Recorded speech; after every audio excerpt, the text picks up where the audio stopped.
The author suddenly realized exactly what was happening. He had turned into a character he never wrote about. He was an absolute nobody that people barely even noticed. He was just background dust in his own novel. How did he know this? Because he was the one who created this world. It all started with a strange email offering a remake. His web novel had been on pause for half a year. Feeling a bit guilty, he clicked accept. Now, he was stuck inside his own creation. He was enrolled at Cube, the premier academy for heroes. Only the absolute top elites made it here, and somehow, his new body belonged to a cadet. Then, a mysterious delivery package arrived at his room. Inside was a very familiar laptop. As soon as he opened it, a synchronization process began. It merged his author identity with this random extra. He learned a unique authority called Setting Intervention. All his stats immediately reset to the very bottom, but in return he experienced an awakening. A status window finally appeared before his eyes. His new gift was called Observation and Reading. He could see the hidden settings of everything around him. By using story points, he could even modify the world. But to get points, he needed to become important. It looked like he had to interfere with the plot. For now, he just had to endure this academy life. Since stats were hard to raise, he invested his points into luck. He dumped 90% of his points into it right away. In class, the harsh new instructor laid out the rules. The very first task was for the cadets to choose a main weapon. His current stats were too pathetic to wield any normal weapons. He needed something he could adapt to quickly. He reached out for the only weapon he understood. The other cadets whispered as he walked past the racks. He shocked everyone by choosing a standard-issue handgun. The instructor asked if he was seriously going to use a gun. He explained that he had decided to switch his focus. The instructor warned that the responsibility for this choice was entirely on the cadet. The other students thought he had lost his mind. For ordinary humans, a gun is a perfectly fine weapon, especially since the magic bullets used here are infused with mana. They carry enough destructive force to blow apart targets, but they still have a hard ceiling on their maximum damage output. And more importantly, guns lack any deep mythological history. In this world, legendary artifacts carry immense conceptual power.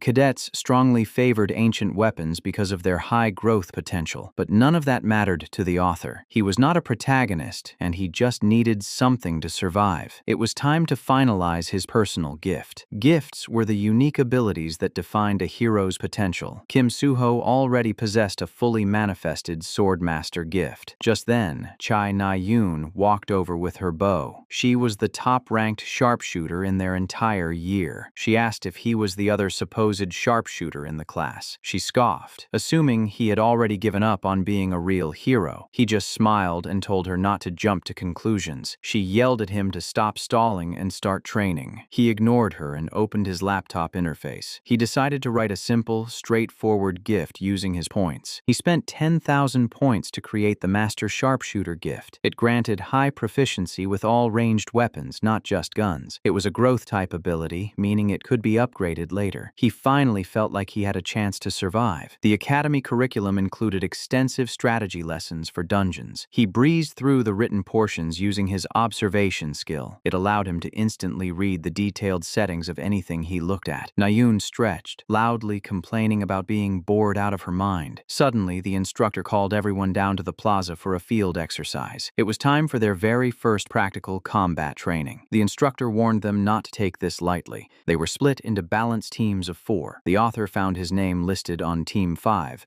Mike alongside Yu Yeonha. This was exactly how it happened in the original novel. Yeonha was an incredibly important character in the story. She was the favored successor of the renowned Yu family. Connecting with her early on would be highly beneficial for earning points. He approached her to formally introduce himself. 2 other average cadets, Hozung and Hazuki, were also on the team. Yeonha greeted them with a polite but distant smile. Then she turned her gaze toward the author. Her expression immediately soured in disgust. She clearly remembered that he was the idiot who picked a gun. The instructor interrupted, sending out the mission coordinates. The team was instantly transported to the designated zone. Yeonha took command, checking the monster's data on her watch. The author was already panting, barely able to keep up with their pace. His stamina stats were pathetic compared to an average cadet. They finally arrived at the 8th Sea training area. The target was a massive black hump octopus. Yeonha gathered them on the beach to formulate a plan. The main body of the beast was not the real problem. It possessed the annoying ability to shoot out dozens of blood-sucking spawn. The author immediately volunteered to handle the baby baby octopuses.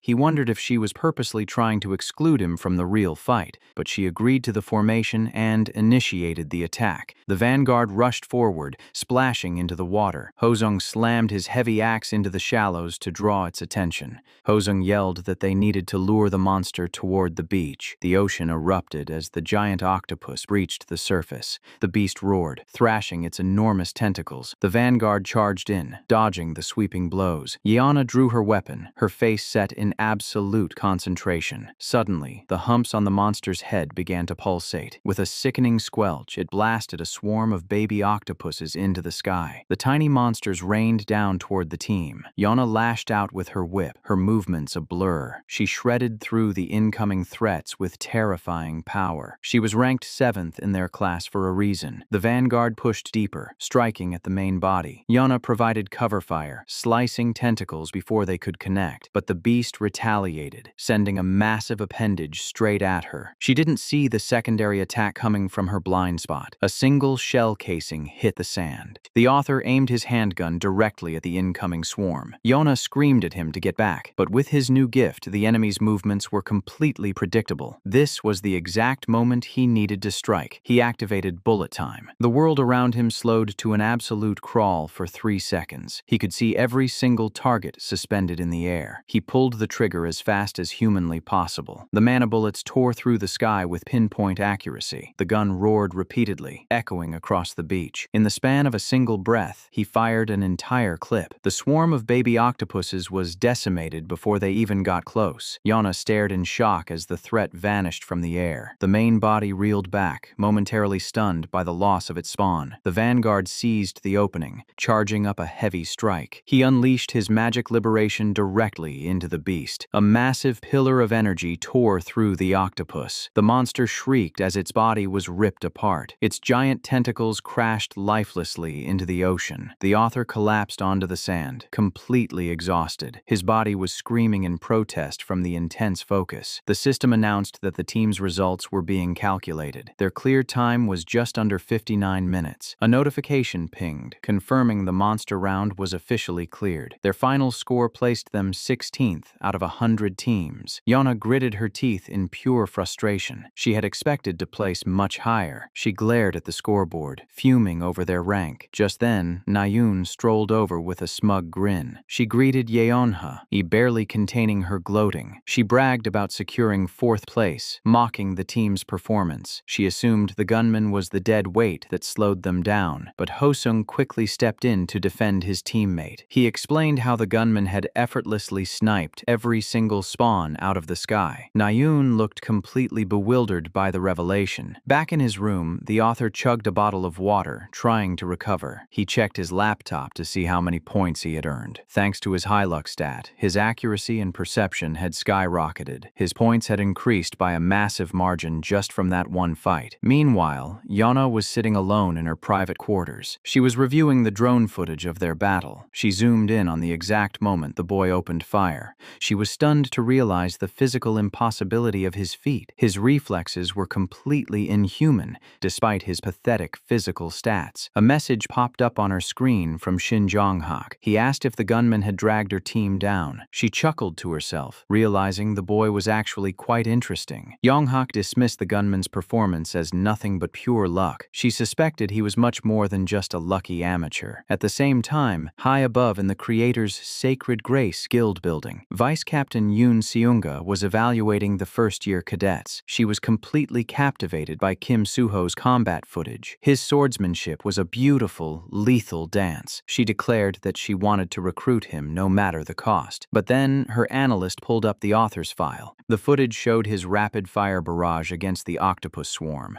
The analyst explained that his accuracy and speed were logically impossible. They concluded that he must have recently experienced an awakening. That was the only explanation for why he had suddenly switched weapons. But Sunga dismissed him, believing a gunman had no real future. She decided he was not worth their attention. On Wednesday, the class gathered for anti-personnel practical training. They were supposed to spar against each other to test their skills. While the others sparred, the instructor singled out the author. Since no one else used a gun, he decided to fight the boy himself. The boy tried to surrender immediately, but the instructor refused to accept it. The instructor reminded him that real real enemies would never accept a forfeit. He lunged forward, his fist aimed right for a devastating blow. He threw a heavy punch with terrifying speed. With his 1,000-mile eyes, the boy could clearly see the attack path, but his body simply could not move fast enough to dodge. He got launched across the room, though the spectacle earned him 40 points. After class, he grabbed a cold can of Coke from the vending machine. Yana walked past, shooting him a cold, dismissive glare. He remembered a specific detail he had written about her personality. Deciding to test a theory, he called out her name. He tossed the can of Coke straight at her. She caught it, looking at him like he was insane. She warned him that this was his first strike for talking to her casually, but as she walked away, she clutched her bag a little tighter. She was secretly thrilled to get her hands on junk food. Because of her high-class reputation, she couldn't buy it herself. He realized that simply interacting with lead characters was a goldmine for story points. He returned to his room to check the timeline for upcoming events. The next major event was the demonic human ambush at the museum. Demonic humans were villains who sold their souls for dark power. Suho was destined to defeat them and catch the eye of major guilds. It was an early game threat, so the author figured he could safely intervene. To get there, he had to join the extracurricular travel club. The club president enthusiastically welcomed all the new members. Nayun was there too, looking completely bored out of her mind. The club's purpose was to take relaxing trips outside of Cube. Their very first orientation trip was set for Seoul. They were heading straight to the National Weapons Museum. The plan was to draw lots and explore the exhibits in pairs. Nayun glared at him, immediately demanding that they explore the exhibits separately. He casually agreed, perfectly fine with moving on his own. She aggressively warned him for the second time not to speak to her informally. They arrived at the massive, gleaming structure of the museum. The halls were packed with civilians admiring the weapon replicas. He spotted Kim Suho standing in front of a display case. The protagonist was staring intently at a replica of the seven-branched sword. The author walked up and introduced himself, pretending it was their first meeting. Suho recognized him as the strange cadet who chose a gun. Suddenly, the museum's emergency sirens began to wail. A terrified voice echoed over the intercom, screaming about monsters. But then, the announcer corrected himself in a trembling voice. Panic swept through the crowd as people scrambled for the exits. Nayun grabbed her bow, realizing the gravity of the situation. Heavy steel barricades slammed down, sealing the museum's entrances. She yelled at the other cadets to arm themselves and stand guard. Heavy footsteps echoed from the shadows of the main hall. A tall, imposing man with glowing red eyes stepped into the light. It was the dog of Lucius, a notoriously dangerous, demonic human. Suho immediately charged at him, drawing his blade. In the original story, Suho easily overwhelmed this early villain. He swung his sword with all his might, but the demonic human swatted him away like a fly. The author watched in sheer disbelief as Suho crashed into the wall. His heart hammered in his chest, knowing the plot was completely wrong. Suho struggled to his feet, coughing up a mouthful of blood. The villain summoned a swirling mass of dark energy around his hands. Nayun drew an arrow and fired it straight at his head, but the arrow bounced harmlessly off his dark aura. She kept firing, desperately trying to pierce his defenses. The villain didn't even flinch as the arrows rained down on him. He turned his glowing eyes toward her and unleashed a wave of dark magic. The demonic human closed the distance in a terrifying blur of speed.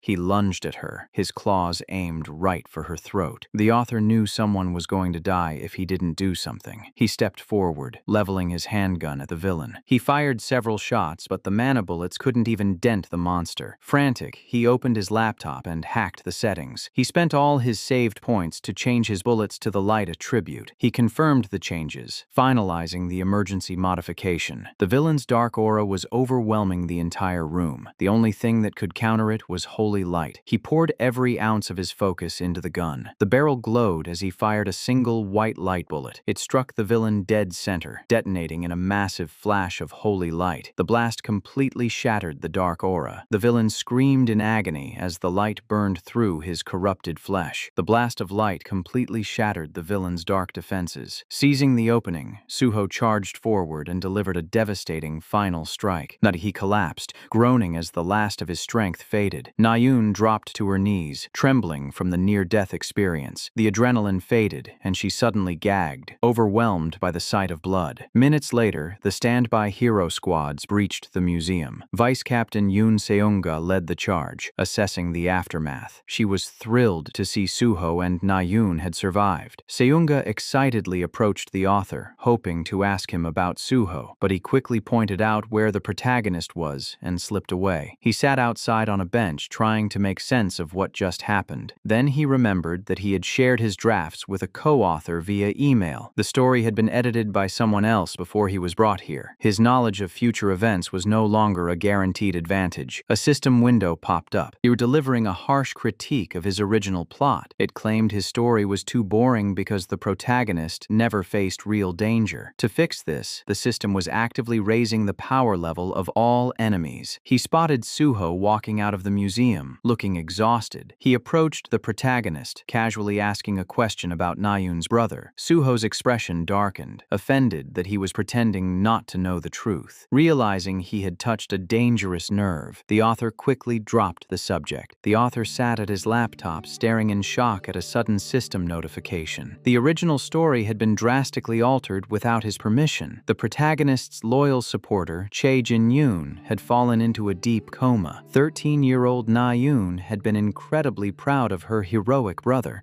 Another message pinged on his screen as the new settings finalized. The edited reality was instantly imposed on Kim Ha-jin. In the original plot, Jin-yoon was meant to be a trustworthy ally, but the system decided there were too many supporters, brutally changing his fate. 4 years ago, Jin-yoon had actually received a devil's branding during a monster outbreak. His younger sister, Chae Na-yoon, waited anxiously by his hospital bed. Her father rushed into the hospital room in a complete panic. He frantically asked the doctors if his daughter was seriously hurt. Na-yoon weakly smiled and told him that she was completely fine. She begged her father to let her see her brother before they left. Her father silently stepped aside, allowing her into the room. But the horrifying truth was that Jin-yoon had become a devil's seed. A human infected with this curse would eventually germinate into a powerful demon. The incubation period was 5 to 6 years, meaning half that time had already passed. Ha-jin realized there was only one twisted solution to this problem. Before the demon woke up, someone had to kill Chae Jin-yoon. He couldn't simply hire a human mercenary to assassinate a high-profile target,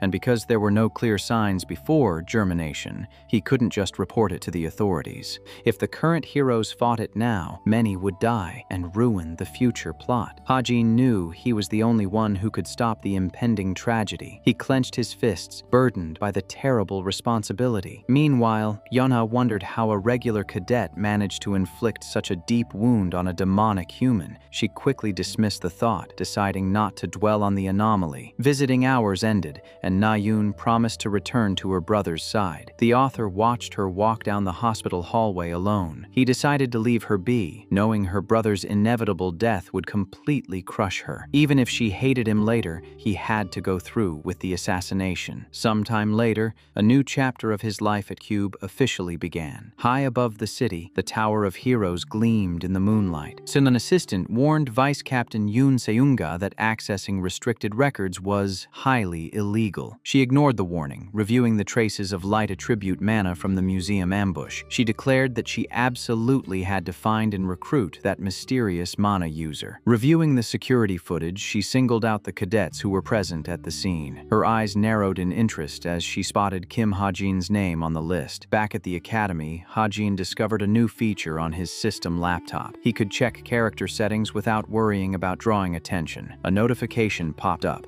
warning him of a setting change occurrence. If any situation deviated from his novel within a 30-meter radius, he would receive an alert. As he tested the feature, Yoon suddenly approached and demanded a sparring match. He casually refused to fight her. She scoffed, asking if he had already lost his courage. She lunged forward, eager to settle their grudge with live ammunition. Before things could escalate, the instructor intervened and ordered her back to her place. Ha-jin ignored her intense glare, focused entirely on his own survival. He knew he had to become much stronger if he wanted to successfully assassinate her brother. Improving his relationship with her now now would only lead to a greater betrayal later. The glowing numbers of the Academy's Technology Center loomed ahead. The cadets gathered in the massive lecture hall for club orientation. The club president, Yoon Hyun, introduced himself to the Veritas Academic Club. He captivated the audience with his incredibly attractive appearance. But his charming atmosphere was actually the supernatural ability of a demon. Yoon Hyun was the mastermind behind several future infiltration incidents at Cube. The president was secretly a highly dangerous demonic human. This dark truth was the only reason Hajin had joined this specific club.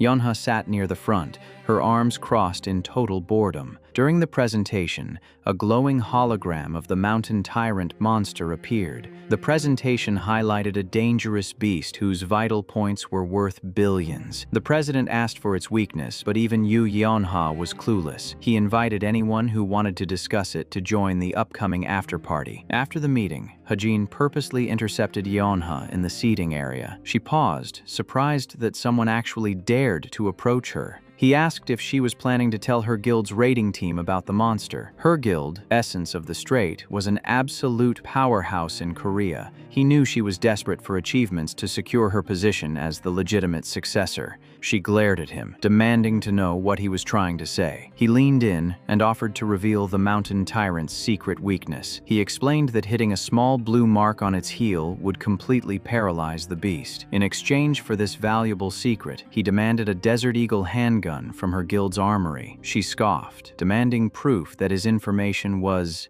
accurate. He casually refused to provide any documents. She called it a waste of time, but he warned her she would lose out big time if she ignored him. He walked away, confident that she would take the gamble and become his ally. Panicked, she quickly called her secretary to relay the tip to their raiding team. She ordered them to keep an eye out for the blue pattern on the monster's heel. A digital loan notice appeared on Hajin's screen, confirming a massive debt. He had visited the Cube Bank and maxed out his credit for 300 million won. He nervously checked his remaining bank balance. He barely had enough money left to survive the week. He realized he desperately needed to find a legal way to earn more cash. The first option was to invest in stocks. Public guild stocks could be bought and sold just like normal enterprises, but he didn't have enough capital yet, so he had to resort to field hunting. Fields were dangerous zones where wild monsters frequently appeared. He checked his pathetic stats, realizing he was barely stronger than an average adult man. He couldn't even safely reinforce his weak training weapons yet. Just then, a delivery notification arrived at his dorm door. He brought the heavy metal briefcase inside and opened it. His eyes widened in sheer excitement. Yeonha had kept her word and delivered the powerful Desert Eagle. The portal dropped him right outside the designated hunting zone. Armed with his new weapon, he traveled to the Gangwon-do field region. He confidently strode toward the towering entrance of the field. The area was known as an international metropolis, packed with working hunters. He immediately began looking for a party to join. Merchants shouted out prices for rare monster blood potions. A clerk confirmed a lucrative transaction for 3 hobgoblin carcasses. Mike Hajin realized having a dedicated agent would make selling his loot much easier. He bumped into a frantic man rushing through the crowded street. The man hastily handed him a business card, hoping to secure a client. It was Park Soo-hyuk, the man destined to become Kim Soo-ho's agent in the future. SH Entertainment was a premier monster-selling agency. Soo-hyuk asked nervously if Hajin had ever heard of his newly formed agency before. Realizing the opportunity, Hajin decided to hire him on the spot. He figured building a connection now would pay off massively later. The agent worried about following a cadet into a live combat zone. Hajin told him not to worry and to just run away if things got dangerous. Soo-hyuk nervously followed him, quickly spotting some hobgoblin tracks. Hajin pointed to a much more expensive monster in the distance. A massive armored boar stood near the edge of the cliff. Soo-hyuk panicked, warning him that a power steel boar couldn't be defeated with a gun. Hajin just smirked, confident in his newly modified weapon. He pulled out the Desert Eagle, its barrel glowing with magical energy. He had used his saved SP to add a devastating devastating new setting to the firearm. He took a deep breath, aiming directly at the heavily armored beast. A brilliant blue beam of concentrated magic tore through the air. The blast struck the boar with terrifying force. The massive monster was instantly killed, crashing into the dirt. The system confirmed that his destruction amplification skill had increased. Hajin smiled, extremely satisfied with the weapon's destructive output. Suyuk stared at the smoking gun, completely lost for words. Hajin casually aimed again, brushing off the compliment. The agent panicked as Hajin targeted a black pelican flying high above a distant cliff. With his enhanced vision, the distant bird looked like it was right in front of him. He fired, bringing the flying monster down with a single shot. Suyuk struggled to lift the incredibly heavy carcasses. Hajin shook his hand, formally finalizing their business partnership. Suyuk asked how he planned to spend the massive reward money. The agent was completely baffled when Hajin said he was buying stocks. A new guild called Pack Horse Masters had recently been founded. They had just successfully attacked the Suwon Den of Devil's Dungeon. Hajin knew their stock was guaranteed to increase by 1,000%. He completed the purchase, securing his future fortune. Next,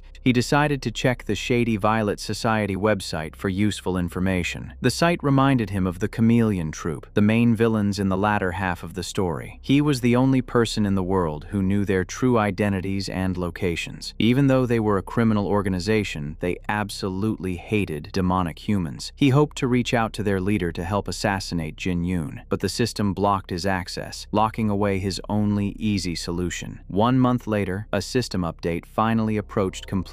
The rich cadets gathered in an upscale cafe to unwind. Shin Jong-hak and Yu Yeonha sat together, drawing the attention of the entire room. Jong-hak complained about being sick of noble society meetings. Yeonha asked about his grades, knowing he was obsessed with being first place. The cafe bell chimed as Na-yoon stormed into the room. Jong-hak smirked, surprised she had actually shown up to their gathering. Na-yoon snapped at him not to overreact about her recent hospital visit. She slumped into her seat, asking if they knew anything about Kim Hajin. She revealed that he had been with her and Suho during the museum ambush.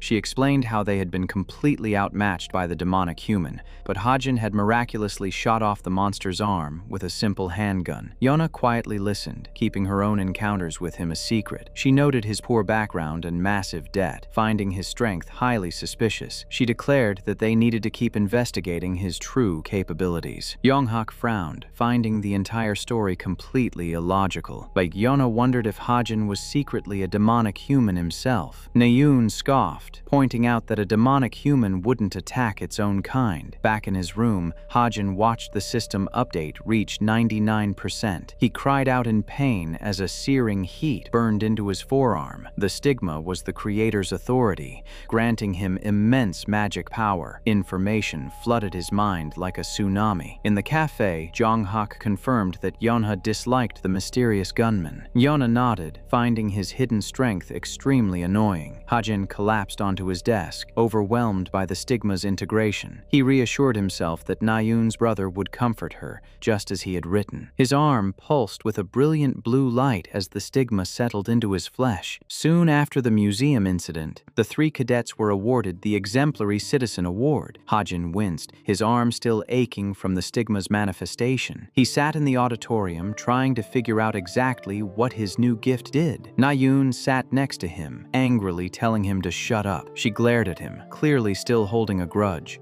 He casually reminded her that he had saved her life. Suho intervened, telling them both to stop arguing and switch seats. Suho sat down next to Hajin, thanking him for his crucial support. He humbly admitted that they wouldn't have survived without his help. Hajin internally disagreed, knowing the protagonist was destined to win. Without his interference, Suho would have simply awakened an even stronger power, because the main character always grew stronger in the face of danger. But the cadets gasped as a legendary hero entered the auditorium. Yu Si-hyuk walked onto the stage, looking completely annoyed to be there. He was ranked 37th in the world, and known as the Supreme Hero. A huge wave of magic pressure washed over the entire hall. The announcer called the award recipients up to the stage. Si-hyuk handed Suho his certificate. Recognizing him immediately, he congratulated the boy, noting that the young cadets definitely looked cool. He bluntly warned Suho never to join the Hero Association. He complained that heroes had a ton of awful responsibilities and zero fun. Suho just smiled brightly, confident that he was still fit to be a hero. Si-hyuk then turned to Naeun, grumbling that her father had forced him to take her as a disciple. He handed the final certificate to Hajin, asking who he even was. Hajin introduced himself, completely unfazed by the hero's cold dismissal. The ceremony concluded with a final round of applause. A system message suddenly popped up, rewarding him with massive SP. He sat in a quiet cafe, eager to test the new update functions on his laptop. The glowing mark on his arm was officially classified as a stigma. Its power output would depend entirely on his mental willpower. He focused his mind, trying to draw out the magic energy. He decided to head back to his dorm to safely explore the new internet access. He clicked the icon, opening a hidden directory of unavailable websites. This was the real deal, containing secrets the public never saw. Some of the high-tier sites required a massive point investment to enter. The Violet Society was the most famous trading hub on the dark web. The government ignored it because every major hero relied on its services. He spent the 200 SP to create an account, ready to explore the market. Suddenly, a beautiful woman approached his table and asked if he knew her. She mentioned how she was surprised he had disappeared so quickly after the ceremony. She handed him a business card, revealing herself as Vice Captain Yoon Sunga. Hajin knew this was the very first step of her aggressive scouting process. She asked if she could casually ask him a few questions. He knew her outwardly kind media persona hid a ruthless, animalistic personality. Making connections with her now would definitely help him later in the story. But when she asked if he had any interest in joining, he flatly said no. She was completely taken aback by his blunt refusal. He politely told her he only appreciated attention when it was genuine. He realized she was only curious because she saw him use light attribute magic. He rejected her to ensure that her fleeting curiosity evolved into a true obsession. Back in his room, he tested his stigma's magic power. A blade of pure blue energy materialized in his hand. He was thrilled that he could summon it just by thinking about it. It was a massive relief to finally have reliable magic in this dangerous world. Next, he activated the Book of Truth. A glowing hologram of a massive book appeared before him. The system stated it would answer any question within the limits of his magic power. He tested it by asking for his own height. The book answered correctly, deducting a single SP for the trivial query. Suddenly, his smartwatch blared with an emergency alarm. A collective message announced that a cadet named Jin Hajong was missing. Hajin realized the story's second arc had officially begun. During the Cube serial murder incident, 6 cadets would disappear over a month. The case would become a massive mess as the authorities failed to find any trace of the culprit. This arc was especially important because the killer's final target was Yu Yonha. He considered intervening early but worried it would completely derail the timeline. He decided to just sit back and watch how the events unfolded for now. The next day, the bullies mocked a cadet for struggling with his heavy equipment. One of Jonghak's lackeys violently kicked the struggling boy's gear. They taunted him, claiming he was shaming the entire academy with his weakness. Suho grabbed the bully's shoulder, telling him to back off. The other cadets warned Suho not to get involved with Jonghak's violent gang. They couldn't believe Hajin had defeated a demonic human while acting so cowardly now. They assumed his victory at the museum must have just been incredibly lucky. The head instructor yelled, ordering everyone to quiet down. He demanded to know why there was so much commotion during training hours. He announced that the results from their last written quiz had been posted. The cadets groaned, terrified of seeing their failing grades. Hajin checked the board, completely unsurprised to see his name in first place. Rachel stared at the rankings, her eyes burning with quiet fury. She was recognized as England's princess and a top-tier genius. She had never lost first place in any test until Kim Hajin arrived. In a flashback, her royal subjects had congratulated her on entering Cube. She had promised them she would work hard to meet their incredibly high expectations. The instructor publicly praised Hajin's unique analytical analytical perspective. He advised the other cadets to learn from Hajin's attitude and improve their own scores. Rachel gripped her pen, absolutely furious that she had been beaten by a nobody. Meanwhile, Hajin set up his information center on the Violet Society. With the Book of Truth, he could easily sell accurate answers for profit. He completed his seller registration, ready to start taking commissions. The second main story meant Cube was no longer safe from demonic humans. He knew his current gifts weren't strong enough to survive the upcoming threats. Thanks to the attention from Yonghak's gang, he had farmed a massive amount of SP, and he opened his laptop interface to upgrade his primary weapon. He spent 250 points to transform the handgun into a sniper rifle. The Desert Eagle physically expanded, gaining a massive scope and extended barrel. He smirked, knowing the heavy firepower would definitely surprise his enemies. Next, he decided to write a new physical art to improve his mobility. Positioning was the absolute most important skill for a sharpshooter's survival. He spent 350 SP to acquire the low-grade parkour skill. He couldn't feel the physical changes immediately, but he knew the system had worked. A group text arrived, confirming that a second cadet had gone missing. The killer was ruthlessly eliminating anyone connected to Yeonha. He wondered if it was really okay for him to just sit by and watch people die. The instructors gathered the cadets at the massive outdoor training center. They announced that today's real training would take place in the dungeon simulator. The magical cave was filled with terrifyingly realistic puppet monsters. The instructor warned that lowering their guard would be completely fatal. For this huge dungeon, the Veritas and Cultivation classes would be working together. The cadets were ordered to gather with their newly assigned combined teams. Hajin was placed on Team 8 alongside Yu Yeonha and Jin Ho-sung. He knew demonic human traps were secretly hidden throughout this simulation. He nervously wondered if they would be able to finish the training in one piece. A sudden notification warned him that a setting change had occurred. He panicked, realizing 3 settings had been altered right before they entered. The instructors barked orders, rushing the confused teams into the cavern. A hostile cadet aggressively confronted Suho, mocking his appearance. The system confirmed that Jo Yuna's personality had become dangerously unstable. Yona greeted her new teammates with a perfectly practiced, polite smile. Hajin noticed that Jaden's growth potential had suddenly increased. He then spotted Sven introducing himself to Team 3. The system warned that Sven's mental state had severely worsened. Hajin analyzed the dynamics, realizing he had to be extremely careful around Jaden. The boy was a typical selfish narcissist who acted strong but cowered before real power. Jaden loudly introduced his teammates, clearly trying to assert dominance. Hajin's attention shifted back to Sven, the government-funded international student. He was a former top-tier genius who had developed a massive crush on Chai Na-yoon, but reality had crushed his dreams, revealing he was only average among Cube's monsters. The intense feelings of inferiority had driven him into a deep depression. As a result, Sven had made the desperate decision to sell his soul to a demon. Hajin worried because the probability of Sven fully transforming during a dungeon raid was incredibly high. A cadet recognized Hajin and mockingly told him to stay alert during the raid. People's perception of him had reached rock bottom due to a malicious rumor. The media claimed he was using his position to blackmail others for money. The instructors ordered everyone to start entering the dark cavern.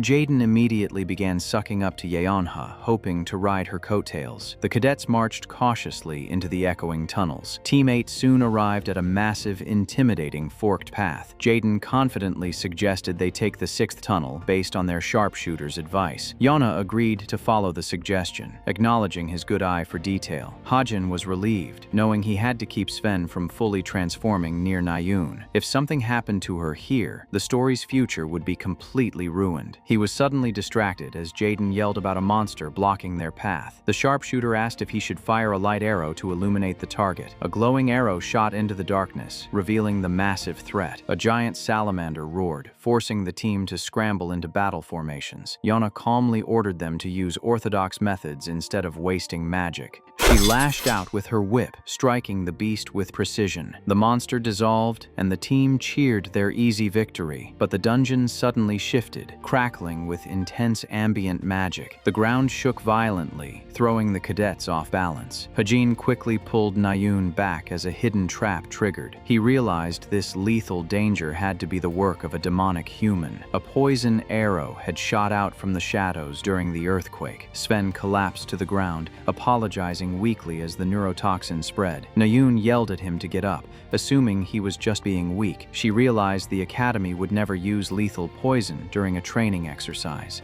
The wall shattered as a massive, fiery monster broke into the tunnel. The artificial cave rapidly heated up as the beast roared. A massive stream of fire blasted toward the terrified cadets. The archers desperately fired their arrows into the blazing inferno. Earlier, the team had confidently thought the dungeon was incredibly easy, but Hajin knew the poison arrow was a deliberate, lethal trap. The fiery beast easily shrugged off their coordinated attacks. The cadets panicked as the monster continued its relentless advance. It unleashed another massive wave of concentrated flames. Yana stepped forward, channeling her stigma to summon a wall of water. The two elements clashed violently, filling the cavern with thick, boiling steam. The other cadets realized this creature was far too powerful to be a simple training puppet. Jaden furiously accused Hajin of sleeping while they fought for their lives. He refused to believe Hajin's excuse about disarming his magical defense. Yona calmly theorized that the monster might have naturally evolved in the dungeon environment. She ordered them to keep moving, ignoring the bizarre anomaly for now. She privately suspected that Hajin was completely lying about his defensive magic, but she couldn't understand how a nobody could possess such high-level attribute knowledge. She wondered if he was secretly a demonic human, hiding his true power. Deeper in the cavern, the ground erupted, spewing molten rock. An intermediate-grade magma golem emerged, forcing the team to retreat and hide. Yana realized the training had become strangely, unnaturally difficult. Meanwhile, Sven lay paralyzed on the ground, completely overcome by despair. He cried over his constant failures since arriving at the elite academy. A dark, demonic voice echoed in his mind, calling out to the broken child. It promised to give him the immense strength he desperately craved. Overwhelmed by his inferiority, Sven tearfully accepted the dark bargain. A demonic hand materialized from the shadows, grasping his arm. The dark energy immediately began to encroach upon his body. The other cadets screamed in horror as Sven's monstrous transformation began. The magma golem slowly turned its burning gaze toward the trapped cadets. They screamed in terror, scrambling to run away from the massive boss. The beast unleashed a terrifying torrent of liquid fire. It slammed its fists into the walls, collapsing the tunnel around them. Yana frantically dodged the falling debris, and realizing they were completely trapped. She hit the ground hard, coughing as the thick smoke filled her lungs. She knew this was a real monster, and that she was going to die here. The golem's glowing eye locked directly onto her fragile form. A sudden flash of blue light illuminated the dark cavern. A concentrated magic bullet slammed into the golem's rocky armor. A few minutes ago, Hajin and Nayun had reached a dead end. Nayun angrily complained that their path to the boss field was completely blocked. Hajin told her to try breaking the wall, knowing she couldn't do it. She scoffed, thinking he was trying to act like the boss. She swung her blade with all her might,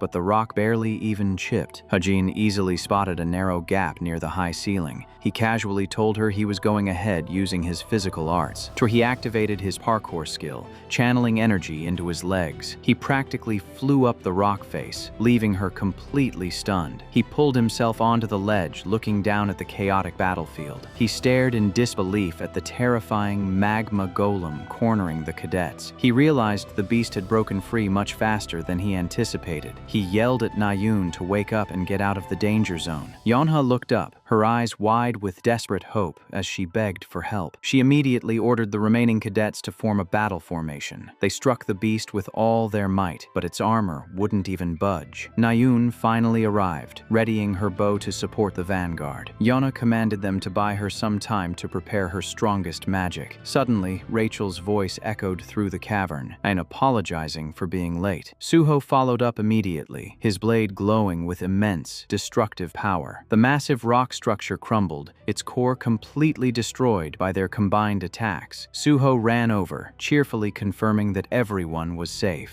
Hajin knew Sven hadn't been completely demonified yet, but the plot was officially altered. The uncertainty of when the boy would go berserk made the situation even worse. Yonha slowly approached Hajin, quietly thanking him for saving her life. Nayun was completely shocked to hear words of gratitude from the proud girl. Yonha's life had been riddled with tragedies since she was 6 years old. While other kids played, she had forced herself through brutal, endless training. She refused to form deep relationships, fearing any sign of emotional weakness. Because of this trauma, she almost never thanked anyone for their help. Hajin knew this better than anyone, because he was the author who wrote her that way. Nayun angrily demanded to know why Hajin let the bullies harass him when he was clearly so strong. He casually replied that he was just letting them be because he supposedly couldn't beat them. He claimed the powerful gun was just a private weapon he brought along. She yelled that he could be expelled if the instructors found out about it. He confidently stated that they would never find his weapon because he hid it inside his stigma. She gasped, realizing he possessed an incredibly rare gift that strengthened firearms. She decided to let it slide, pretending she hadn't seen anything to protect his secret. Before leaving, she asked if he had anything he wanted to say to her. He flatly told her no. Refusing to apologize for his earlier harsh comments. He knew apologizing would make her forgive him for mentioning her brother, but he had to maintain an awkward relationship with her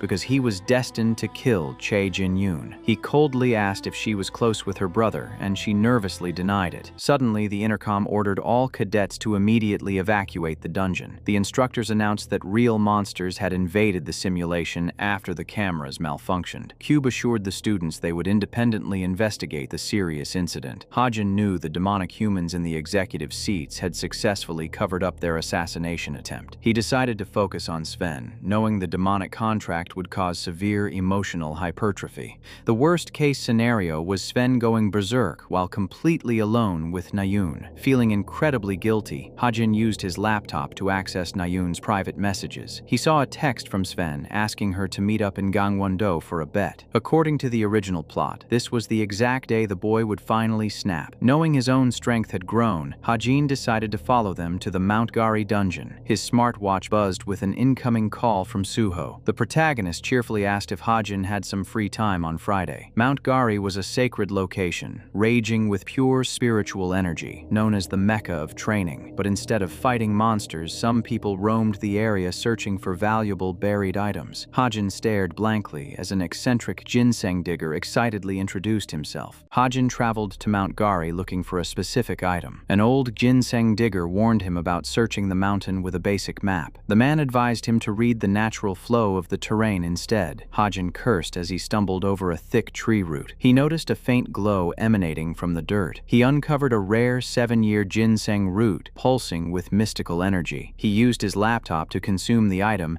and boost his variable stats. He scaled a massive cliff face, using his enhanced physical abilities. He pushed past the thick vines and moss covering the rock wall. The hidden entrance to an undead dungeon loomed in the shadows. The dungeon's main boss was a powerful intermediate-grade death knight. He knew he was no match for a monster of that caliber. A terrifying horde of skeletal warriors blocked his path forward. He bypassed the main boss to seek out a secret goal. He stepped into the dungeon's hidden stage area. He drew his upgraded Desert Eagle as the undead closed in. A concentrated blast of blue magic swept through the fragile skeletons. He channeled his magic power into his eyes to analyze the cavern. He activated his clairvoyance skill to spot the optimal path.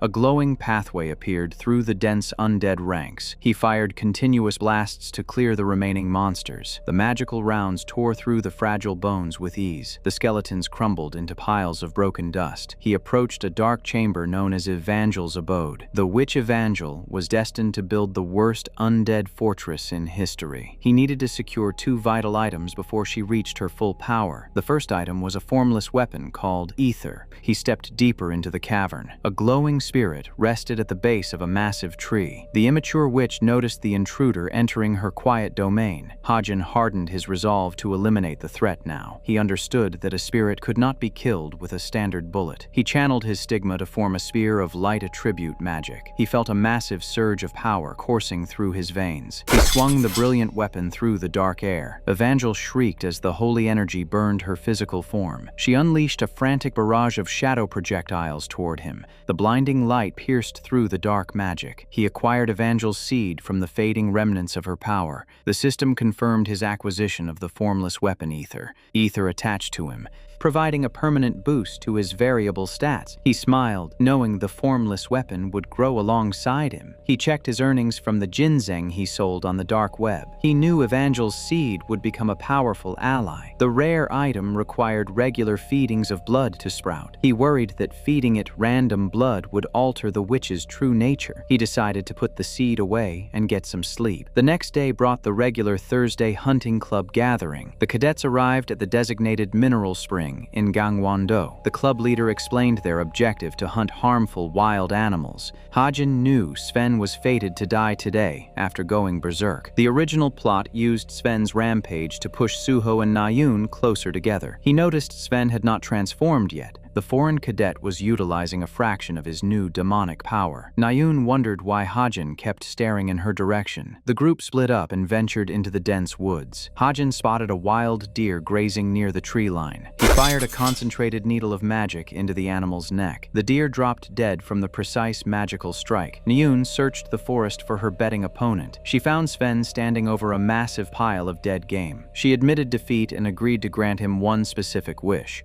She asked what he wanted as his promised reward. He smiled, his dark desires amplified by his demonic contract. He demanded that she go out on a date with him. She rejected the confession from a guy she barely knew. Hajin hid in the brush, watching the confrontation unfold. She added that she only liked men who were stronger than her. Sven glared at her with glowing, unnatural eyes. A sinister aura began to bleed out from his body. Demonic tentacles erupted from his back and lunged at the girl. A massive impact scattered dirt and debris across the clearing. A golden shield manifested in time to block the lethal strike. Ether had transformed into a barrier to protect its master. Hajin stood between the terrified girl and the demonic human. He concentrated his magic power to reinforce his physical strength. Sven grabbed him by the throat, fueled by dark energy. The dark energy pulsed, threatening to crush his throat. Hajin channeled his stigma into a blinding blade of light. He swung his arm upward, severing the thick dark tentacle. The severed limb crashed to the dirt, writhing in pain. But the golden sword of light dissipated back into his stigma. Sven screamed as the holy magic burned his demonic flesh. The wounded monster retreated deep into the dark forest. The forest fell silent once the demonic presence faded. Nayun coughed, struggling to comprehend the bizarre encounter. She stared at him, bewildered by his display of power. She collapsed onto the dirt path as her strength faded. Hajin picked her up and carried her down the mountain trail. She trembled in fear, realizing she could not feel her legs. He explained she was suffering from magic power exhaustion. He warned her that she would need several days to recover. He continued carrying her through the quiet woods. He asked if she planned to continue using her bow in the future. He knew her current weapon limited her massive combat potential. She was destined to become a peerless warrior using a sword. Nayun yelled at him for making ridiculous claims about her future. He set her down near the academy portal entrance. He ignored her complaints, focused on reaching the portal. News of the demonic attack spread fast across the academy. Students gossiped about the horrific encounter in the forest. Hajin arrived at the training center to meet the investigation team. The top cadets had gathered to discuss the recent disappearances. Suho explained that Cube wanted them to track the culprit from the inside. The instructors believed the kidnapper was hiding among the student body. He revealed that Nayun had recommended Hajin for his exceptional vision. Hajin agreed to help, motivated by the potential system rewards. The club president, Yoon Hyun, stepped forward to share his theory. He claimed the kidnapper was different from the monster who attacked Nayun. He suggested that Nayun would be the next primary target. Hajin stayed silent, knowing knowing Yoon Hyun was the actual killer. He watched the man, looking for any slip in his facade. 3 victims had vanished within 2 weeks. He identified Yoon Hyun as his primary target for the investigation. Jong-hak pointed out that the president possessed a solid alibi. Yoo Yeonha stared at the president with intense suspicion. She challenged his alibi, suspecting he used mental manipulation. The president smirked, confident that his plan was flawless. Ha-jin decided to alter his novel to introduce a reliable supporter for the protagonist. He began writing new character traits into his system interface. He knew Yeonha would become a vital asset for Suho's future growth. He realized he needed to protect her from the impending danger. Jong-hak suggested beating the president until he confessed. Jong-hak declared that violence was the only language criminals understood. Ha-jin warned him that resorting to unprovoked violence was a terrible plan. Jong-hak glared at him,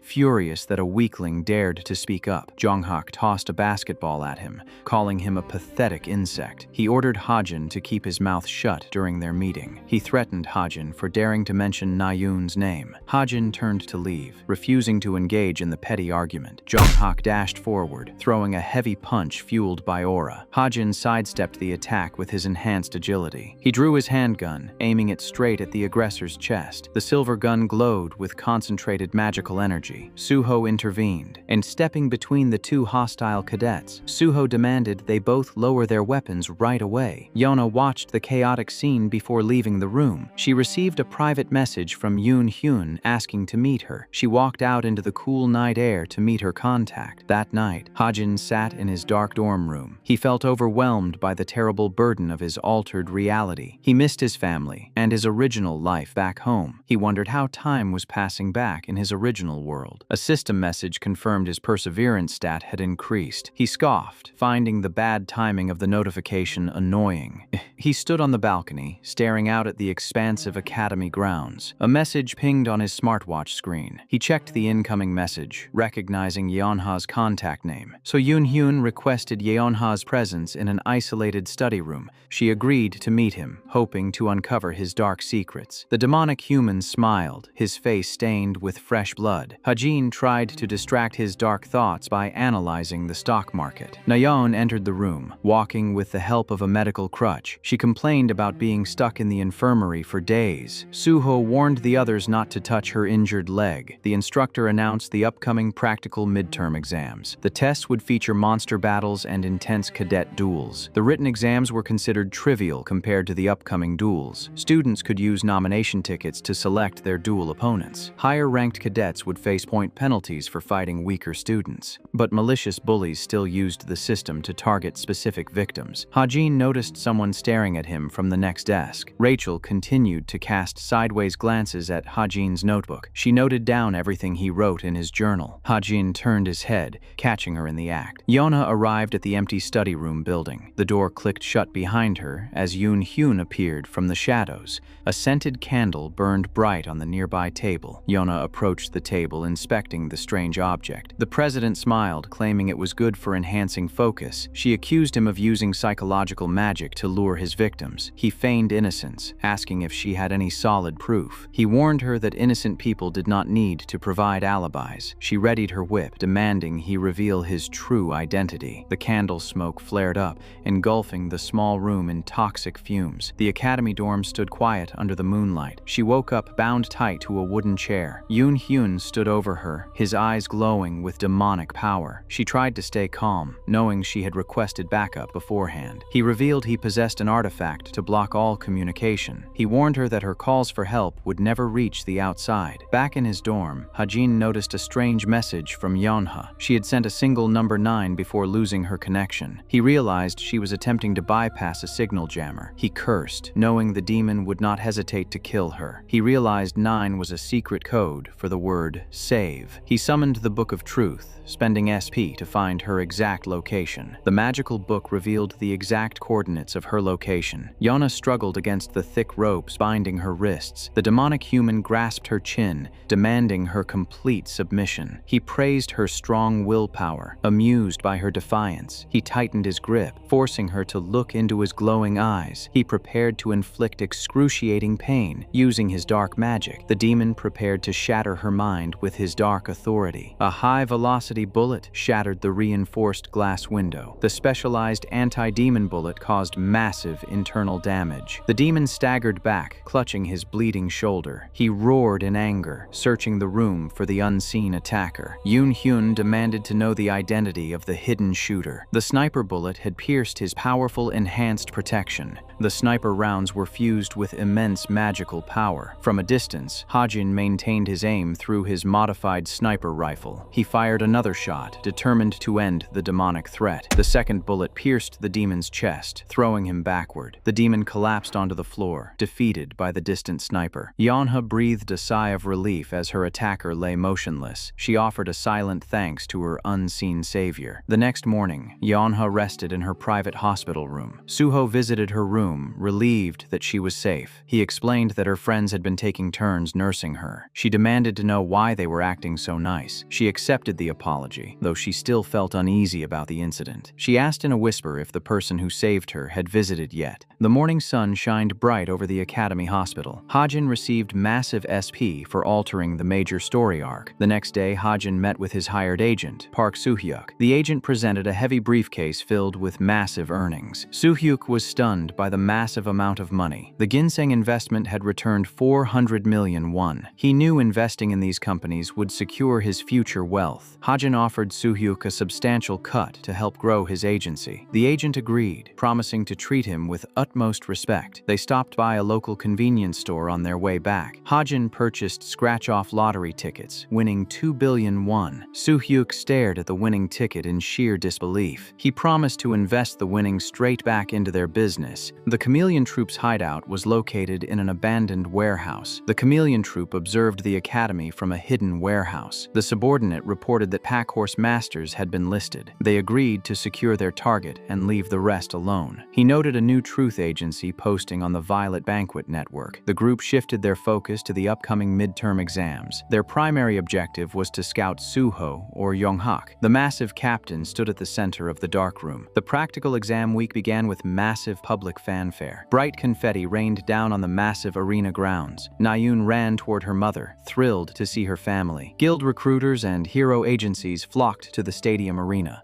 Surveillance drones flew high above the bustling crowd. Yu Hajin had placed them around the campus to watch for dangerous intruders. He bumped into a tall woman walking through the plaza. He apologized fast, not realizing who he had bumped into. She stared at him, annoyed by the clumsy cadet. He panicked as he recognized her true identity. She paused, sensing a strange shift in his demeanor. She realized Hajin had seen through her perception-blocking artifact. She instructed her subordinate to investigate the strange anomaly. The Chameleon Troop wanted to recruit the best fighters in Korea. They planned to infiltrate the exams to test the top cadets. The academy staff discussed the lack of suspicious activity during the festival. Chok Jung-young complained about being bored surrounded by weak cadets. He cracked his knuckles, eager to start fighting. The subordinate told him to stay put and wait for orders. The stadium screen announced the start of the first-year duels. An agent handed him a customized case of top-grade bullets. He told the agent not to worry, confident in his own preparation. Yeonha approached him in the quiet waiting room. She thanked him for providing the supporting fire that saved her life. Kim Horak crushed a heavy dumbbell in his bare hands, eager for the fight. Horak swore he would crush his weak opponent in the ring. Jung-young reviewed the digital files on the Academy's orphans. He found Hajin's background file unremarkable. He was frustrated by the lack of strong candidates. He complained that all the cadets were pathetic weaklings. The subordinate reported his disappointing findings to the captain. The captain asked if he had investigated the cadet she mentioned. Yeonha watched the arena from the stands, holding a slice of pizza. She noticed someone staring at them from the lower rows. Kim Horak stepped into the ring, radiating aggressive physical energy. The announcer introduced the formidable martial artist to the crowd. Hajin stood opposite him, holding his standard-issue handgun. The two fighters stepped into the center of the large arena. Horak coated his body in a dense layer of enhanced protection energy. Horak's aura formed a visible, shimmering barrier around his body. The starting bell rang, and Horak charged forward with explosive speed. Hajin activated bullet time to slow his perception of reality. He tracked Horak's explosive movements with pinpoint accuracy. The heavy fighter lunged forward, throwing a devastating punch. He drew his weapon as the massive fighter closed the distance. He fired a single shot fused with the anti-demon power of his stigma. Horak expected the projectile to bounce off his heavy aura barrier. The specialized bullet pierced straight through the glowing energy shield. The audience gasped as the bullet shattered the impenetrable barrier. Horak gasped as the shot grazed his thick shoulder. He realized the bullet was infused with pure anti-demon magic. Hajin stood his ground, his weapon still aimed at the massive target. Enraged, the fighter slammed his heavy fists into the arena floor. The ground shattered, sending sharp rock fragments flying outward. Horak threw a hidden throwing knife to catch his opponent off guard. Hajin dodged the debris and aimed his gun straight at Horak's chest. The heavy fighter collapsed to his knees, exhausted. The crowd watched in stunned silence as the low-rank cadet dominated the fight. Hajin kept his finger on the trigger, waiting for Horak to make a mistake. Horak breathed hard, his stamina depleting. He glared at Hajin, furious that he could not land a single blow. Hajin smiled and surrendered the match to hide his true strength. The referee stopped the match before Horak could launch another attack. The referee declared Kim Horak the official winner. Horak yelled in frustration, knowing he had been outplayed. The scouts in the audience analyzed the strange outcome of the duel. Hajin's dynamic visual acuity allowed him to evade every attack. Yona realized Hajin's combat potential could be the greatest of their generation. Jungyong watched the fight, unimpressed by the ranged combat tactics. He thought the ranged fighting style was cowardly and pathetic. He wanted to see a real brawl filled with fatal, crushing blows. He noted that Suho and Jonghak both possessed the lethal intent he desired. Suho used a swift, elegant sword dance to dismantle his opponents. Jonghak relied on overwhelming power to crush anyone in his path. He smirked, recognizing that Hajin was hiding his true capabilities. Jungyong grinned, eager to test his strength against the top-ranked cadets. A security guard discovered Jungyong hiding in the restricted forest area. The guard shone his flashlight into the dark trees, demanding Jungyong leave. Jungyong groaned, annoyed by the pathetic interruption. He lunged forward and crushed the guard's skull with a single strike. The captain approached the bloody scene, unbothered by the violence. He laughed, claiming it felt good to crush something. She ordered Jungyong to prioritize observing Kim Hajin's movements. The captain stood on the roof, determined to find the traitor who wronged her. She ordered Jungyong to continue monitoring the top 3 targets. She decided she would meet the mysterious cadet in person tomorrow. The second day of midterms featured an important match. The audience for the second day was filled with elite guild scouters. Rachel and Chai Nayun faced off in the massive first arena. Hajin watched the arena, knowing the outcome of this specific match. Rachel defeated the sharpshooter in close quarters combat. Nayun drew her bow, eager to prove her strength against the foreign princess. She deflected Nayun's arrows with a swift strike of her rapier. Rachel dodged the projectile, moving with incredible speed. The elemental magic clashed as the English princess overpowered her opponent. The princess closed the distance, forcing Nayun into close quarters combat. Nayun panicked as the sharp blade struck her defensive barrier. Hajin sat next to the disguised captain in the crowded audience stands. He recognized her as Lady Lilith, the infamous leader of the Chameleon Troop. An excited fan bumped into her, spilling soda over her head. Hajin panicked, realizing the clumsy fan had just provoked a deadly killer.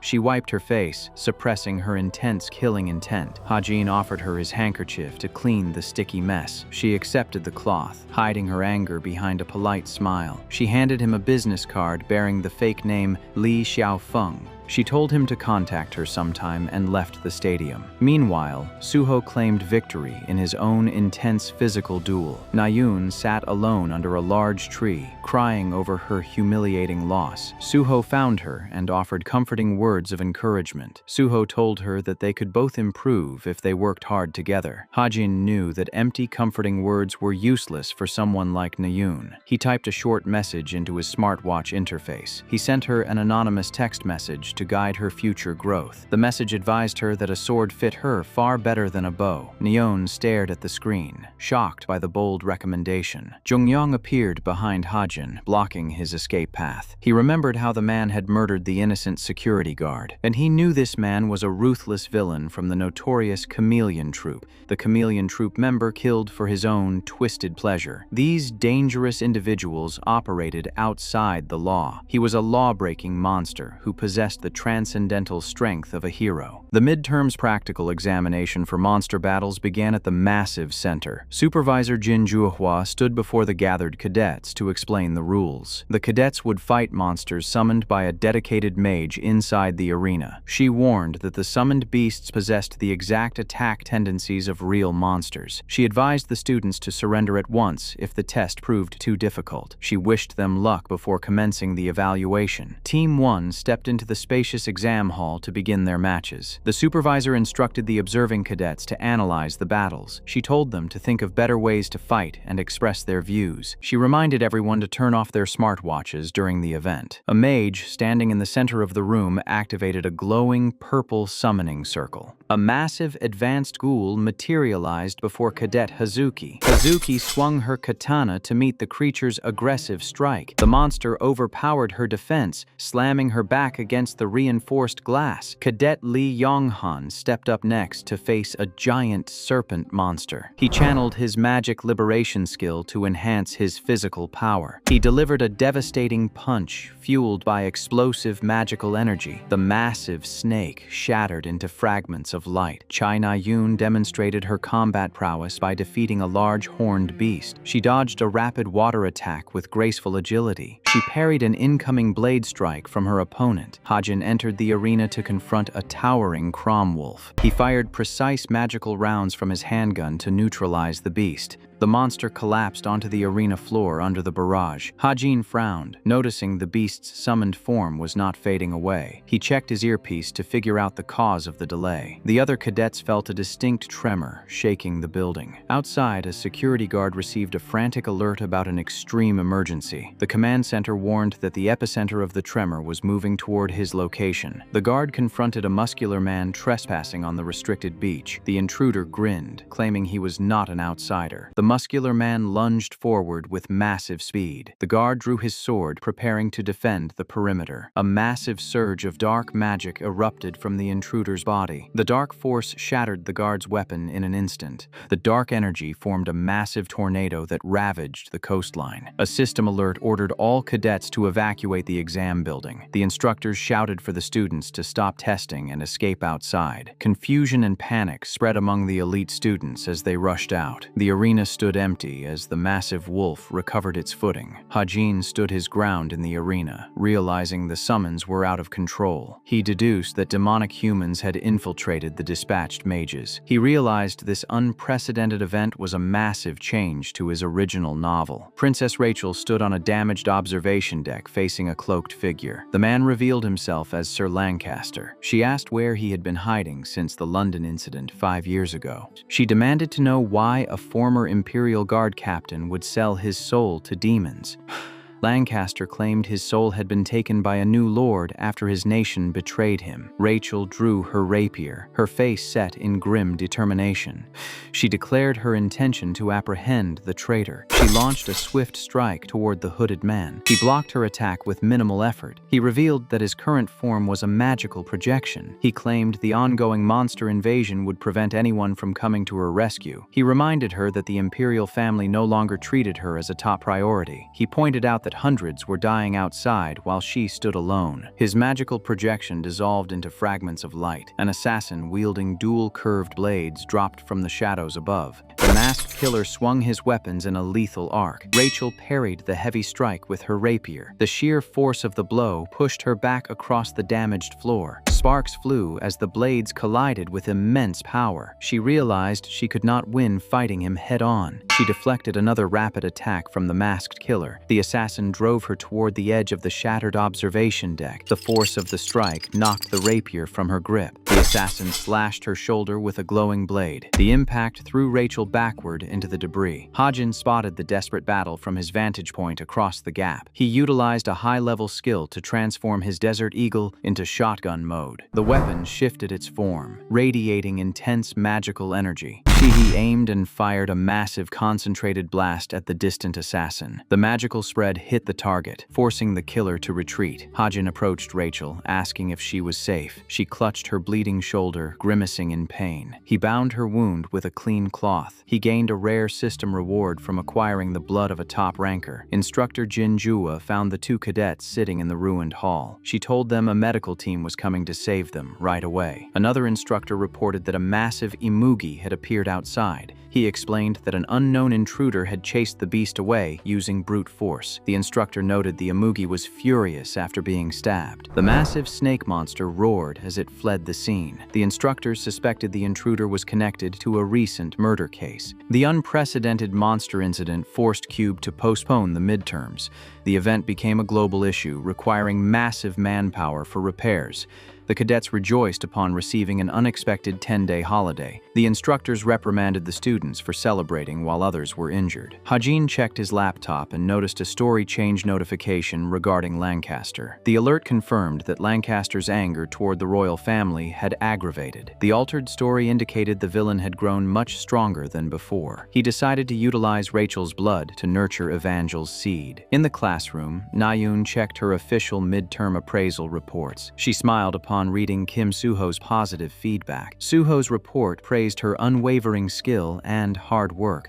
He noted that she possessed exceptional talent with her weapon. He expressed confidence that she would become the best hero. She opened the next anonymous report, expecting more praise. She trembled as she read the brutal assessment of her abilities. Her expression darkened as she read the scathing critique of her archery skills. The report advised her to give up the bow and switch to a sword. In his room, Hajin placed Rachel's blood on the mystical seed. The item was destined to give birth to Evangel the witch. He hoped the kind nature of Rachel's blood would prevent the witch from becoming a villain. The seed absorbed the blood, emitting a bright magical glow. A second permanent stigma began to inscribe itself onto his arm. Hajin rode in an SUV, driven by his agent, Park Suhyuk. Suhyuk praised his new vehicle, attributing his success to Hajin's wealth. They noticed a large group of Essence of the Straight Guild members gathered nearby. Yu Yeonha stood among the elite guild personnel. She spotted Hajin inside the passing vehicle. She approached the SUV, surprised to see him heading out to the field. He explained he was going hunting with his agent to earn money. He knew Yeonha had investigated Suyuk after discovering his connection to Suho. In the original novel, she had invested a fortune into Suyuk's agency. Yeonha invited herself into the back seat to accompany him on the hunt. Hajin wondered what scheme she was planning inside his vehicle. She asked him what he intended to do after graduation. She offered him a future position within her prestigious guild. She promised to support him with high-ranking weapons and named artifacts. She offered him a 5 billion won signing bonus. Suyuk slammed on the brakes, shocked by the massive sum. They arrived at an isolated monster point in the rugged mountains. Hajin stepped out of the vehicle, ready to begin his hunting session. Yeonha told Suhyuk her guild members would arrive soon to handle business. 10 days after the monster incident, classes resumed at Cube. Hajin checked the bulletin board and saw he had taken first place in the midterms. His swift victory over Horak had silenced the bullies who used to target him. Nayun slammed her fist into the wall near his head, furious about his anonymous report. She glared at him, demanding to know why he wrote such harsh words. She demanded to know why a low-ranking cadet dared to criticize her talent. She challenged him to a formal bet to prove her skills. She promised to quit using a bow if she lost the competition. She declared she would secure victory using only her bow. Hajin agreed, stating he would use a bow instead of a gun to make it fair. He promised to undergo special training to match her level. The travel club gathered in Grace Hall for their next meeting. Club president Oh Han-yoon announced their next destination would be France. The narrative shifted to an upcoming assassination plot, orchestrated by an evil organization. The target was a French multimillionaire named Bethel.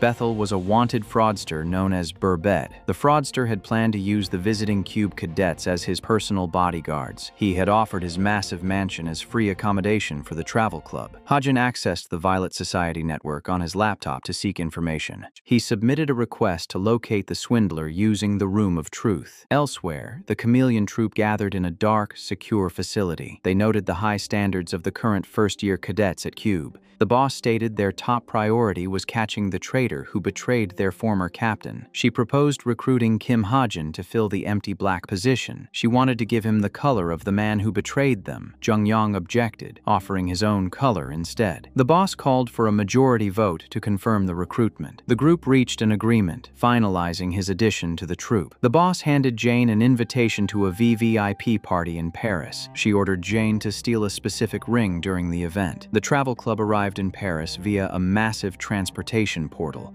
Ha-jin walked through the streets with Na-yoon after drawing lots for partners. Na-yoon complained about being paired with him. Han-yoon arrived, accompanied by his girlfriend Natasha, the team doctor. Natasha smiled, introducing herself to the gathered students. The group was instructed to gather back by 7 p.m. for the evening party. Na-yoon asked Ha-jin what he planned to do next in the city. Na-yoon followed Ha-jin through the vibrant streets of Paris. She complained about him walking too fast without a clear direction. They arrived at a high-end French restaurant. Na-yoon was stunned that he managed to secure a reservation for two. Ha-jin sat across from her, pretending he had his own special methods. He received a sudden notification on his smartwatch. He stood up from the table, alarmed by the incoming alert. He told her to wait and left the restaurant. He rushed out of the dining room, leaving Na-yoon bewildered. She yelled after him, furious that he had abandoned her. Ha-jin checked the detailed alert on his system interface. The message revealed that Yoon Sung-ga had arrived in Paris. The story had changed because of an anonymous informant tipping off the heroes. In the past, Yoon Sung-ga and Jane had been close companions in the same guild. They were in the same elite batch of Holy Grace of God. They had experienced various dangerous incidents together, but at the most critical moment, Jane had betrayed her friend. Jane claimed she did it because it felt like fun. Jane was a notorious villain from the Chameleon troupe. In the present, Sung-ga accepted a coffee from a subordinate named Yorin. Sung-ga revealed she knew Jane Valérine was planning a heist tonight. The target was Homer's ring, stored in the ballroom's secure safe. The massive mansion estate glowed under the night sky. Ha-jin returned to Na-yoon to coordinate their next move. He told her they needed to split up before the ball started. That evening, wealthy guests arrived at the extravagant masked ball. Ha-jin entered the hall wearing a sharp suit and a simple eye mask. The other guests whispered about his cool appearance despite the mask. Yeona adjusted her own mask, complaining about her stiff attire. Ha-jin observed the hall, waiting for the story to progress without any hiccups. He noticed a massive disturbance forming outside the estate grounds. A swirling magical portal tore through the quiet forest. He realized only a powerful demonic human could manually open such a portal. The demonic forces were preparing to ambush the unsuspecting guests. The system warned that Homer's ring had been incorrectly classified as a mythical grade relic. The group known as Evil Society intended to exploit this error. He activated Ether, determined to stop the demonic threat. Inside the mansion, a masked figure knocked a security guard unconscious. Jane, disguised as Yorin, accessed the high-security vault. She secured the glowing mythical-grade relic known as Homer's ring. She walked back into the hall, hiding her true identity. Sung-ga cornered her in the corridor, her hand resting on her weapon. Sung-ga recognized that her subordinate's posture and behavior were wrong. She lunged forward, attacking the disguised villain without hesitation. Jane kicked the hero away, breaking her flawless disguise. A massive explosion shattered the elegant ballroom doors. Jane charged forward with a dagger, discarding her fake persona. Sung-ga drew her sword, blocking the lethal thrust. Jane unleashed her razor-sharp whip, forcing the hero back. The disguised cube cadets arrived in the main hall, weapons drawn. Yeonha deflected a massive strike, using her own specialized whip. Sung-ga unleashed a furious barrage of sword strikes toward her former friend. The explosive force sent Jane crashing into the stone pillar. Suho stepped between the two fighters. His dual swords crossed in defense. He ordered Sung-ga to stop fighting before she got herself killed. She struck him with a heavy blow, furious at the interference. She realized Jane had escaped during the brief interruption. Jane fled the estate, her dark magic swirling around her form. She held Homer's ring high, victorious in her theft. Outside, Ha-jin stood in a dark alley, frustrated by his broken smartwatch map. Yeona tried to call him from the chaotic party hall. Jane encountered a massive demonic human possessing dark, writhing tentacles. The villain demanded she hand over the stolen ring. The demonic human claimed assumed evil society would take the relic. Jane smirked, shifting her strategy to Plan B. She unleashed her glowing whip, wrapping it around the massive tentacles. The demonic entity shattered her weapon with a single strike. A concentrated blast of dark magic sent her crashing into the stone courtyard. A second demonic human named Sidious arrived at the scene. Sidious praised her impeccable stealing technique. He demanded she surrender the ring before things got worse. Sidious drew a crackling magical sword, preparing to take it by force. A high-velocity bullet shattered his glowing aura barrier. The sniper round pierced his shoulder, forcing him backward. Hajin stood on the distant rooftop, his weapon aimed at the demonic targets. He warned them to hand over the ring to him instead. He knew Sidious's weapon was a magic sword worth hundreds of millions. Sidious laughed, mocking the cadet's weak physical abilities. Sidious fired a rapid magical beam toward the rooftop. He unleashed another concentrated shot, aiming to obliterate the sniper. Hajin remained calm, noticing his extreme luck stat had activated. The system confirmed that the magic sword's power had been weakened. He infused his remaining stigma into the Desert Eagle. The weapon glowed with pure, concentrated light mana. He fired a massive holy blast that intercepted the demonic attack. The brilliant projectile slammed into Sidious, throwing him backward. Nayun waited near the portal entrance, worried about Hajin's disappearance. She found him sitting alone on a park bench, looking exhausted. He collapsed onto the cold pavement, his stamina completely drained. She panicked, rushing to his side to check his vitals. In a fever dream, Hajin saw his original parents waiting for him. Tears streamed down his face as he remembered his lost family. He embraced his parents in the bittersweet illusion. He woke up in a lavish bed, startled to find Nayun and Suho watching him. Suho asked if he was crying, noticing his tear-stained face. Suho explained he was suffering from magical exhaustion. Then Suho reported that the demonic humans had fled before heroes arrived. He scolded Hajin for pushing himself too hard as a regular cadet. Hajin reflected on Suho's fearless actions against Yoon Sunga. He admired how a true protagonist naturally walked the path of good. He wondered if someone like Suho could overcome the unpredictable crisis. He rejected the idea that only one person could be a protagonist. Suho asked why he had written such a harsh appraisal report for Nayun. Hajin stated she possessed no natural talent for archery. He admitted he made the bet so she would give up the bow. He claimed he had observed her far longer than anyone else. Later that night, Hajin activated his stealth skill to slip out of his room. Nayun woke up and followed him into the dark hallway.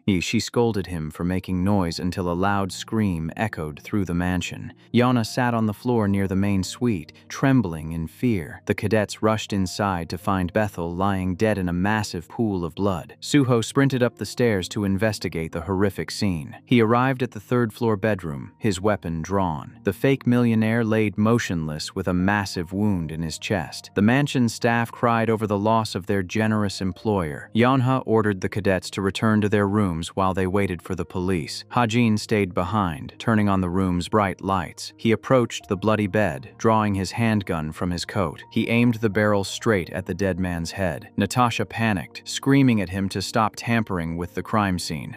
He declared that the villain Burbet was not actually dead. He knew the fraudster planned to use his fake death to join the demonic humans.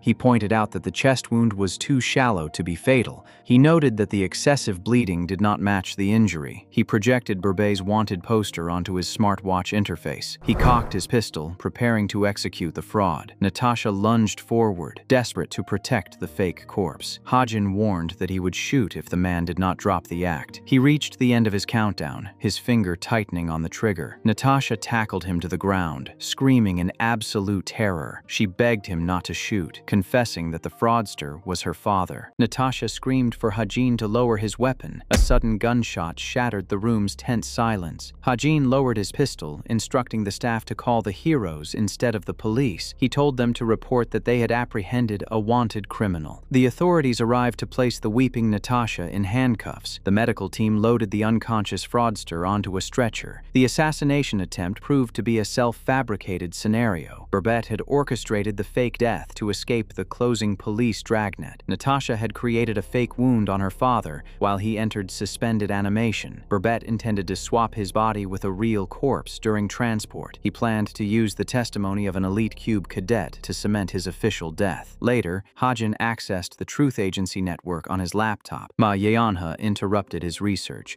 calling him a detective. She asked how he managed to recognize the faces of global criminals. He brushed off her suspicions suspicions by claiming it was a family matter. He remembered that his original character's family history was a complete blank. Elsewhere, a demonic human with tentacles reported to his superior. He noted the thief who interfered did not act like a demonic human or a hero. The aquatic woman demanded he look into the heroes and hunters to find the culprit. She struck him with a tentacle, berating him for advertising his demonic nature. The tentacle user bowed his head in frantic apology after being struck. She ordered him to retrieve the magic sword that Sidious had lost. The woman demanded to know if he had recovered the glowing weapon. Hajin examined the expensive magic sword in his dormitory. He realized the weapon was useless since he could not manipulate normal magic power. He shifted his attention to the unidentified ring he had acquired. He spent a portion of his SP to adjust the item's settings. The ancient relic emitted a brilliant golden light upon activation. He noted the accessory provided a permanent increase to intelligence and magic power. He decided to pass the unbound item to Suho or Nayun in the future. He checked his updated system interface, pleased with his master sharpshooter gift. He knew he had to break his limits to overcome the upcoming challenges. He decided to uncover the hidden past of Kim Chundong. He assumed the blank background meant his original parents were extraordinary people. He looked up troubleshooter Yujin Yuk to gather the necessary information. He knew the expert charged an exorbitant fee for his services. He panicked, remembering he had invested all his funds and had no money left. His mysterious magical seed squirmed on his bed. The sun set over a towering corporate building in the city. Yuna dialed her uncle Jin Hyuk on her smartwatch interface. A pristine snowfield stretched across the mountainous landscape of Norway. A snowball struck Hajin in the face. Nyun laughed, admitting she aimed at him on purpose. The hunting club gathered at a snowy mountain cabin to resume activities. A senior student called for everyone's attention to explain the event. She explained they had hidden numbered flags across the mountain. She stated that finding the flags would yield valuable presents. Hajin drew his lot, preparing to search the freezing terrain. Nyun told him to take care of himself and not hold her back. Nyun mocked him for wearing a thin coat in the harsh weather. He smirked, knowing his royal black coat relic regulated his body temperature. He appreciated that Rachel had given him the priceless item as a gift. Sidi. Nyun pointed toward the #1 flag planted on a treacherous peak. Hajin sighed, wondering what kind of fool would climb up there. He pulled out a specialized tool, preparing to retrieve the prize. Nyun asked if scaling the cliff with just a knife and wire was possible. He infused his glowing stigma mana into his own throwing knife. He launched the blade attached to a sturdy wire toward the summit.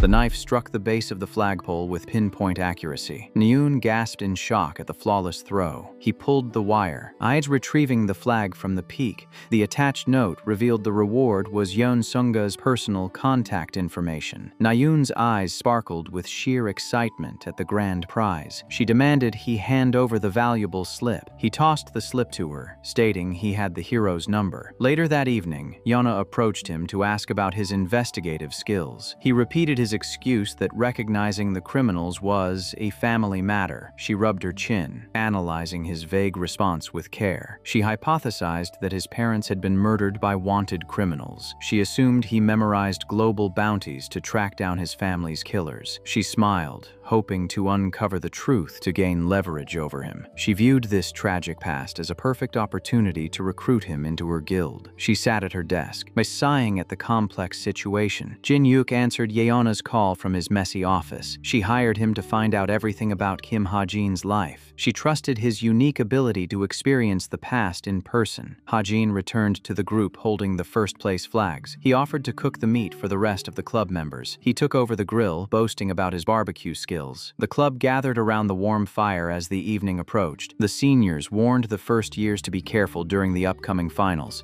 They explained that the failing repeat class contained dangerous cadets. The seniors noted that many of those failing students had contracted with demons. Nayun approached Hajin, offering him some of the cooked meat. Hajin clenched his fist, feeling a headache from the unpredictable story changes. He utilized the Book of Truth to track down Jerome Miller's current location. A system alert confirmed a massive point transfer for his information. He sat on an outdoor bench, enjoying the beautiful view of the auroras. He remembered smoking an entire box box of cigarettes a day for 5 years. Nayun found him sitting alone on the snowy bench. He denied having any hidden tattoos beneath his clothes. She confronted him about his past smoking habits and rumors of him being a thug. He laughed off the idea of losing their archery bet. She showed him a news article praising the Korean Sherlock who caught Berbei. She teased him about earning such an impressive title. Jin-hyuk utilized his unique ability to visit the orphanage in the past. He watched a hooded figure abandon a baby in the snow. A dense fog of interference prevented him from seeing the target's true origins. He realized the density of the past was too high to pierce. A subordinate interrupted his investigation with an urgent message. Jin-hyuk explained he had gone back to the day the target entered the orphanage. He admitted he could not find out much due to the strange interference. The secretary reported another high-paying request for Kim Ha-jin's background check. Jin-hyuk read the polite letter from a red diamond rank client. He recognized the emblem of the chameleon troop on the document. He smirked, realizing the simple cadet was far more interesting than expected. An instructor announced the final exams were 4 weeks away. The instructor warned that the practical exam would be much harder this time. He revealed the survival exam would take place on a remote, monster-infested island. He promised that high-ranking instructors would ensure their safety during the test. Nayun intercepted Ha-jin after class to remind him of their archery bet. She grinned, confirming he had not forgotten their important bet. She told him not to cry from embarrassment when he lost. A massive crowd gathered at the archery center to witness the duel. The observing cadets cheered, eager to see the high-stakes match. Younghan teased Ha-jin about the high stakes of the match. Younghan asked in a joking tone if Ha-jin would quit Cube if he lost. The objective was to shoot moving targets launched into the air. They agreed to start from 100 meters and add distance per round. Nayun drew her bow, confident she would win the first round. A wooden disc launched high into the sky. Her arrow shattered the target with flawless precision. She smirked, stating that hitting a target at that distance was too easy. She mocked him for hesitating to take his first shot. The crowd laughed at his poor stance and apparent lack of skill. Ha-jin stepped up to the line, ignoring the mocking laughter from the crowd. He knew that learning perfect posture was only the basic requirement to be a top grader. He focused his stigma, taking aim with his own weapon. His shot pierced multiple flying targets in a single devastating trajectory. The sheer force of his arrow shattered the thick wooden disc. Nayun gritted her teeth, realizing he was a genuine threat. Nayun nodded, taking the competition serious. She fired fast as the targets pushed past the 400-meter mark.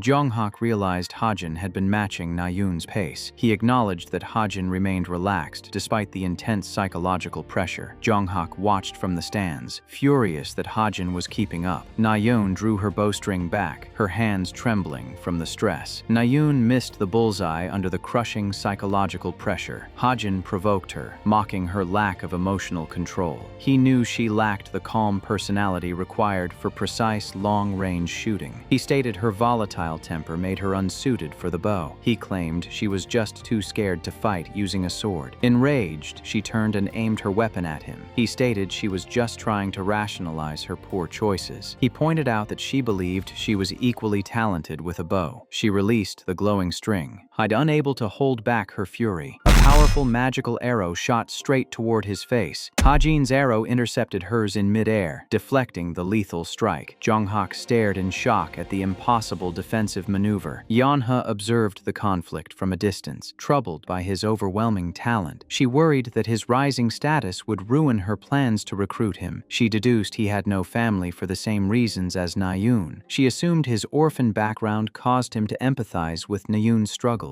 She concluded that he wanted her to live a good life free of regrets. Nayun confessed to her brother that she wanted to switch to a sword. She admitted she was just getting bored of using swords all the time. Her brother smiled, promising to support whatever path she chose. He asked her to promise she would think about what she wanted to do. Ha-jin received a system notification detailing a massive increase in SP. Jin-hyuk assured his client that he would dig deeper into the boy's history. Yeonha met with Jane, who had disguised herself as Cadet Seo Yijin. She agreed to keep looking into the boy for for her boss. The chameleon troop member intended to infiltrate the finals to observe Hajin. Hajin noticed the disguised woman standing near the vending machines. He frowned, realizing she was an anomaly in the original plot. He stared at her back, wondering what the chameleon troop wanted. Nayoon approached Hajin, sporting a shorter haircut. She yelled, claiming she only cut it because the weather was getting warm. Hajin smiled, assuring her that the new style looked refreshing. He walked away to resume his physical training. He practiced his strikes with a wooden sword inside the training facility. He remembered that his original character design utilized a sword before he changed the setting. He infused his stigma into the blade, generating a fierce whirlwind of magical energy. The violent gale spiraled upward, carrying immense destructive force. He smiled, realizing his wind magic could reach the high ceiling. He wondered if he should continue practicing with bows instead. He accessed his laptop to finalize his preparations for the island exam. He purchased various high-quality camping supplies using his accumulated funds. He intended to pass the gear off as handmade tools to bypass the exam restrictions. The mysterious magical seed wiggled on the table beside his equipment, and he assumed Evangel was getting ready to be born. He patted the seed, hoping she would hatch soon. In a distant hotel, Jane spoke with the boss of the chameleon troop. Jane complained about having to disguise herself as a cadet to infiltrate the finals. The boss stated she wanted to see a specific person's abilities for herself. Jane sighed, utilizing her dark magic to alter her physical appearance. She took on the form of Cadet Seo Yi-jin, memorizing the girl's habits to perfect the disguise. She sighed, noting that her boss got worried too easily nowadays. At Cube, Jane mimicked Yi-jin's behavior among her peers. She accepted snacks from her supposed friends, playing the role well. She thought imitating a simple cadet was a piece of cake. He realized her presence meant the chameleon troop was executing a major operation. The final exams commenced as the cadets boarded a massive cruise ship. A massive crowd of cadets gathered on the deck of the cruise ship. Hajin sat near Jane, keeping a close eye on the disguised anomaly. He acted amiable toward her, handing her a can of soda to gather information. She smiled, accepting the drink to maintain her cover. An instructor stood before the gathered cadets to explain the survival exam rules. He stated their objective was to survive on the remote island for 5 days while gathering points. Points could be acquired by hunting monsters or stealing them from other cadets. He added that stealing an instructor's name tag would yield a massive 200-point bonus. The instructor warned the cadets that they would drop them off at designated spots. The cadets disembarked onto the sandy shores of the monster-infested island. The cadets scattered across the vast island, preparing for the 5-day trial. Hajin turned to find Rachel standing nearby on the beach. She requested to form a team with him for the duration of the exam. He knew her presence here was a direct result of his interference with the original plot. He realized the villains holding a grudge against her would make her a prime target. He rejected her offer, claiming he felt more comfortable operating alone. He promised to share his location coordinates with her in case of an emergency. He internally resolved to protect her from the dangerous co-author's plans. He watched her walk away toward the distant forest. Hajin ventured deep into the dense dark forest by himself. He observed his surroundings, wary of hidden traps. He encountered an aggressive monkey monster leaping from the shadows. 2 large beasts charged at him with their fangs bared. He drew his sword, unleashing a swift barrage of glowing strikes. He neutralized the beasts with minimal effort. He laughed, realizing the initial survival portion was relatively easy. He panicked, wondering where he was supposed to find food. He grew exhausted from the continuous monster encounters as the polar night stretched on. He desperately needed to find a safe place to rest and eat. He spotted a warm light glowing through the thick foliage. He rushed forward, drawn by the delicious scent of cooking food. He found himself standing before his own prepared campsite. He stared at his cooking pork belly, realizing he had circled back to his own tent. He grumbled in frustration as his stomach demanded nourishment. He guessed she had figured out his plan and brought her own supplies. Nayoon arrived at his camp, demanding he share his food in exchange for half her points. She yelled at him to agree before she starved to death.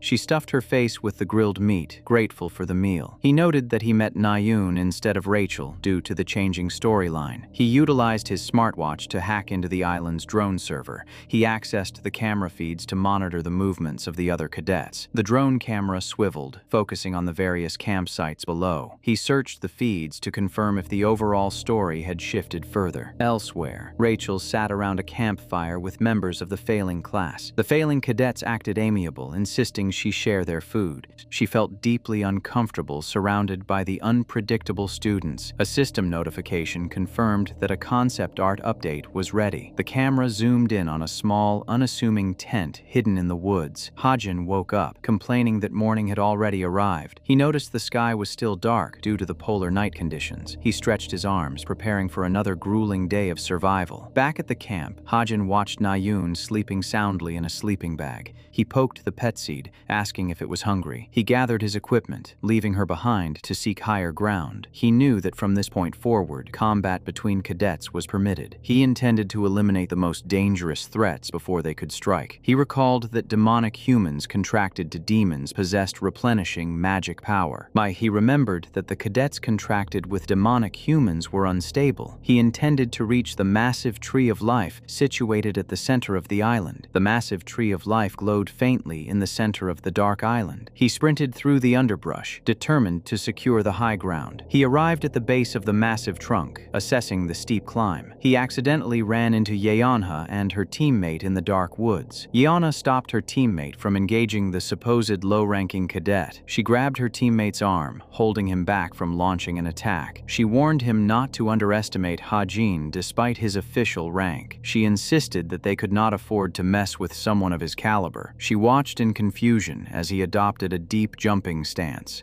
He channeled immense magical power into his legs, launching himself upward. He landed heavily on a thick branch high up the towering tree. Yana's teammate gaped in awe at the impossibly high leap. Yana stood frozen, stunned by his incredible physical capabilities. She ordered her teammate to keep his strength an absolute secret. He scratched his head, receiving a message from Jane. He suggested they head back to avoid unnecessary confrontations. From his elevated vantage point, Hajin activated his 1,000-mile eye skill. His vision zoomed past the dense canopy to observe distant cadets. His glowing eyes scanned the forest, highlighting distant figures. He spotted the specific target he was searching for. He zoomed in on a small bird resting on a branch far below. He drew a specialized bullet inscribed with spatial coordinates. He summoned his stigma magic, forming a massive glowing construct around his arm. He focused the intense energy into a brilliant, swirling vortex. He shaped the magical energy into a massive ethereal rifle. The magical aura expanded, illuminating the dark canopy around him. He stabilized his breathing, fully integrating the stigma into the rifle. He readied the glowing weapon, aiming down the specialized scope. He fired a devastating shot that tore through the distant forest canopy. The recoil from the massive blast shook the sturdy branches. He lowered the rifle, waiting to see the result of his attack. Below, Nyun woke up screaming from a sudden nightmare. She yelled in confusion, demanding to know why she was woken up. She remembered his gentle compliment, her heart racing. She realized Hajin had left his pet seed beside her pillow.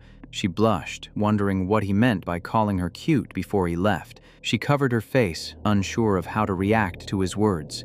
Hajin stared through the scope, unaware of her internal panic. He rubbed his ear, wondering if someone was talking about him. Meanwhile, Rachel walked cautiously through the dark woods. She marched through the dark brush, her hand resting on her sword hilt. She reflected on the unsettling behavior of the failing class cadets she had accompanied. She swallowed hard, sensing the hostile intent directed at her. She noticed the failing cadets deliberately avoiding the high-point monsters. They had shown zero interest in acquiring points to raise their grades. She felt a chilling presence. Realizing they were focused on her, she concluded she needed to part ways with them right away. Cadet Ju Yo-hoon approached her, asking for help to hunt a large grizzly bear. She reluctantly agreed to assist him before parting ways. Yo-hoon offered to take the lead, asking her to follow. She figured she could slip away after helping him with the bear. They arrived at a clearing where a massive grizzly bear was waiting. A cloaked figure radiating dark magic stepped out from a swirling portal. Yo-hoon panicked, recognizing the intruder as a lethal demonic human. The villain lunged forward, striking Yo-hoon with a heavy blow. The force of the attack sent the cadet crashing into Rachel. The demonic human advanced, drawing his glowing weapons. Rachel checked on the bleeding Yo-hoon, terrified by the ambush. She shouted at Yo-hoon to ask if he was injured. She commanded him to run away while she held the enemy back. She realized he was a terrible actor, confirming her suspicions of a trap. The demonic human dragged his massive blade across the ground. The demonic human swung his massive blade downward. Rachel parried the strike, gritting her teeth against the pressure. Dark red magic clashed against her defensive aura. A massive explosion of dark energy erupted from the clash. The sheer destructive power of the blow forced her backward. She gritted her teeth against the incredible destructive power. She launched a rapid counterattack, aiming for the villain's exposed flank.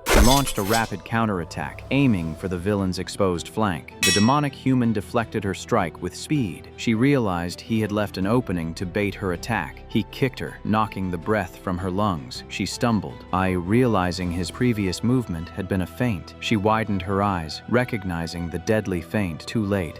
She braced herself, knowing she could not dodge the incoming attack. The villain delivered a brutal strike that shattered her defense. Rachel collapsed onto the dirt, overpowered. The demonic human raised his crackling claws for the finishing blow. The demonic energy tore through the surrounding trees with brutal force. She collapsed to her knees, her stamina drained. Suddenly, a brilliant beam of light descended from the heavens. The massive sniper round obliterated the villain's weapons in an instant. The brilliant projectile descended with speed. A nearby cadet shouted for Nayun to attack the disarmed enemy. Nayun fired a glowing arrow from her hidden position. The projectile grazed the demonic human as he fled into the dark woods. The cadets rushed to Rachel's side to ensure she was safe.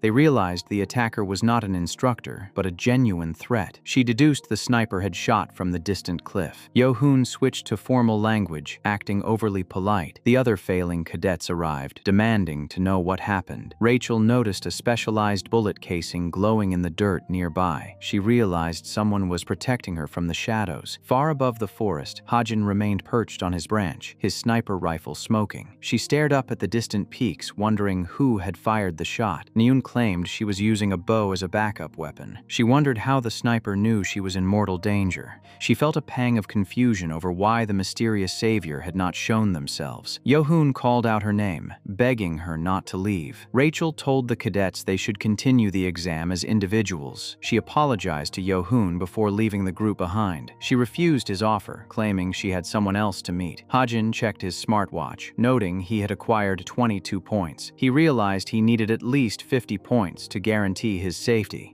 He noticed a rustling in the bushes as he searched for more targets. He climbed down from the tree, only to encounter the boss of the chameleon troop. He panicked, knowing he stood no chance against her in a fight. He tried to remain calm, deducing she was only here to observe the cadets. The boss drew her sword, a playful smile on her face as she challenged him. He forced a smile, knowing resistance was futile. He asked what she meant, trying to buy time to assess the situation. She demanded he raise his weapon to prove his combat capabilities. He begged her to let him explain before she attacked. She lunged forward with speed. Hajin activated his stigma, wrapping his wire around her blade to deflect the strike. He raised his hands, declaring his surrender to end the pointless fight. He asked who the watch belonged to, hoping to distract her. He warned her that taking his watch would eliminate him from the exam. She lowered her weapon, amused by his quick thinking and submission. She promised to let him go this once before vanishing into the shadows. She called out to Jane, pretending her subordinate was nearby. Jane replied from a distance, blowing her cover. Hajin sighed, realizing he could not hide his abilities from the boss. Hajin clutched his chest, his heart pounding from the terrifying encounter. He collapsed into his camping chair, relieved the terrifying encounter was over. He pulled out his handgun, deciding to hunt a few more monsters for safety. He noticed a rustling sound approaching his camp. Later, Rachel stumbled stumbled into his campsite, surprised to find him cooking. She hesitated at the edge of the camp. She offered him points in exchange for a meal. She asked what he had been doing on his own all this time. He accepted, handing her a warm cup of food. He watched her eat, glad he could provide a safe haven for her. She praised his cooking, dropping her royal facade. She reached for the glowing seed sitting near her cup. She nearly swallowed it before he intervened. For she noticed the magical seed and nearly ate it, mistaking it for an almond. He snatched it away in a panic, explaining it was a delicate pet seed. He handed her another piece of meat to smooth over the awkwardness. She formally asked him to team up with her for the remainder of the exam. She noticed he was acting similarly to how Nayun had earlier. He smiled, agreeing to the alliance without hesitation. He stated Yohun did not matter, focusing instead on their current safety. Deep in the forest, Yohun sat alone,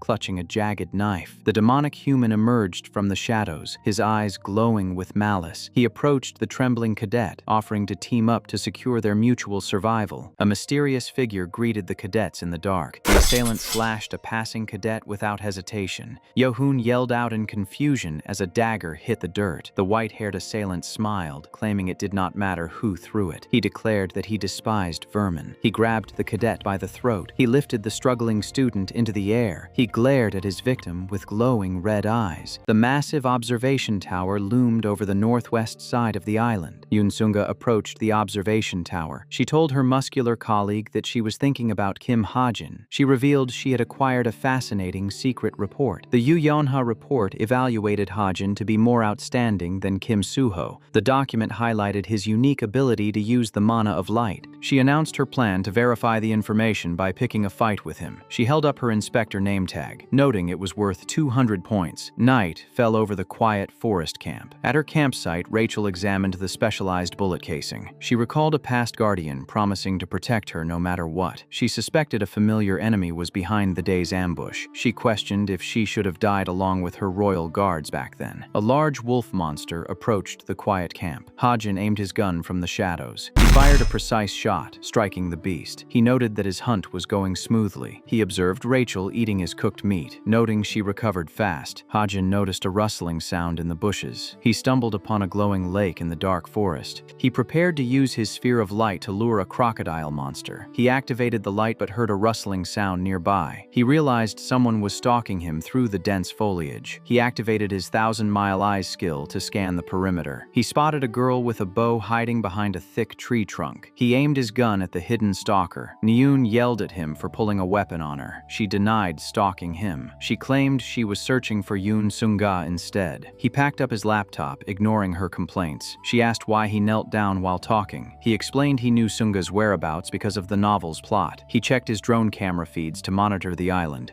He spotted the inspector sitting on a high branch. He reviewed the camera footage on his laptop screen. Nayun pointed at his device, asking about the sphere of light. He told her to shut up. She flinched, confused by his hostility. He ordered her to go to the other side of the forest since he arrived first. He knew he could not tell her the truth about his stigma magic. He reflected on the burden of living inside a novel he wrote. Later, Hajin checked his smartwatch next to a slain beast. He noted he had obtained 15 points by hunting low-grade monsters. A sharp blade pierced the ground near his feet. Yun Sunga stepped out from the shadows to greet him. Sunga approached him in the dark. She smiled, explaining she was there to conduct special events. She stated her rules were very simple. She promised to stay in one spot and only use her left hand. She challenged him to damage any part of her body or force her to take a single step. He stared at the confident inspector. She smirked, fully confident in her overwhelming superiority. He considered the massive 200-point reward for winning. He decided to accept her difficult challenge. Her eyes gleamed with amusement at his bold declaration. He drew his handgun, aiming at his opponent. He fired a concentrated beam of magical light. Sunga focused on the incoming projectile. She deflected the powerful shot using only her left arm. She acknowledged the impressive firepower generated from a simple pistol. She grinned, impressed that he possessed such lethal firepower. He realized straightforward attacks would be useless against her. He drew his dual daggers, preparing for close combat. She praised his decision to utilize both swords and guns at the same time. He lunged forward, launching a rapid melee assault. She blocked his strikes with a glowing aura. She praised his exceptional talent with firearms. She deflected his blade, pushing him back. He spotted a brief opening in her defense. She flared her massive aura, creating a shockwave of energy. His dagger clattered against the dirt. She expressed fascination at his technique of altering the knife's path with mana. She smiled at his surprising versatility. She asked if he possessed any other hidden talents. He turned his back, declaring he would take his leave. She called out, asking why he was quitting when things were getting fun. He pointed out that she had moved her foot. She looked down, realizing she had taken a step backward during the clash. She stood frozen in shock at her technical defeat. He waved her off, claiming it was a waste of time given the massive gap in their stats. She glared at him, furious that he was treating her proposal as a joke. He sweated, terrified of the powerful hero's anger. She yelled his name as he fled into the dark forest. Elsewhere, the disguised Jane confirmed her successful infiltration over comms. She noted that traveling with the other cadets was a terrible choice. A cadet fell unconscious to the ground. She paused, hearing a massive heartbeat echoing through the woods. A glowing cocoon throbbed against the bark of a massive tree. She recognized the anomaly as the awakening butterfly sapling. Hajin remembered that Suho and Rachel were supposed to kill the monster together. He ran through the forest with Rachel following close behind. He panicked, realizing he did not know where the beast would appear.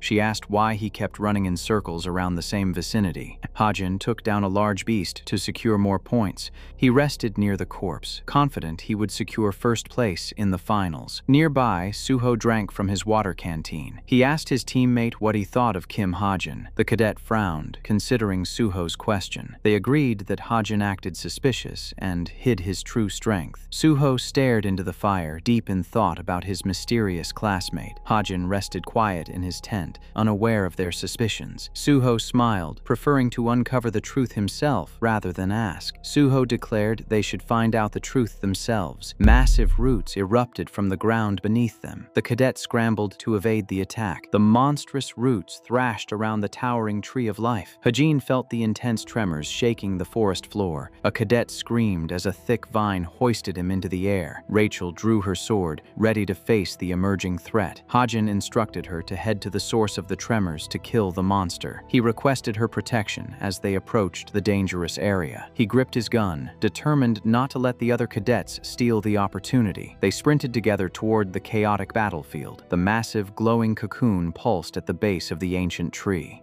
Songa observed the escalating crisis from a safe distance. She remained confident that the elite cadets could handle the unexpected monster. The students engaged the thrashing vines to prove their worth as future heroes. A cadet channeled brilliant light magic to sever an incoming root. He sliced through the thick appendage with a single strike. Suho cheered, amazed by his peers' incredible cutting power. He realized that destroying the roots was useless unless they targeted the main body. He pointed toward the glowing cocoon attached to the trunk. Suho pointed his sword at the throbbing mass. The cocoon split open, revealing a terrifying eye. A massive, radiant butterfly emerged from the ruined shell. The cadet stared in awe at the birth of the giant spirit monster. Its long, sharp legs uncurled from its glowing body. The butterfly spread its magnificent starlit wings. Suho and his ally watched the majestic creature take flight. The girl coughed, affected by the toxic dust falling from its wings. She collapsed, her strength draining away. Suho rushed forward to catch his falling teammate. He realized the glittering dust induced a powerful sleeping effect. He covered his mouth, holding his breath to avoid inhaling the powder. Suho narrowed his eyes, determined to protect his friends. He darted through the forest, dodging the raining debris. Hajin and Rachel arrived at the chaotic clearing. Suho yelled out to them in surprise. Hajin sprinted past the collapsed students. He noticed the unconscious cadet scattered across the ground. He called out to Rachel, taking charge of the situation. He assigned her to protect him from the roots while he targeted the butterfly. He aimed his handgun at the massive flying spirit. He fired a concentrated shot at the beast. The monster shrieked as the bullet struck its fragile wing.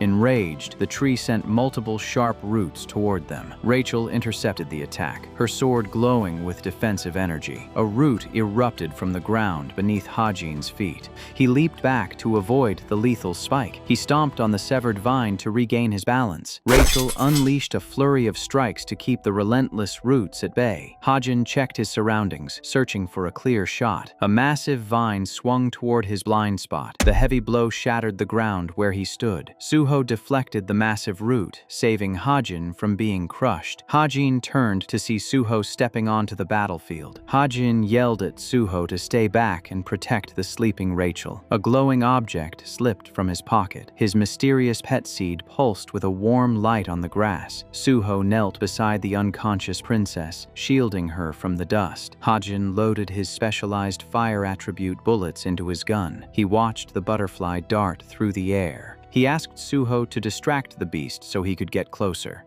Suho nodded, drawing his glowing sword. The brilliant aura of a sword saint surrounded the blue-haired cadet. Hajin watched the impressive display of power in awe. He wondered if Suho figured out Nayun's talent. Suho smiled, fully embracing the thrill of the battle. Hajin left the frontline assault to the powerful protagonist. Suho charged forward, his blade leaving trails of golden light. He carved a path through the dense thicket of aggressive roots. Hajin observed the flawless execution of the attacks. He acknowledged that he knew the world well because he authored it. Suho scrambled up a thick vine to gain altitude. He launched himself high into the sky toward the flying monster. Hajin stared at the brilliant light radiating from his own creation.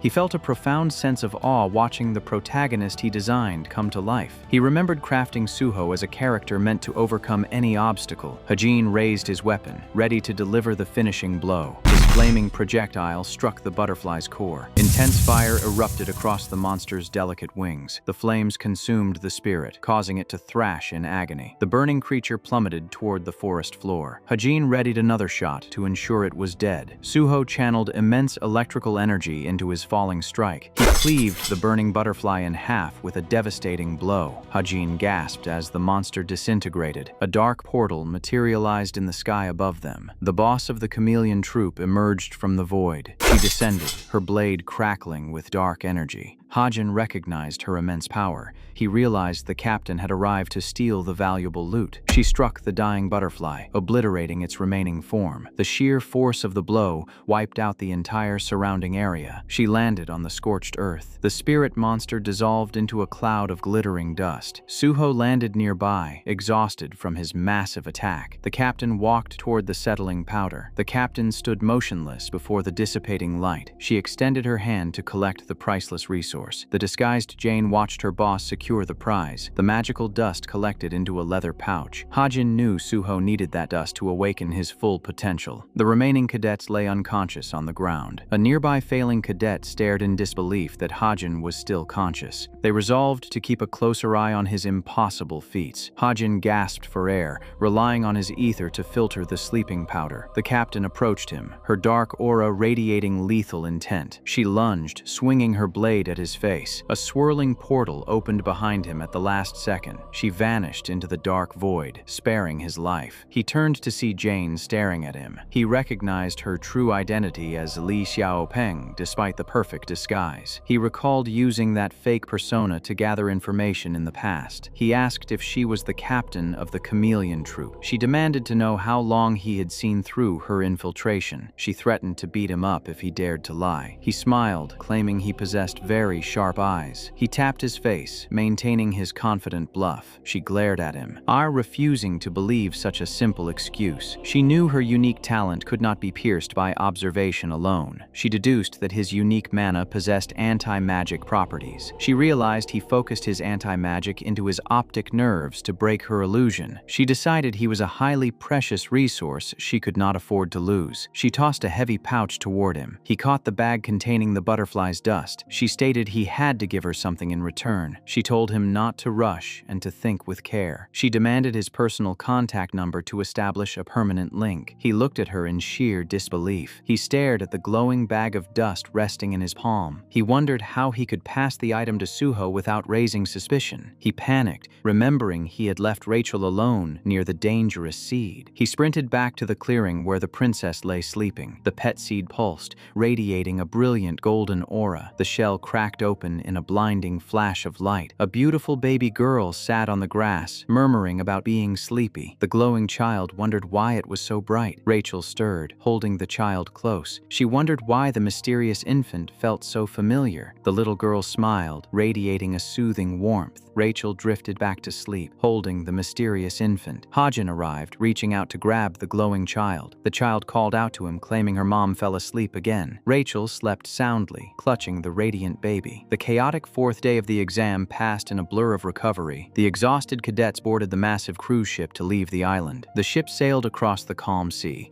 signaling the end of the trial. The instructors announced that the 4 cadets who stopped the monster would share the points. That night, a dark-haired woman stood alone on the deck. Hajin wondered what caused the captain to take a sudden interest in him. Nayun approached him, asking how the fight against the butterfly ended. She refused to believe he destroyed its wings using a pistol. He deflected her suspicion by asking why she used a sword instead of her bow. She yelled, reminding him that he was the one who told her to use it. She claimed there was no other choice if she wanted to progress. He asked how she felt wielding the blade in actual combat. She trembled, claiming she was not scared at all. He smirked, recognizing her obvious tell when she lied. He assured her that she would become comfortable with the weapon over time. He stated she was born with a massive talent for swords. The next day, Yona sat in the cafeteria, observing Nayun's behavior. Suho listened as they discussed Hajin's cold personality. Yona noted that Hajin only approached people when he wanted something from them. Nayun fanned herself, her face flushed with embarrassment. Hajin walked past their table, holding his lunch tray. He offered a casual greeting before moving on. The girls glared at his retreating back, annoyed by his indifference. Hajin entered his private dormitory room after classes. The little girl rushed toward him, calling him Dad. He picked her up, begging Evangel to stop calling him that. She tilted her head, asking why in a cheerful tone. He explained that people would misunderstand their relationship if she continued. She giggled, ignoring his lecture. He recalled how Evangel had hatched beside Rachel. When he had arrived, the infant identified him as her father. He had grabbed the child and ran before Rachel fully woke up. He set Evangel down, asking if she could revert to her seed form. She refused, claiming she liked her current body. She glowed with magical energy, granting his request after a moment. The child dissolved back into a smooth, glowing seed. He remembered carrying the dormant seed back to his room to hide her. Evangel ate a large plate of food at his desk. He told her to eat in silence while he sorted out his inventory. He pulled out the glowing bag of butterfly dust. He reviewed its property to awaken dormant potential in people or objects. He knew the item was meant to elevate Suho and Rachel's abilities. Meanwhile, Rachel rested in her luxurious bed. She stared at the ceiling, thinking about the mysterious child she had held. She remembered the soothing warmth radiating from the small body. She wondered if the encounter was just a vivid hallucination caused by the dust. She touched her chest, unable to shake the lingering feeling of the child's embrace. She smiled, certain that they would meet again someday. Later, the cadets gathered before a massive statue for a special event. They stood outside the towering guild headquarters. Hajin arrived, waiting with the rest of the selected students. He noted they were waiting for one last person to show up. Nayun stepped out of a luxury car, apologizing for being late. Yona stared at her friend, annoyed by her grand entrance. Hajin leaned against a car, observing the impressive building. They gazed up at the majestic essence of the Strait headquarters. A system window announced the upcoming guild tour details. Hajin checked his smartwatch, reviewing the details of the official guild tour. He knew Yeonha had arranged this event for the top-ranked cadets. He sighed, knowing his rank was too low to qualify normally. He acknowledged that first-year students rarely received such prestigious invitations. He realized his high placement in the finals secured his unexpected spot. A system notification pinged on his screen. The group walked through the busy corridors of the elite hero agency. They observed various high-level missions being processed on large screens. Hajin confirmed that Yeonha had pulled strings to include him.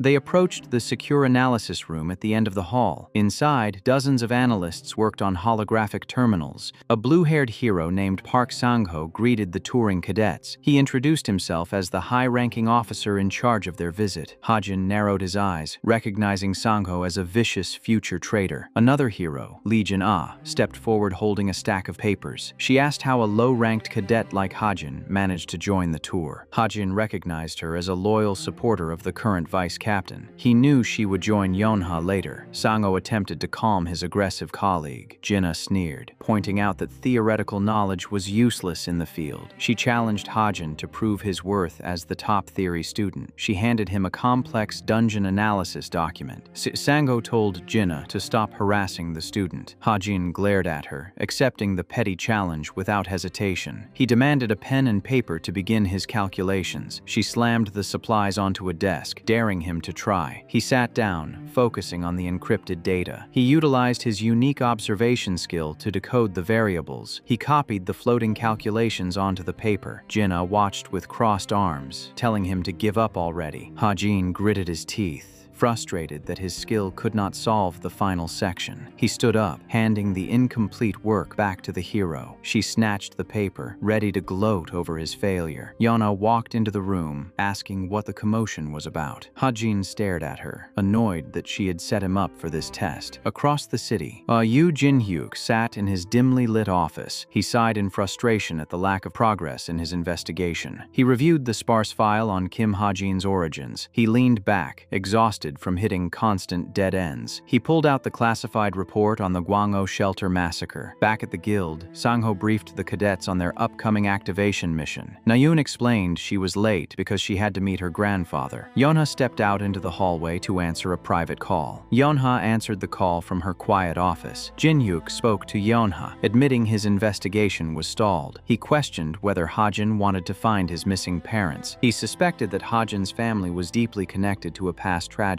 He promised to continue digging and hung up the phone. Yana panicked, but realizing Hajin might be tied to the horrific massacre. The Gwangho incident had involved a massive flood of terrifying monsters. 87 civilians and 9 elite heroes had been slaughtered in the attack. Jinhyuk had been exiled from the Yu family for investigating the cover-up. The true mastermind behind the disaster was Daehyun's chairman, Chai Juchul. Yana's own father had hired the assassins to facilitate the massacre. Jinhyuk feared that Hajin was a surviving victim of the tragedy. He worried the boy had memorized wanted lists to exact his revenge. He knew Yuiol would kill him if he discovered the ongoing investigation. Out on the city streets, Nayun drew her bow, ready for combat. A massive group of stone golems rampaged through the commercial district. She asked Sangho where Hajin was as they charged toward the threat. Yona stared forward, distracted by her dark realization. A massive golem smashed its stone fists into the pavement. The stone giant roared, shaking the entire street. The creature raised its arm for another devastating blow. Sangho intercepted the monster, deflecting its heavy strike. He thrust his spear forward with incredible force. The piercing attack shattered the golem's sturdy exterior. Hajin ran down the street, catching up to the dispatch team. Nayun aimed an arrow at another approaching golem. She hesitated, doubting her ability to pierce its thick armor. She dropped her bow, deciding to engage the beast with her sword. She targeted the monster's ankle, knowing it was the standard weak point. She infused her blade with mana, preparing a low sweep, but she struck the joint, causing the giant to stumble. The golem retaliated, swinging a massive stone fist. The brutal counterattack sent her flying backward. The monster raised its arm to crush her against the concrete. Hajin screamed her name in terror. He dashed forward, intercepting the massive descending strike. He tackled Nayun out of the kill zone just in time. He panted, realizing his protective ether had triggered itself. He yelled at her to fight from long range if she was going to freeze up. She glared at him, telling him to mind his own business. He sighed, frustrated by her reckless refusal to adapt. He knew she was forced to use a sword because of her absurd mana capacity. Her innate talent generated a boundless sea of magic power. A sword was the only medium capable of handling her limitless output without breaking. The official rescue unit arrived to clean up the remaining rubble. Hajin spotted a shadowy figure standing atop a nearby building. He recognized the ominous presence of the chameleon troop's boss. Sangho called out, telling Hajin it was time to leave the area. The boss vanished into the shadows before anyone else noticed her. Back at the guild, Jinna stretched her sore shoulders in the office. She decided to finish grading the complex test Hajin had taken. She stared at the paper, confused by his bizarre scribbles. Her eyes widened in shock as she realized his answers were perfect. She messaged Hajin, begging him to talk to her. Hajin sat on his bed, ignoring her desperate calls. He smirked, deciding to have some fun teasing the arrogant hero. Jinna panicked, realizing her previous insults had ruined a massive opportunity. Hajin laughed out loud at her explosion of text messages.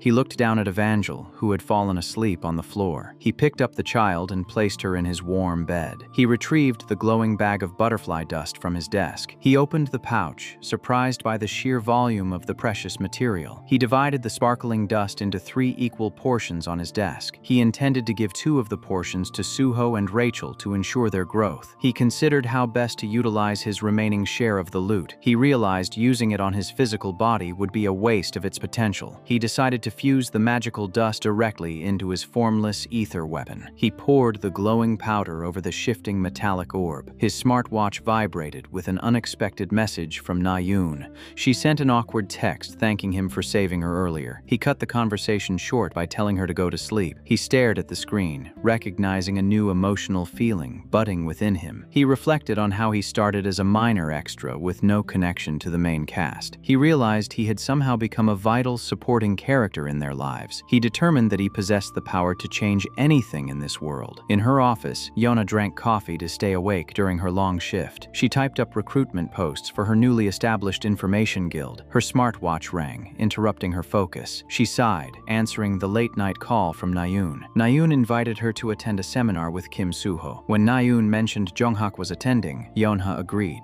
Na-yoon begged her not to share the drone footage of Hajin saving her. Yonha smirked, teasing her friend about falling into his arms. Flustered and angry, Na-yoon hung up the phone. Yonha chuckled before receiving another incoming call. Jinna reported that Hajin was dropping out of the guild tour. Annoyed by the incompetence, Yonha ended the call. Hajin received a system notification confirming a massive increase in bonus SP. He smiled, eager to invest his newfound points. He knew his physical stats would fall behind the main characters over time. He decided his only path to survival was to focus on upgrading his weapons. He accessed the random enhancement system to apply his accumulated SP. He finalized the complex upgrade parameters on his laptop. A warning alerted him that the enhancement quality had decreased due to insufficient points. A system notification confirmed his incredible luck had salvaged the enhancement. He breathed a sigh of relief, satisfied with the final configuration. He released the ether to complete the final modifications. He confirmed that the ether had finished maturing with the butterfly dust. A system prompt stated his physical strengthening had increased. He decided to test the upgraded weapon's new capabilities. He ventured into the dark woods to practice far away from the dormitories. He grumbled about his weak baseline stats despite his relentless training. He summoned the golden ether orb into his hand. He commanded the formless armor to manifest as a solid object. The golden liquid shifted and condensed into the shape of a knife. He gripped the newly formed hilt, pleased with the perfect weight. He activated his identification skill to verify the blade's enhanced parameters. He hurled the glowing dagger at a massive boulder with all his strength. The enchanted weapon shattered the solid rock into dust upon impact. Hajin smiled at the results of his random enhancement skill. He admired the new outer appearance of his weapon. He noted that a normal-looking item would cause others to drop their guard. He looked at the glowing slime form of Evangel. He promised to buy the energetic child delicious food if she stayed quiet. He warned her not to make any humans with her spirit abilities. The girl waved goodbye as he prepared to leave. Elsewhere, a man informed Princess Rachel that their contract with Cube had ended. The blonde royal listened quiet in her elegant dress. The man suggested they recruit trustworthy agents. She agreed with the plan to approach the cadet who saved her. The man noted that Hajin possessed power far above his current rank. He explained that the Imperial Guild could legally propose a better offer than any other guild. Rachel blushed, clutching her hands in front of her chest. Later, the cadets gathered outside a portal station to depart for England. Suho and Yona complained about the intense heat. Hajin stood comfortable in his specialized temperature-control jacket. The group arrived in England. Na-yoon pointed out their destination hovering in the sky. The massive floating landmass of Clancy Islet loomed above the clouds. A system window detailed the island's entertainment and auction facilities. The text highlighted the location as the starting point for the main story event. The cadets walked through the busy neon-lit streets of the island. Suho smiled, asking Na-yoon if she could be his guide. The group stood in the massive portal lobby. The cadets cheered at the mention of visiting the casino. A shower of glowing casino chips fell onto a roulette table. The cadets explored the massive gambling hall. A female receptionist asked for Hajin's identity card. Hajin greeted the disguised Jane at the exchange counter. He reflected on the impending attack by the demonic humans. He gripped his tokens, determined to earn money, relying on his luck. He flipped a coin, deciding to start with the slot machines. He approached the table where Nayun was playing poker. He recognized her opponent as Vert, a major character from his novel. Vert smirked, offering to return a portion of Nayun's lost money.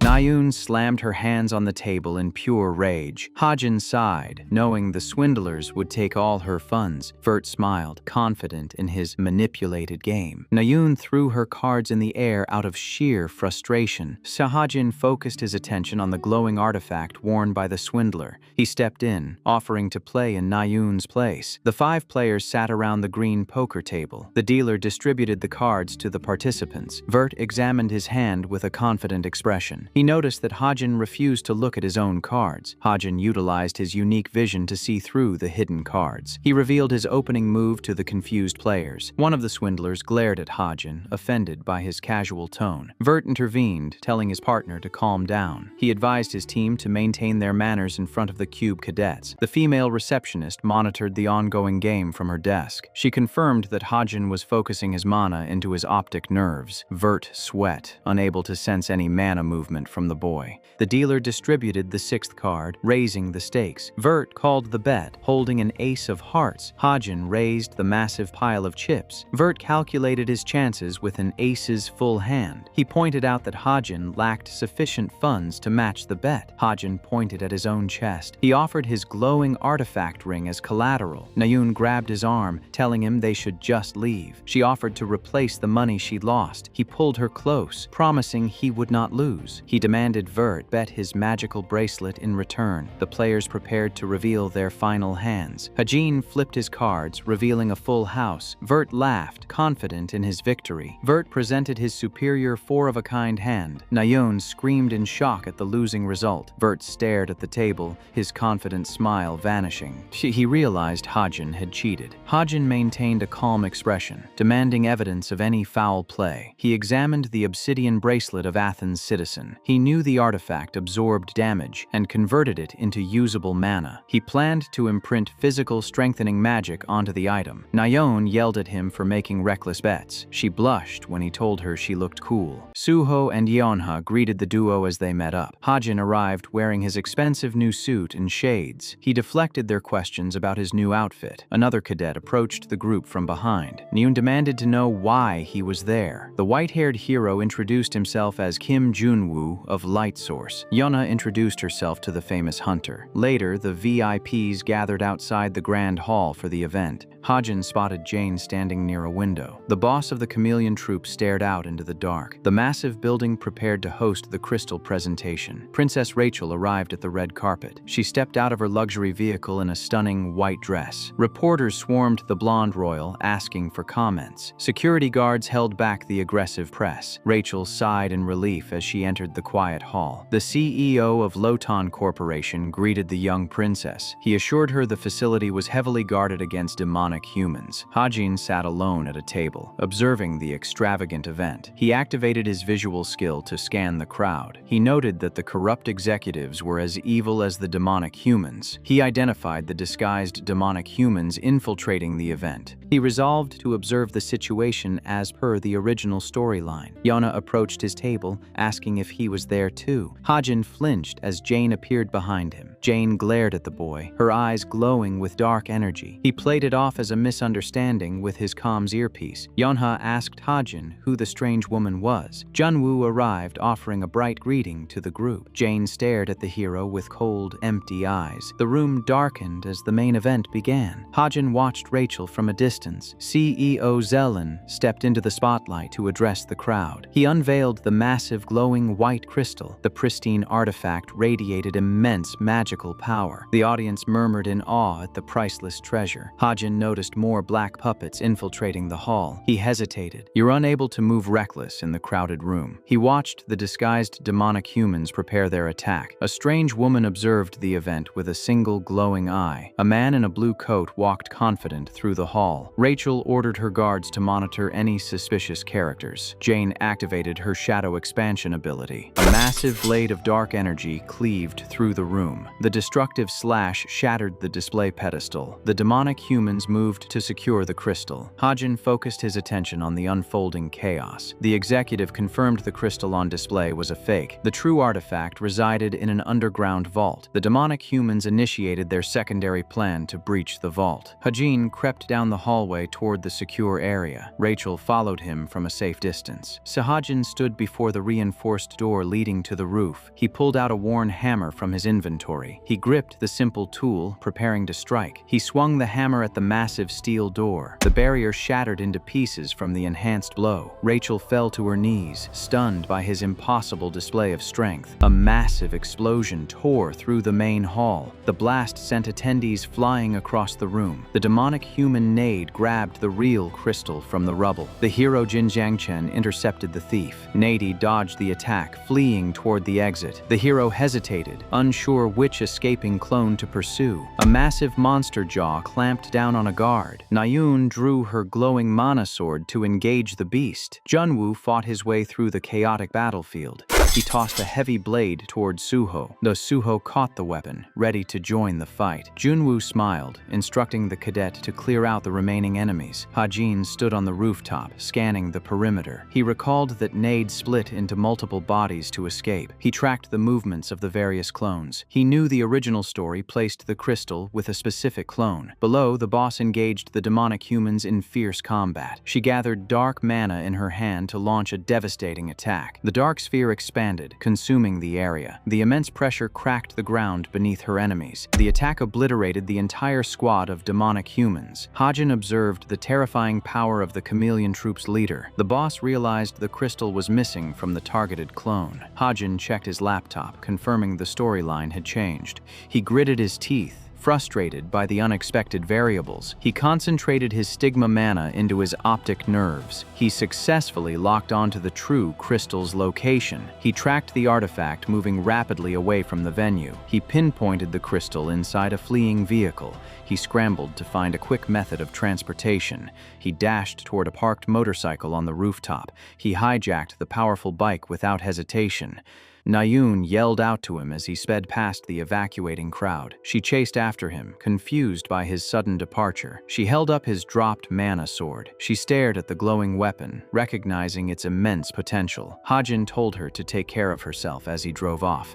He accelerated, determined to retrieve the stolen artifact. He launched the motorcycle off the elevated ramp. He tracked his target, moving toward the southeast. He closed the distance on the fleeing vehicle. The disguised demonic humans drove down the empty highway. Hajin descended from the sky on his stolen motorcycle. He crashed heavy onto the hood of the moving car. The vehicle swerved out of control from the massive impact. Hajin coughed, recovering from the rough landing. He drew his gun, aiming at the confused driver. A system prompt asked to confirm sending the transport aircraft back. He stared at the massive aircraft hovering above. The boss yelled at him, demanding to know where he was going. Hajin stood before the wrecked car, ready to confront the thieves. A massive red streak of energy slammed into the ground. The impact shattered the concrete, sending debris flying. The massive martial artist Chuk Jung-young stood over the unconscious thief. The brutal combatant held the bleeding demonic human by his face. He tossed the unconscious Princess Rachel onto the pavement. Hajin panicked, recognizing the legendary fighter's overwhelming presence. He realized Rachel had been caught in the crossfire. He watched Jung-young retrieve the stolen white crystal. He ordered the massive man to put the princess down. He aimed his pistol directly at the priceless artifact. The martial artist noted that the girl must be important to him. He challenged Hajin to see who was faster. Hajin warned that if he did not drop the girl, the crystal would be destroyed. Jung-young smirked, amused by the boy's sheer audacity. He dropped Rachel onto the grass. He handed the glowing case over to Hajin. He turned away, declaring the fragile item was not suited for him to handle. Hajin secured the crystal, knowing it would serve as a powerful negotiation chip. Jung-young leapt into the air with explosive force. Hajin sighed in relief as the massive threat departed. He clutched his chest, admitting he had nearly died from the pressure. He reviewed his system log, noting his extreme luck had prevented a fatal attack. Back at the venue, the heroes rushed to clear the debris. Suho wiped the sweat from his face after the intense battle. Yona noticed the massive damage inflicted on the main hall. Nayun searched the area for any sign of Hajin. She realized the demonic humans had retreated. A guard approached, asking if they were unharmed. Nayun demanded to know where Hajin had gone. The guard stammered, unsure of how to answer. Hajin sat beside the unconscious Rachel in the quiet forest. Rachel groaned, slowly regaining her senses. He assured her that the enemy had already left. She looked around, confused by her sudden rescue. He claimed the thieves had escaped with the crystal. He handed her a specialized sniper bullet. He lied, stating he found her ammunition during the final exam. He explained he had followed her in case she needed backup. He claimed he helped her because they were fellow cadets. He reflected on how closely he had been monitoring her progress. He knew he could not tell her the truth about his involvement. He presented a holographic badge proving he was a member of her fan club. He hoped his fake excuse was convincing enough to avoid suspicion. He knew Rachel's survival was vital to maintaining the novel's storyline. She stared at him,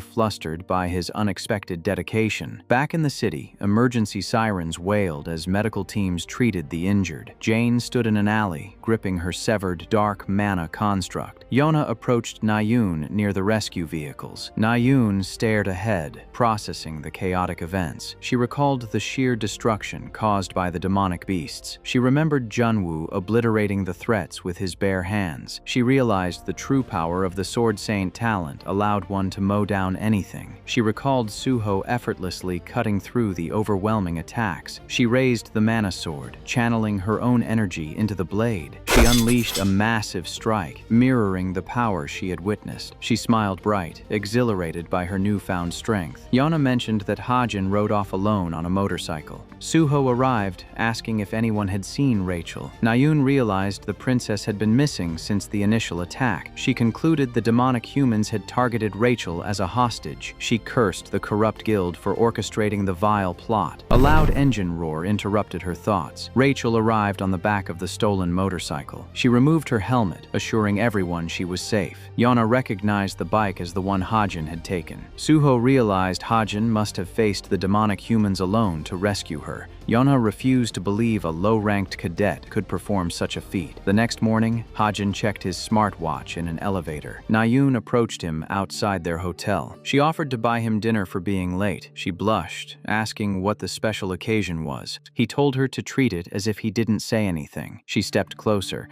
asking if they could at least become friends. He bluntly refused her proposal. He stated there was no way they could build a friendship. She yelled at him for rejecting her so coldly. He knew he was destined to leave her life eventually. He recalled that he would be forced to kill the most important person to her. He accepted that there was no path for them to be friends. Later, Hajin returned to his dormitory room. Evangel rushed to greet him with a bright smile. He handed her the fried chicken he had promised. He sat at his laptop, ready to finalize his preparations. He checked his accumulated SP from his recent narrow escapes. He successfully synchronized his laptop with his smartwatch. He smiled at the convenience of the new upgrade. He noted he had one last important task left to complete. He asked his contact to purchase a high-end motorcycle. The contact yelled in shock at the absurd request. Hajin confirmed he wanted the vehicle with all the premium options. He intended to use his massive casino winnings to fund the purchase. He anticipated his stock investments would soon skyrocket. The one-month school break officially ended. The cadets gathered back at the academy discussing their vacations. Hajin scrolled through the main character's social media posts. He noted Jonghak's intense workout updates. He observed Nayun had been quiet online since the casino incident. Yonha approached his desk, pointing out his recent rise in the ranks. The instructor addressed the class, announcing the start of the second semester. He introduced the newly transferred cadets.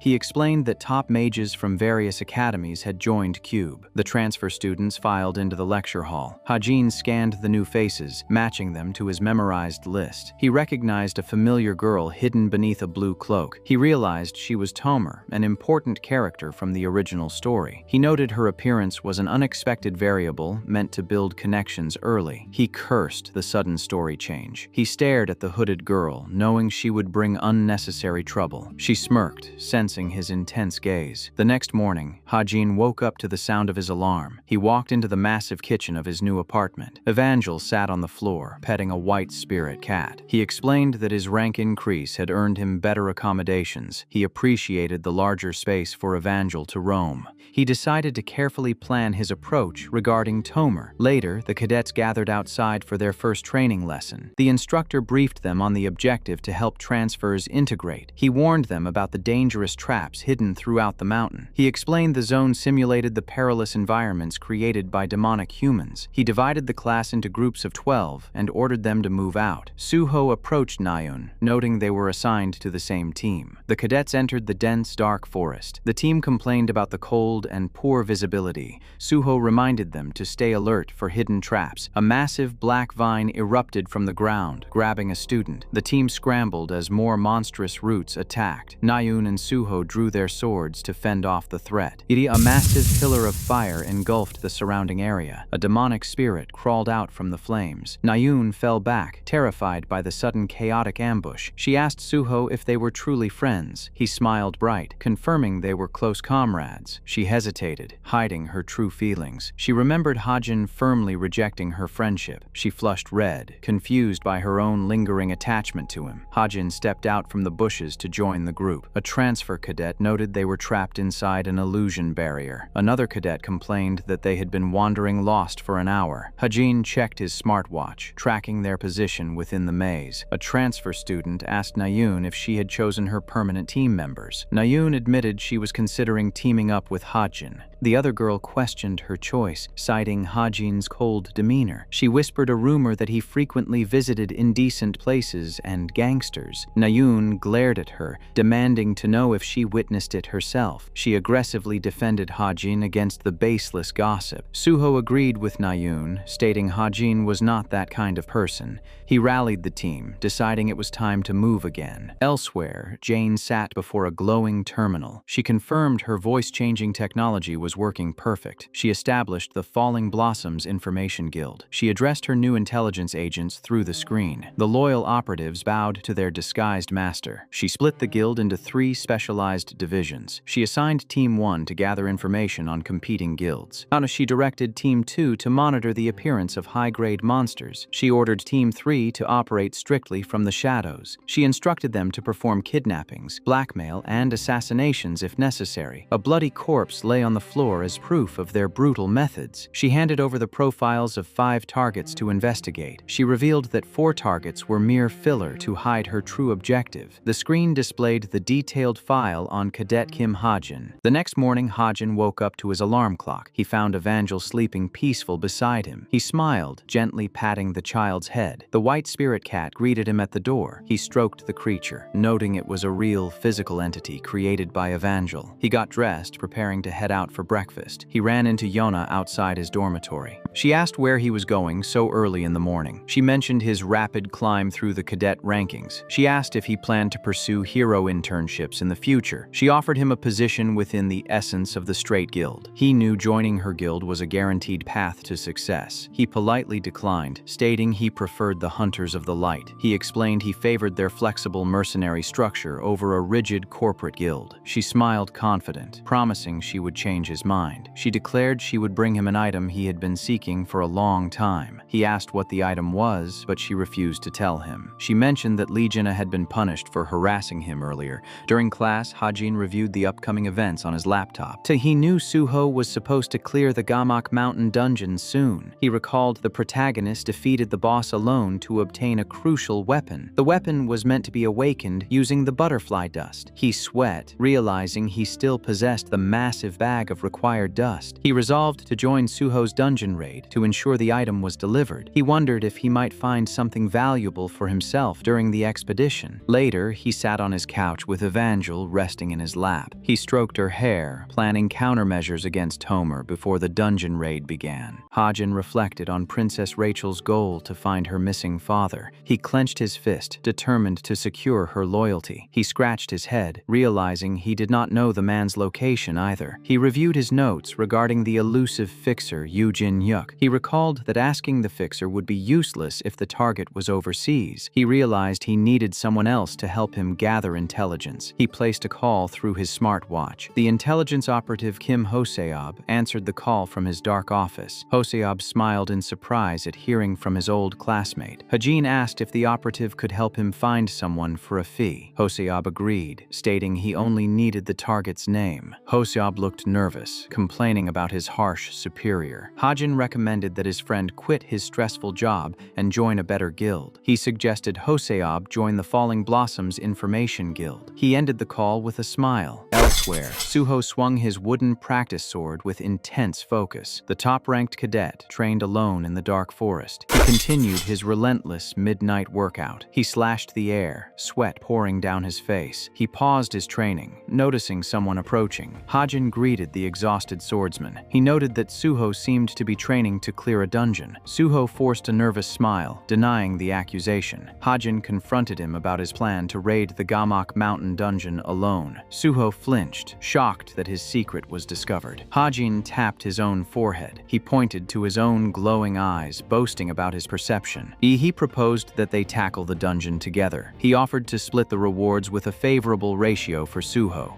He insisted he only wanted a few minor items from the raid. Suho stared at the shooter, considering the offer. He admitted he had discovered the small dungeon a week ago. Hajin warned that clearing the dungeon solo was far too risky. Suho admitted he still needed to confirm if he could trust Hajin with his back. He declared he needed to test Hajin's combat abilities first. Hajin broke into a sweat, shocked by the unexpected request for a duel. He knew a direct fight against the protagonist would be a crushing defeat. He tried to back out, citing his disadvantage in open terrain. Suho drew his wooden sword without hesitation. He promised to stop the spar once he was satisfied with the results. Hajin realized his normal bullets would be useless against Suho's mana-infused blade. He knew he could rely on his luck to survive the encounter. He accepted the challenge, refusing to look pathetic by fleeing. Suho lunged forward with terrifying speed. He closed the distance in a blur of motion. Hajin activated his bullet time skill to slow his perception. He activated his enhanced vision to predict the attack path. He tracked the glowing trajectory of Suho's incoming strike. He dodged the blow as it shattered the ground. Suho transitioned into a horizontal sweep. Hajin threw himself backward to avoid the assault. He realized his opponent was too fast. He drew his pistol, knowing he could not just stay on the defensive. He kept his gun aimed, struggling to keep up with the speed. He noted that the longer the fight dragged on, the more disadvantaged he would be. He decided to bait Suho into taking one specific step. Suho vanished, reappearing behind the shooter. Hajin panicked as the swordsman closed in on his blind spot. He deployed his magical ether thread in a desperate maneuver. The glowing thread wrapped around a nearby tree trunk. He vaulted backward, using the tether to escape the downward slash. Suho commended the shooter for his evasion skills. The swordsman lunged again, preparing for a final strike. He swung his blade at the falling shooter. The heavy wooden sword slammed into Hajin's chest. Hajin smiled, knowing his trap had been sprung. Suho was repelled by an invisible kinetic barrier. Hajin leveled his gun at the stunned swordsman. He asked if Suho was satisfied with the results. A system prompt detailed the booby-trapped property of the outer garment. Hajin kept his weapon steady, grateful he had invested points into the defensive trap. Suho smiled, admitting his defeat. He offered his hand, agreeing to raid the dungeon together. Hajin grabbed his hand, securing the alliance. They looked up at the dark sky, preparing for their mission. Meanwhile, the chameleon troop gathered at an abandoned factory in Suwon. Chok Jungyong shattered a replica relic with a heavy kick. The young member presented the glowing crystal retrieved from the fragments. He activated his item creation skill. A pillar of light erupted from the crystal. Dozens of perfect replica swords materialized in the air. The boy explained that the replicas required no further processing. The boss observed that the new weapons possessed abilities rivaling low-grade relics. A member realized they could sell the replicated weapons for billions of won. The man marveled at their newfound source of wealth. The troop members cheered at their payday. The boss announced their next target was the masked demon's master. She pointed to the hologram displaying their objective. She crossed her arms, determined to steal from the rival organization. Later, Suho walked down the path, reflecting on Hajin's strange movements. He recalled how the shooter's dodges had been full of openings. He suspected the boy possessed an instantaneous mana discharge ability. He deduced that Hajin was hiding his true strength. He related to the boy's desire to conceal his power. He surprised Nayun during her intense sword practice. She stammered, claiming she was just training her stamina. He mentioned that he had met with Hajin earlier. Nayun Nyun flushed, surprised by the connection. She denied caring about their meeting. She told Suho to mind his own business. Suho demonstrated a relaxed sword grip, unleashing a powerful energy wave. He advised her that holding the blade too tight would ruin her cuts. Nyun stared in awe at the force. She demanded that he show her the technique again. Later in her dorm room, Nyun screamed in frustration over her stress. She grabbed her virtual reality headset to blow off steam. She logged into the popular combat simulator. The title screen for Gladiator of the Century appeared. The competitive virtual league was broadcast worldwide. The broadcast highlighted the action of the top-ranked matches. Nyun reviewed her impressive win record under the alias Extra 7. She sent a duel request to a random platinum-ranked player. The opponent accepted the challenge. Nyun flashed a confident smile, expecting an easy victory. The two players stood facing each other on the virtual battlefield. The moment the duel started, the opponent charged with speed. The platinum-ranked player swung his sword with efficiency. Nyun panicked, caught off guard by the assault. The masked player struck her down without hesitation. Nyun was sent flying back by the strike. He swung his heavy blade again. A defeat screen flashed before her eyes. Enraged, she screamed at the sneaky rat who had bested her. She challenged him to another round. The opponent defeated her in the rematch. Defeated, she begged for just one more round. So she asked if they could continue sparring later. The player agreed to the request before logging off. In his own room,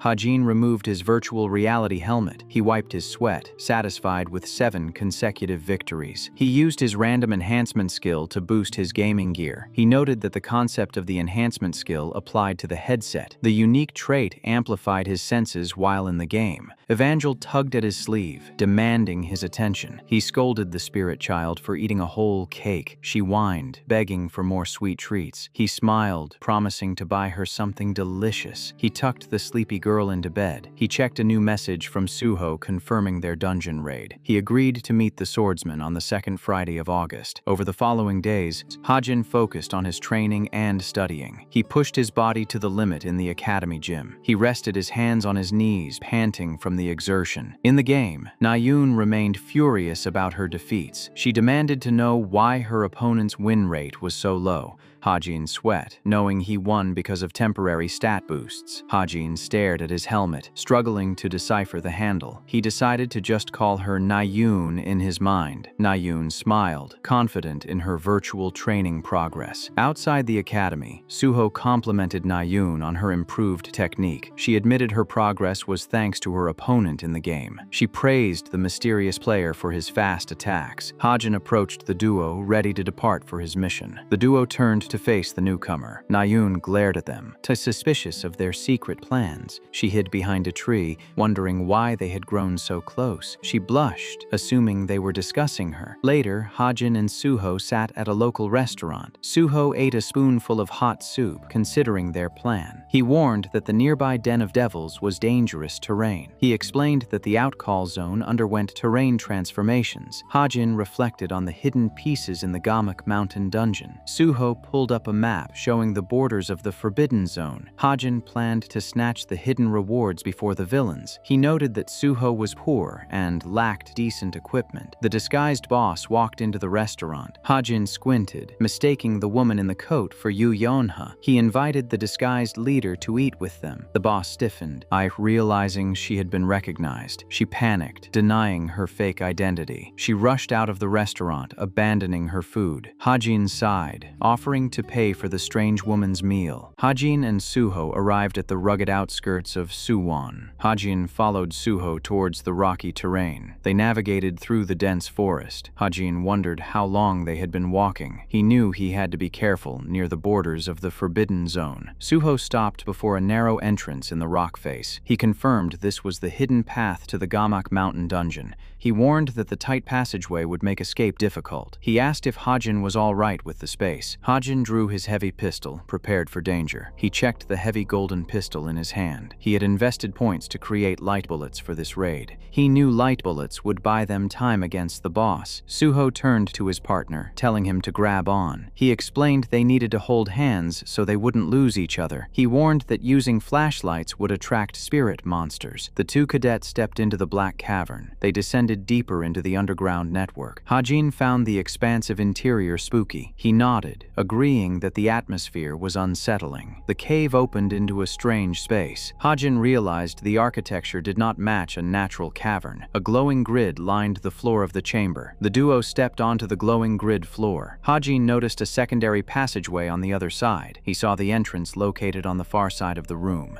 He heard approaching footsteps echoing from the other side. They hurried to conceal themselves in the shadows. The two cadets hid behind a large rock formation. Hajin peeked around the stone corner to assessment the threat. Two men walked through the secondary entrance. Hajin observed the two men scanning the empty chamber. He urged Suho to stay quiet. Suho sensed an aura of dark energy radiating from the intruders. Hajin realized the intruders possessed a dangerous aura. Hajin received an alert on his smartwatch. A system notification detailed the judgment points for this dungeon. The system confirmed the Gamak Mountain dungeon was linked to the Den of Devils. He realized the two locations were connected as a hidden stage. Suho confirmed the current date was the 14th of August. Hajin cursed, realizing his miscalculation. He recognized the intruders as demonic humans from the Masked Demon's Master. He recalled that the villain guild raided Suwon today. He knew the villains were elite fighters. Suho whispered, asking what they should do. He asked his partner if something was wrong. Hajin explained that the strongest demonic human organization was invading. The shadow figures represented a threat beyond their current capabilities. The two villains decided to retreat and regroup. The villain suggested they return to their team. He noted it would be a pain if someone accused them of stealing loot. His partner agreed with the retreat plan.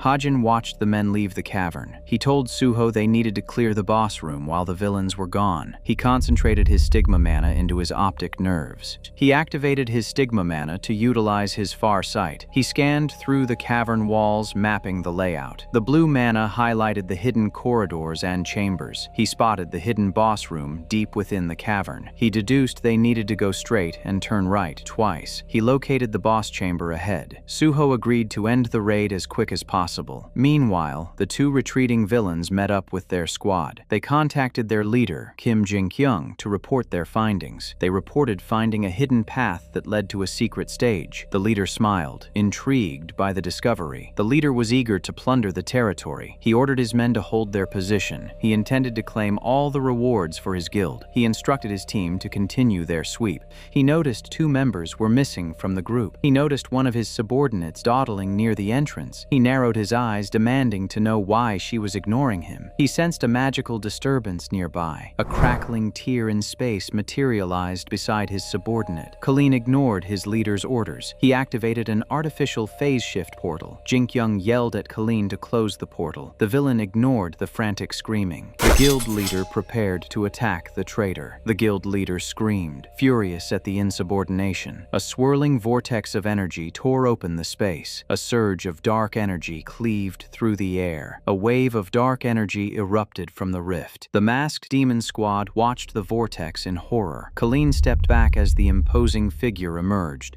The terrified villains watched a figure emerge from the portal. The boss of the chameleon troop stepped into the cavern. The guild leader recognized the woman. The woman stepped out of the rift with authority. The boss stepped onto the battlefield. She stared at the rival demonic humans. The boss focused her dark power. She gathered an immense volume of shadowy mana. The dark energy subdued the area. The energy engulfed the entire cavern. The rival villains collapsed on the stone floor, knocked unconscious by the sheer pressure. Colleen smirked, glad his mission was successful. She ordered Colleen to stay on standby. The boss informed him that two cadets were inside the hidden stage. She identified Hajin and Suho as potential candidates. She revealed her intention to test the candidates. Colleen smiled, for realizing she was evaluating them for recruitment. The boss's dark aura flared as she prepared her examination. She gathered her dark mana, intending to test their worthiness. She vanished into the shadows, heading for the hidden dungeon. Back inside the hidden stage,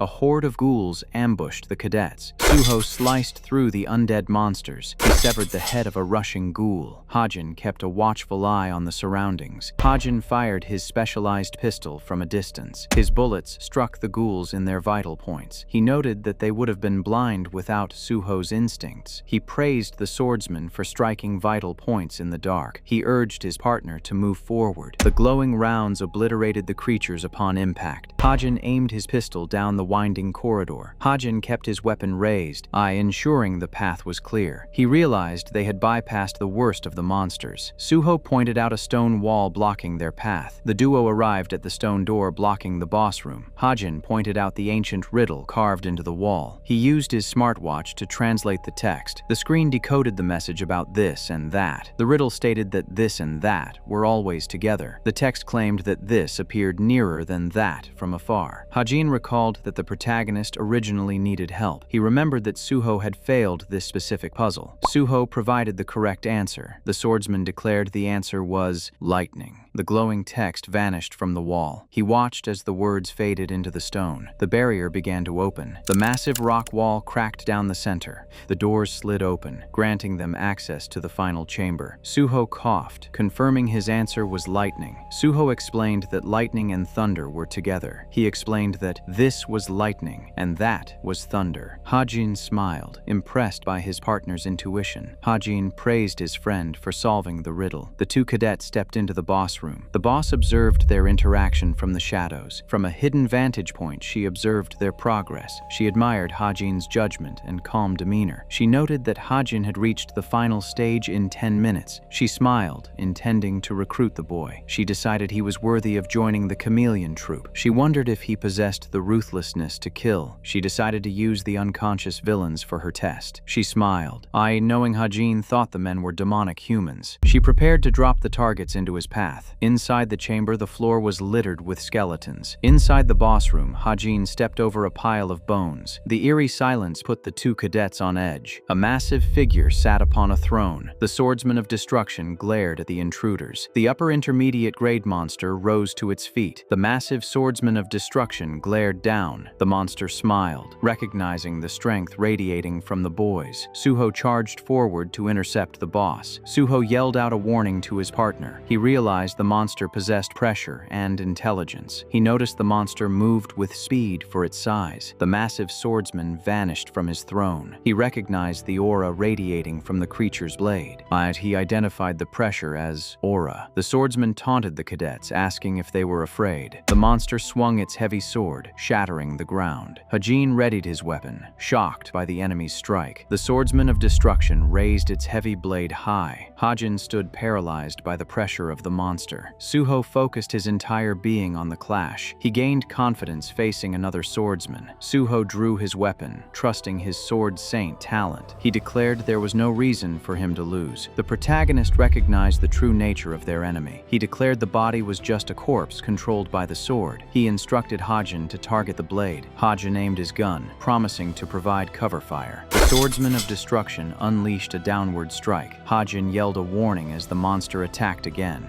The impact kicked up a massive cloud of dust. Hajin coughed, his vision obscured by debris. The beast laughed, swinging its heavy sword. Suho intercepted the monster's follow-up attack. The two swords collided with force. Suho dug his heels into the stone, holding his ground. The monster laughed, impressed by the cadet's strength. Suho strained against the downward pressure. The force of the collision shattered the stone. Debris rained down around the combatants. The monster chuckled as the dust settled. The monster demanded to know where the shooter was hiding. It swung its blade in a wide arc. Suho leaped backward to avoid the attack. The creature unleashed a flurry of strikes. Suho parried the relentless assault. He tightened his grip on his wooden sword. He prepared to risk an explosive burst of power. He focused on destroying the gem embedded in the sword. Hajin aimed his golden pistol at the monster's blind spot. The swordsman of destruction laughed at the attempt. The monster sneered, promising to take over the boy's form. Suho gritted his teeth, refusing to yield to the pressure. He swung his wooden blade, colliding with the demonic demonic weapon. He realized he could not pull his sword away. He pushed against the demonic blade with all his might. The shockwave sent him skidding backward. Hajin tracked the monster's movements, waiting to shoot. He thanked Hajin for providing the distraction. He realized the beast was baiting them into a position. Suho lunged forward again, renewing his assault. He raised his sword, ready to defend his partner. The monster sneered, enjoying the struggle. The monster blocked the strike, surprised by the power. It laughed with madness, enjoying the battle. It claimed a body worth taking over had appeared. It reached out with its free hand, intending to grab the cadet. It focused its dark energy to regenerate its limbs. Suho noticed the creature's severed hand had regenerated. He reminded Hajin that damaging the human corpse was useless. He vaulted away from the grasping hand to create distance. Suho charged back into the fray, refusing to back down. The swordsman of destruction approached, raising its blade. Suho leaped into the air, bringing his sword down. The monster struggled to block the powerful strike. Hajin winced from the pressure radiating off the clash. The two swordsmen exchanged a flurry of blows. Hajin prepared his weapon to support the fight. He decided against the shotgun, fearing he might hit Suho.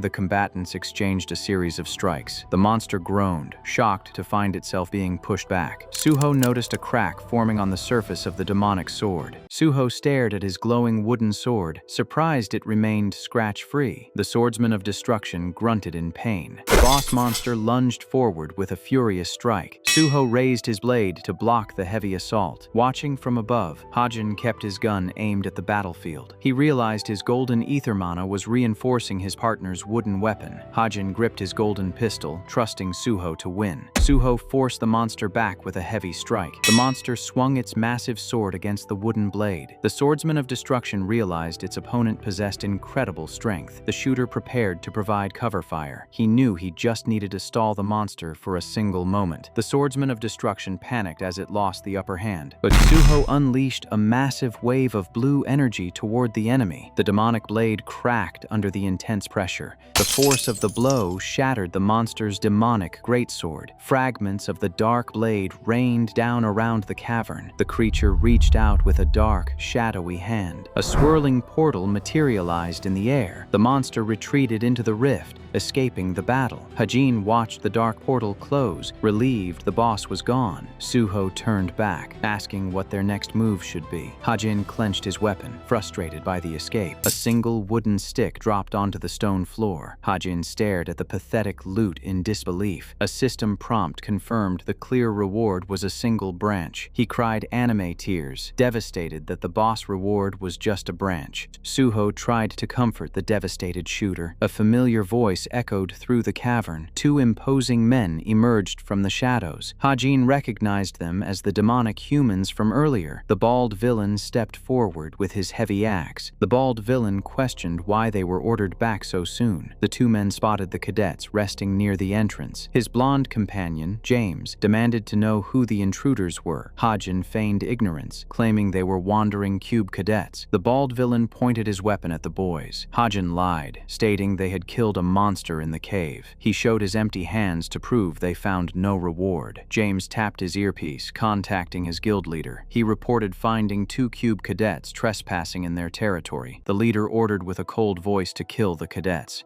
James smirked, telling the boys to blame their own curiosity. James unleashed a sweeping wave of red energy. Suho rushed forward, blocking the attack with his wooden sword. Suho was pushed back by the overwhelming force of the spell. A magical barrier erected around the cavern, isolating the fighters. The purple energy wall isolated the two battlefields. Hajin realized he was trapped alone with the bald villain. He noted the two golden axes on the man's jacket, marking him as an intermediate hero. Hajin questioned why an intermediate hero was attacking mere cadets. The villain gripped his axe, eager to slaughter the boy. The bald villain prepared to swing his massive weapon. Hajin sweated under the overwhelming pressure of the man's mana. He knew the enemy could decapitate him in one swing. He refused to give up, noting the situation was not hopeless. He pulled out a small stone. The villain laughed at the pathetic projectile. Hajin declared the small rock was the perfect weapon to defeat a loser. The bald man's face twisted in anger at the insult. Hajin smirked, mocking the man's inferior magic. Enraged, the bald warrior charged with his axe raised. A thin thread of golden ether wrapped around the weapon's handle. A golden cord tightened around the man's wrist. Hajin yanked the magical thread with all his might. The stone attached to the ether slammed into the villain's face. The villain lost his balance and fell backward. The heavy man crashed onto the cave floor. Hajin wiped his sweat, glad his trap had worked. He sighed, admitting the trick worked just because his enemy was careless. He smiled, eyes grateful he had invested points into his ether skill. He approached the fallen demonic human, readying his golden pistol. He considered switching his gun to shotgun mode to finish the job. He hesitated, debating if he should use more mana. The villain opened his glowing eyes. Hajin aimed his weapon, realizing the fight wasn't over. The man screamed in unyielding rage.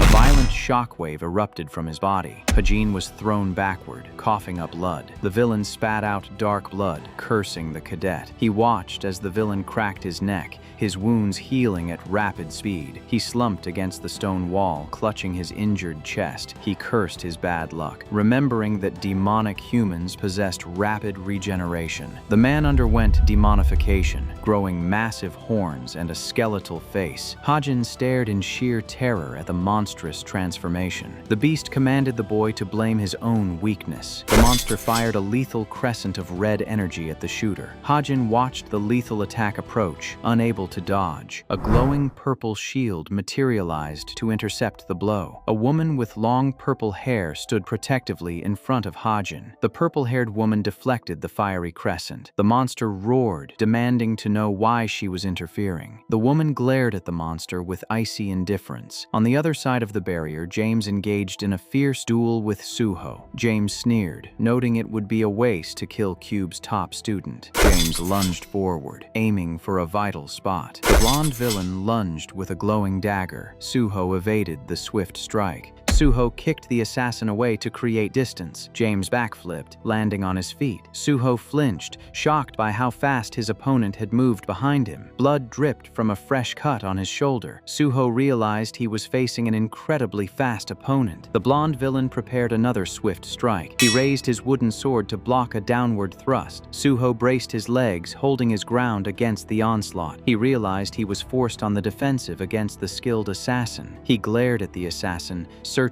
for an opening. James attacked again, relentless in his assault. Suho gritted his teeth, realizing his counterattacks were too shallow. He noted his own attacks lacked the raw power to break through. The cadet thought about Hajin, wondering if his friend was safe. He resolved to win the fight using his own strength. Suho believed he could find a way to defeat the assassin. His blade flared with intense blue light as he prepared a heavy swing. James blocked the attack, but was pushed back. James frowned, impressed by the cadet's massive mana reserves. The villain decided to finish the fight with his next strike. The two combatants collided in a shower of sparks. James paused, sensing a strange magical disturbance. Suho sensed a strange, ancient energy radiating from nearby. The wooden branch lying on the ground began to emit a warm glow. He felt as if someone was calling out to him. The stick floated into the air, surrounded by golden dust. The stick radiated light, calling out to the young swordsman. Meanwhile, Hajin watched helplessly as the demonified monster loomed over him. He braced himself for the fatal blow. Blood dripped from the dark blade as it pierced the beast. A dark blade pierced straight through the monster's chest from behind. The massive creature collapsed dead. The purple-haired woman stood over the corpse, holding her weapon. Hajin stared in shock as the monster's blood pooled on the floor. Hajin stared at his mysterious savior. She looked down at the injured cadet with a calm expression. He clutched his bleeding chest, struggling to understand the situation. He wondered why the mysterious captain kept appearing in his path. Hajin watched the mysterious captain turn to leave. She gave him a polite farewell. He questioned her polite goodbye, given the bloody situation. The woman paused, glancing back at the confused boy. He demanded to know what her true intentions were. The villain's corpse twitched, mutating further. Hajin shouted a desperate warning. She dispatched the reviving monster corpse before turning back. She revealed she had something to discuss with him. She addressed Hajin by his full name, stating she had an offer for him. Hajin froze, terrified that she knew his true identity. He panicked, realizing this encounter belonged to another character's storyline in his novel. He worried about how his interference would warp the rest of the world's plot. The woman stated her time was up. She advised him him to consider her recruitment offer with care. She stepped backward into a swirling purple portal and vanished. He called out to Suho, hoping his friend had survived. Suho ran into the chamber, calling out to his partner. Hajin took his friend's hand, pulling himself up. He noticed James lying unconscious nearby. Hajin suggested they report the incident to the Hero Association. Suho worried they would be expelled if they reported the unauthorized raid. Hajin agreed, deciding to leave the defeated villain behind. Hajin asked his friend what happened to the blonde assassin. Suho admitted the man had fled. Suho stared up at the moon, exhausted from the battle. Later, the two cadets rested in the dark forest outside the dungeon. Hajin handed the wooden branch to his friend. Suho admitted he felt a strange connection to the branch during his duel. Hajin acted as if he didn't know the branch's true value. He explained that the ordinary-looking stick was in fact the legendary weapon Mistiltane. Suho gazed at the branch in pure awe. Hajin smiled, glad his friend was impressed by the item. Hajin noted that the divine weapon needed to be awakened to reveal its true form. He remembered that Suho had defeated the villain without awakening the weapon in the original story. The swordsman asked how they were supposed to awaken the artifact. Hajin placed the stick with care on the ground. He produced a small pouch of glowing powder. He lied, claiming the butterfly sapling's dust was a rare artifact he had found. He explained the powder accelerated a target's potential to its peak. Suho assumed the glowing dust was a priceless relic left by Hajin's parents. Hajin laughed, assuring his friend it was just ordinary magical powder. Hajin promised that sprinkling the powder would trigger a transformation. He prepared to pour the dust over the simple branch.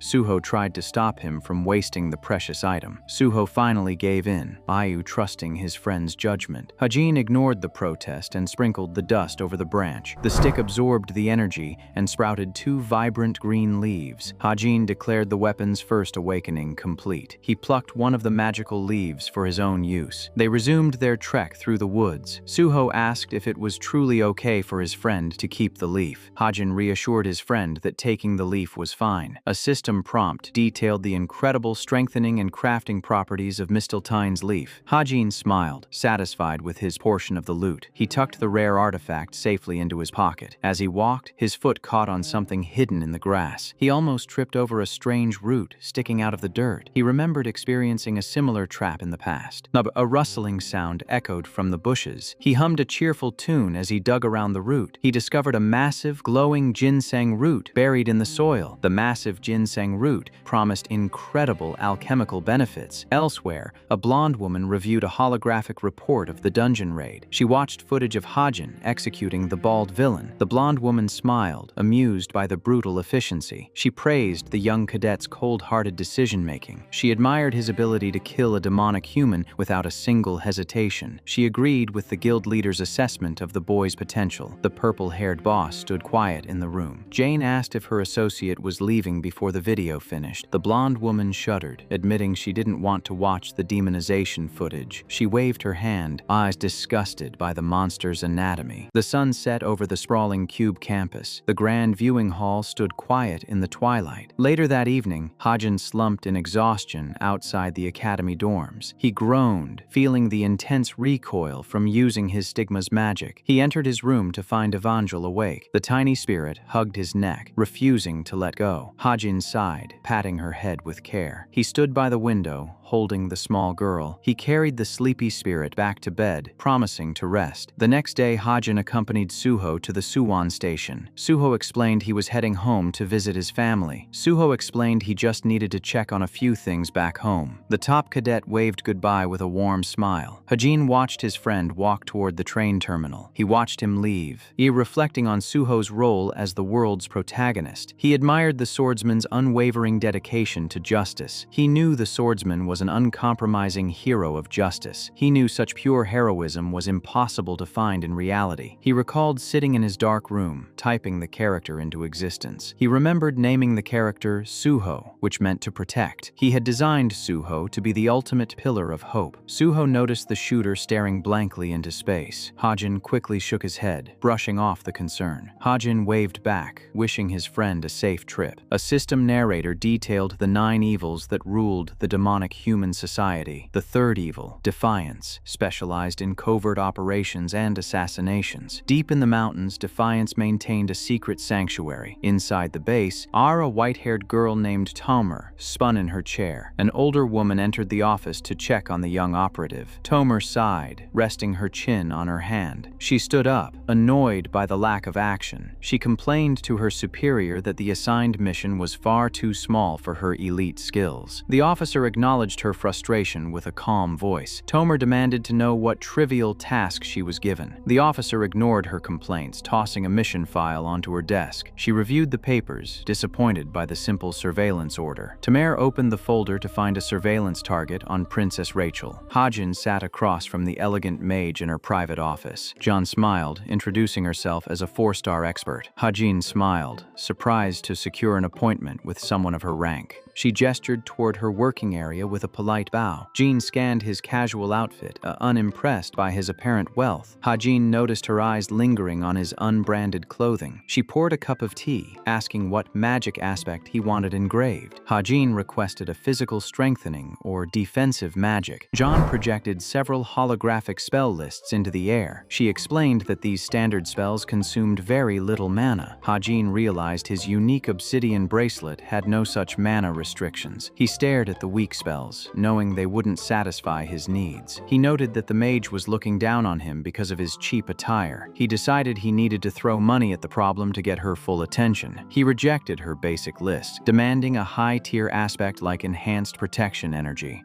Jean sweated with nervousness, admitting that spell was difficult even for her. He sighed, acting unimpressed by her skills. Hajin stood up, pretending to leave the underqualified mage. John panicked, stopping her wealthy client from walking out. She asked if he had a specific price range in mind. Hajin leaned in, whispering his massive budget into her ear. She staggered back, stunned by the massive sum. Her eyes widened with greed as she promised to show him her premium catalog. A week passed smoothly as the cadets returned to their normal classes. The students chatted among themselves. The rumor mill confirmed that Suho had cleared Gamak Mountain. Hajin rested his chin on his hand, pleased that his weapon enhancement was also complete. The theory instructor clapped his hands to gather the room's attention. The instructor announced that everyone needed to form groups of 5. The assignment involved mini tower raids and team bonding activities. The assignment was designed to test their teamwork in high-stress environments. He ordered them to submit their finalized rosters by Wednesday. Hajin rested his chin on his hand, worried about being an outcast without a team. He tapped his desk, considering his limited options. Rachel sat quiet a few rows away, keeping to herself. He glanced at Rachel, assuming the princess would struggle to find members as well. He decided to invite her, knowing he had to give her the butterfly sapling's dust. He knew she was destined to face a major trial soon. He tapped his smartwatch, sending Rachel a team-up request. The princess stared at the holographic request floating above her wrist. Rachel jumped slightly as the notification popped up on her screen. She glanced over her shoulder at the shooter. A sudden hand clamped down on Hajin's shoulder. Tomer appeared behind Hajin, disguised as a male cadet named Jamer. The disguised girl leaned in, acting like a close friend. Tomer smiled, asking to join his team. Rachel watched the interaction with curiosity. Hajin narrowed his eyes, suspicious of the demonic human's sudden approach. He realized the villains were already accelerating their timeline. He deduced that Defiance was making its move against Rachel. He remembered the powerful executive who backed Tomer in the novel. He told the disguised spy he would think about the offer. Tomer grinned, confident she had secured her position. Rachel stared at her smartwatch, debating the request. He watched Rachel read her smartwatch again. She closed her holographic screen and looked away. Hajin panicked, assuming the princess was rejecting him. A message arrived from Rachel stating she would think about it. He smiled, relieved she hadn't dismissed him entirely. Meanwhile, Chai Nayun stressed over her own blank team roster. She tapped her pen, wondering if her pride could take the hit. She remembered Hajin offering her a ticket to the museum. She realized Hajin would be a perfect addition due to his high theory grades. She assumed he would accept an invitation from her. She blushed, worrying that asking him would make him think she liked him. Jonghak leaned over, asking why she was taking so long. Nayun frowned, telling the arrogant boy to back off. Jonghak scoffed, boasting about his own superior team.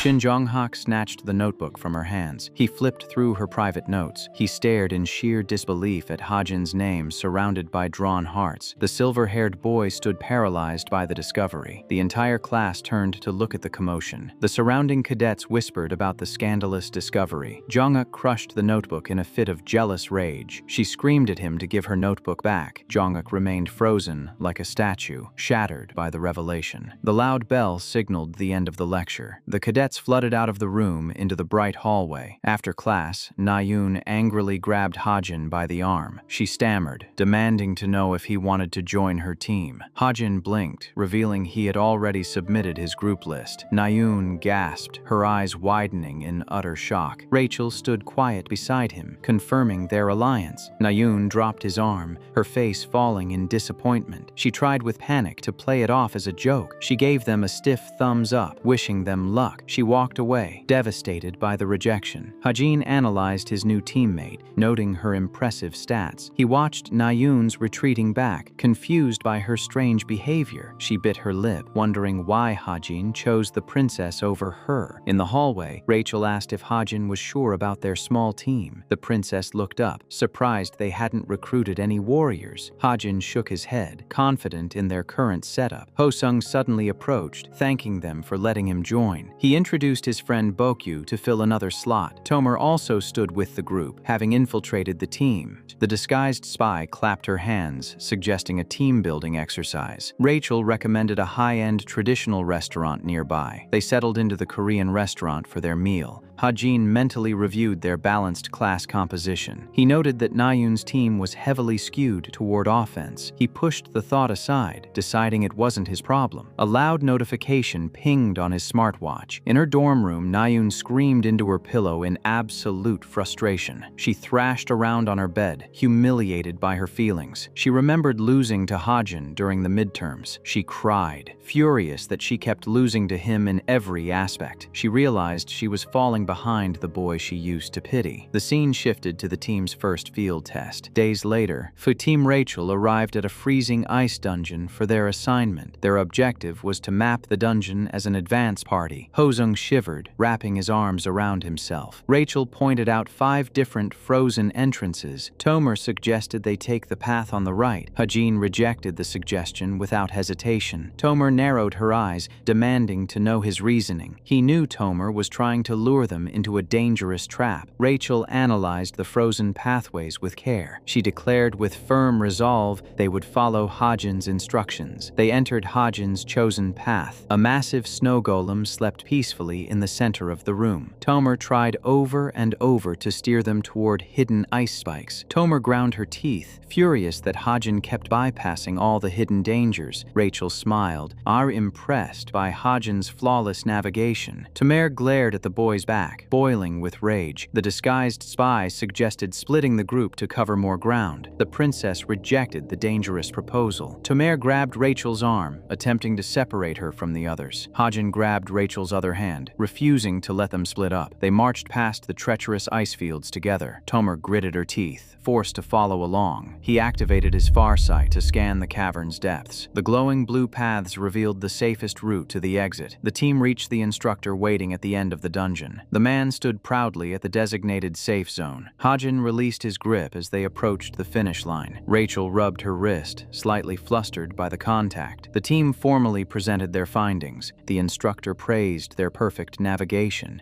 Ho-sung and Bokyu cheered, thanking Hajin for carrying them. Tomer glared at the shooter from the shadows, her assassination plan ruined. She promised to make Hajin pay for ruining her mission. The commander scolded the young operative for her lack of progress. Back at the Defiance base, the commander reiterated that Tomer's job was to injure Rachel. The older woman reminded her that the target was just a sheltered princess. She ordered Tomer to stop stalling and execute the strike. She kicked off her shoes, throwing herself onto the couch. In her dorm, Tomer pulled at her hair in extreme frustration. She cursed Hajin for sticking to Rachel like glue. She reviewed Hajin's file, disgusted by his low rank. She smirked, hatching a petty but effective plan. She plotted plotted to spread a rumor that Hajin had a massive crush on the princess. She believed the awkwardness would force the two cadets to distance themselves. She laughed out loud, thrilled by her own genius. She decided she needed to act like their best friend to plant the seeds. The next day's theory class focused on dungeon analysis. The instructor dismissed them, telling them to prepare a strategy. The man packed up his tablet and exited the room. The cadets gathered around their desks to discuss the assignment. Hozung smiled, confident in their team's top-ranked written scores. They planned to meet next Wednesday to finalize their presentation. He suggested they head to a cafe to divide their roles. Tomer agreed with a cheer, eager to push her sabotage plan. Hajin recoiled from her intense enthusiasm.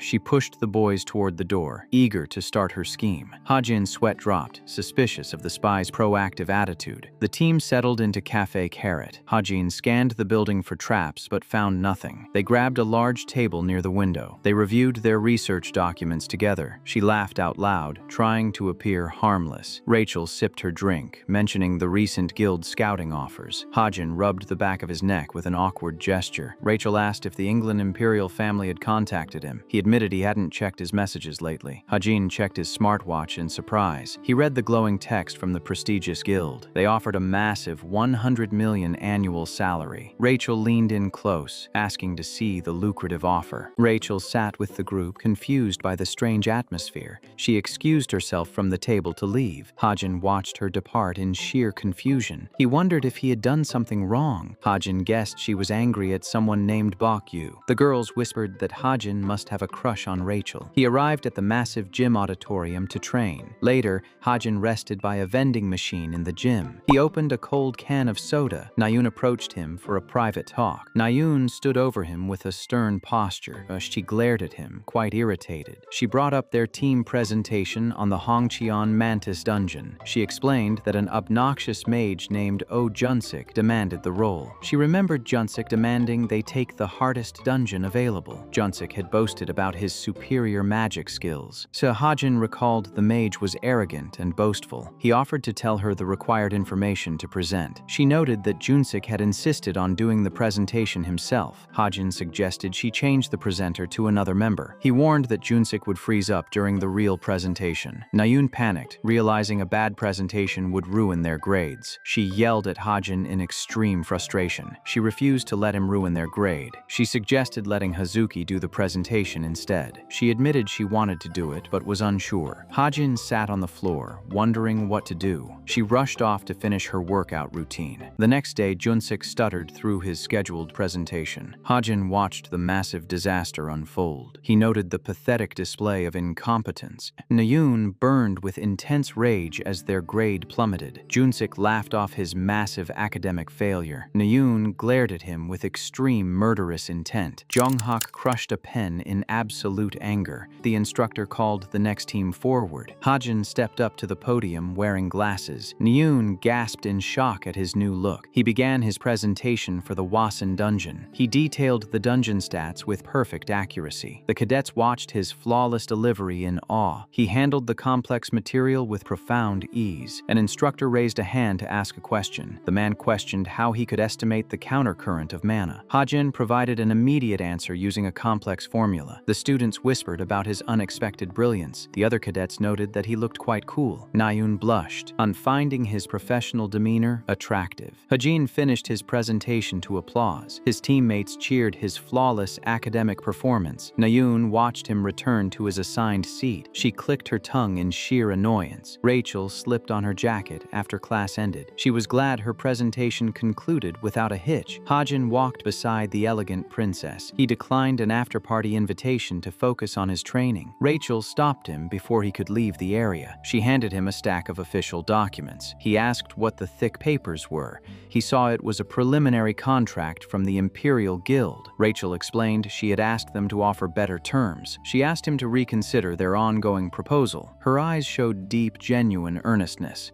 She walked back to her dorm, feeling quite accomplished. Someone whispered a rumor that Hajin liked Rachel. Rachel froze as she overheard the scandal scandalous gossip. The girls claimed he had confessed to her. Rachel held her cheeks, embarrassed by the thought. Rachel blushed bright red at the outrageous claim. The rumors continued to spread across the campus grounds. Rachel panicked over the fake romantic confession. She wondered how such a ridiculous story ever started. Two cadets discussed how Hajin had been following her around. Rachel fumed at the baseless, annoying accusations. She gripped her locker, furious at the spread of nonsense. She remembered they had been spending time together for their team project. She realized he had to stick around her for the assignment. She recalled his comment about being a fan of hers. The gossiping cadets mocked their difference in social rank. Rachel flinched at the cruel, mocking words. Nayun appeared behind her, asking what she was doing. Nayun and Yeonha walked up to the locker room area. Yeonha stepped hard on Nayun's foot. Yeonha issued an apology and pushed past them. Nayun panicked, trying to block the entrance door. Nayun freaked out about the ridiculous rumor spreading. Yeonha smiled, trying to defuse the tense situation. Rachel asked what they had been about to say. Nayun grabbed Rachel's hand to leave the scene. They tried to rush out of the locker room. Rachel stopped them to ask a direct question. Rachel wondered if they were talking about Hajin. Yeonha asked if Rachel was on the same team as that person. Yeonha refused to even say his name out loud. Yeonha smiled,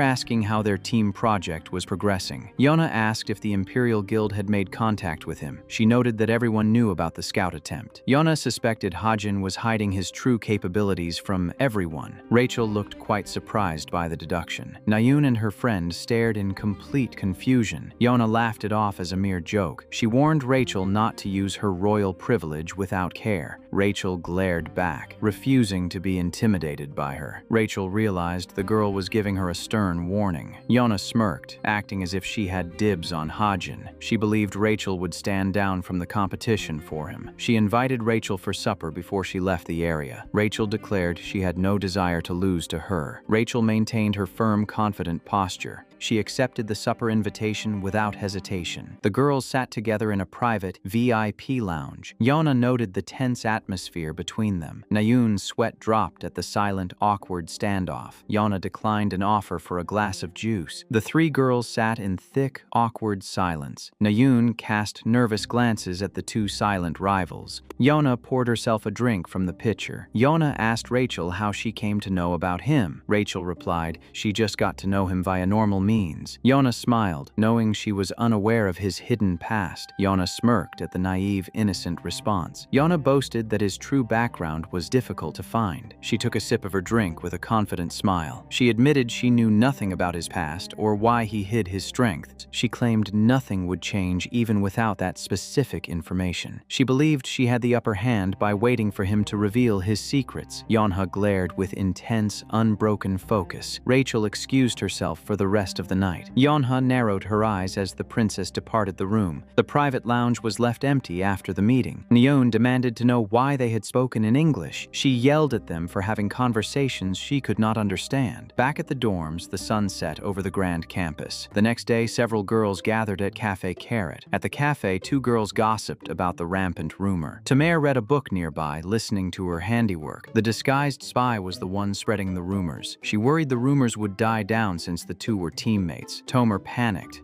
needing the distraction to continue. She resolved to get the cadets more interested in the drama. Tamer leaned in, trying to spark their interest further. She claimed she had seen Hajin staring at Rachel with eyes full of love. She sweat dropped, hoping the far-fetched lie would work on them. The girls bought into the dramatic story without question. She tapped her smartwatch as a notification arrived on the screen. Tomer received a message instructing her to take the item on Wednesday. Hajin rested his head in his quiet dorm room. He remembered seeing Tomer at a convenience store the previous night. He remembered she had looked suspicious at the time. He recalled noticing her counterfeit smartwatch model. He deduced Tomer was indeed targeting Rachel. He accessed the hacked comms for more information on the plot. A new message pinged on his glowing screen. The order confirmed Wednesday's class would be a fake relic competition. He read that the item was hidden on the lowest floor. Another message arrived asking for help with an assignment. He realized the message was from Nayun. Nayun tore at her hair over the difficult homework. She groaned about the complex phenomenon calculations in the workbook.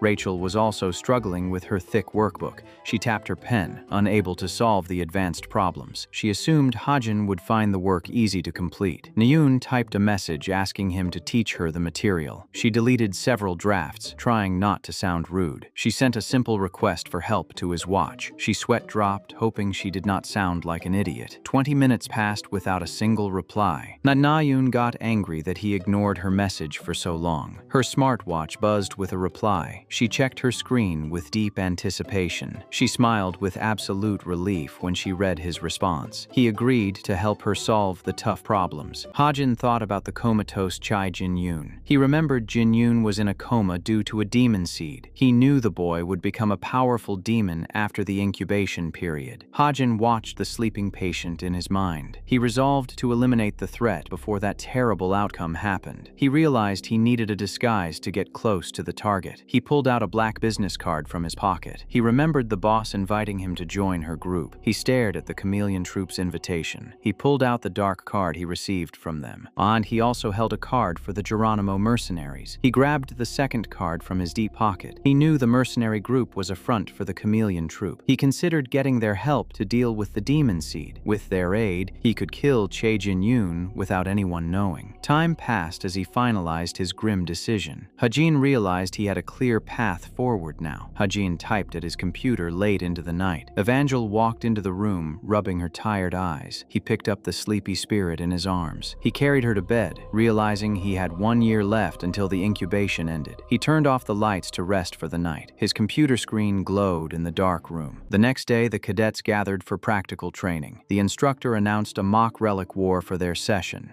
The students murmured about the difficult training exercise. The instructor explained that in the real world, discovered relics belonged to the finders. Guilds often fought among themselves to claim the powerful artifacts. The projection showed a chaotic battle over a glowing ring. The instructor called this brutal conflict a relic war. The exercise was designed to simulate those exact combat conditions. He noted the excavation site would be massive in scale. The cadets had to make good decisions without a known hierarchy. The white team would defend while the black team attacked. Anyone taking fatal injury or surrendering would be disqualified. The instructor signaled the start of the massive exercise. A magical blindfold snapped onto Hajin's face. The cadets shouted in panic as their vision was covered. They were led away to assigned separate locations. Hajin realized the blindfold could not block his far sight. He activated his skill to observe their walking path. His blindfold vanished once he reached his designated spot. He noted the excavation site was structured like an underground bunker. He tracked 15 cadets assigned to the first floor. He tracked the holographic markers representing each hidden cadet. He noted 25 cadets on the second floor. He spotted Nyun waiting on the third floor. He saw Rachel surrounded by 15 other rival cadets. He prepared himself for the upcoming fierce battle. He confirmed he was stationed on the fourth floor. He checked his smartwatch, seeing he was assigned to the black team. He observed the long, narrow concrete corridor. He sensed someone waiting in the next dark room. A holographic countdown appeared in the stagnant air. The timer ticked down to the start of the match. The holographic numbers flashed in the cold air. The countdown reached 1 second. The buzzer echoed through the facility to start the match. He readied his standard cadet pistol. He knew Yeonha was waiting in the adjacent room. Yeonha stood ready, assigned to the opposing white team. She smirked, anticipating her first weak opponent. Hajin knew he had to cross her path to reach the corridor. Yeonha stood waiting in the adjacent concrete room. Yeonha stood with confidence in the doorway. She asked if he was assigned to the black team. She claimed she felt bad for him. She uncoiled her long combat whip. Hajin stared at her, unsurprised by the encounter. Yeonha gasped, recognizing her opponent. She stood frozen with her weapon in hand.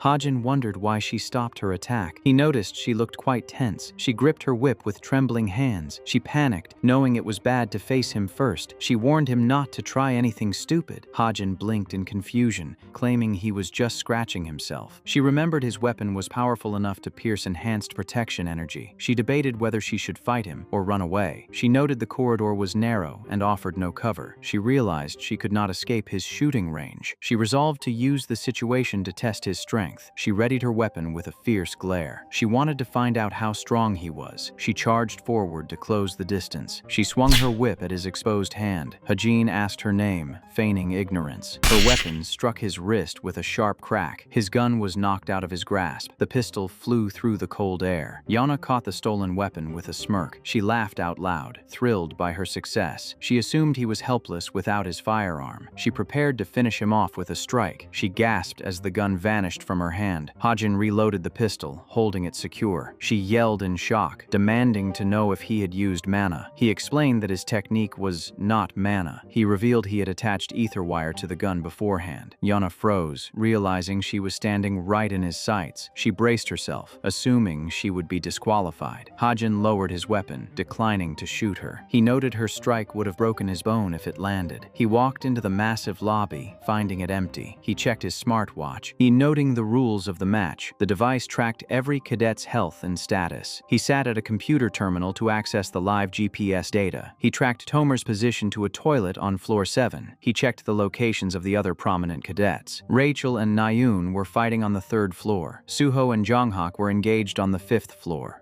He tapped into the local CCTV to watch the intense matchup. Suho and Jonghak faced off in a ruined corridor. Jonghak declared he would prove the difference in their strength. Hajin realized he had gotten sidetracked. He checked his watch, noting the current time. He rushed out of the room to find Tomer. Back in the corridor, Yona collapsed in exhaustion. Hajin smiled, counting the surrendered girl as his 3rd kill. Nayoon stood victorious over a pile of defeated cadets. She praised her own talent with the sword. Jiyoon approached her, glad to find an ally. Jiyoon explained she had escaped the black team. Nayoon remembered Jiyoon was a weak supporter class. She suggested they team up to gather points. Nayoon asked where Rachel was located. Jiyoon claimed she had escaped from her grasp. Nayoon turned to face the dark corridor. Nayoon drew her sword to block an incoming strike. Jiyoon stared in surprise as the attack was deflected. Yeonha arrived panting from her run. Yeonha reported she had run into someone dangerous. Nayoon guessed she meant Hajin. Yeonha frowned, upset by the entire encounter. She admitted she had surrendered to him. She noted the relic war was just getting started. Yeonha readied her whip for the next fight. Hajin walked down the empty blue hallway. Nayoon asked what Hajin had been doing during their match. Jiyoon suggested he was looking for Rachel due to the rumors. Jiyoon mentioned the rumor about him liking Rachel. Nayoon flinched at the mention of the gossip. She dismissed the rumor as total nonsense. Yeonha agreed they should focus on their grades instead of rumors. Jiyoon revealed she possessed a relic box. She explained she had obtained it from an NPC. Nayoon looked surprised by the easy find. Yeonha deduced the rumors started because they were on the same team. She believed there was nothing more to the story. Jiyoon raised a dagger behind Nayoon's back. She brought the blade down with lethal intent. Yeonha shouted a desperate warning to Nayoon. Yeonha lashed out with her whip to intercept the strike. Jiyoon dropped her disguise, revealing her true allegiance. Nayoon called out the cowardly ambush. The white team charged into the room. A massive battle erupted between the rival cadets. Yeonha ordered Jiyoon to hide. A cadet swung a spear at the retreating girl.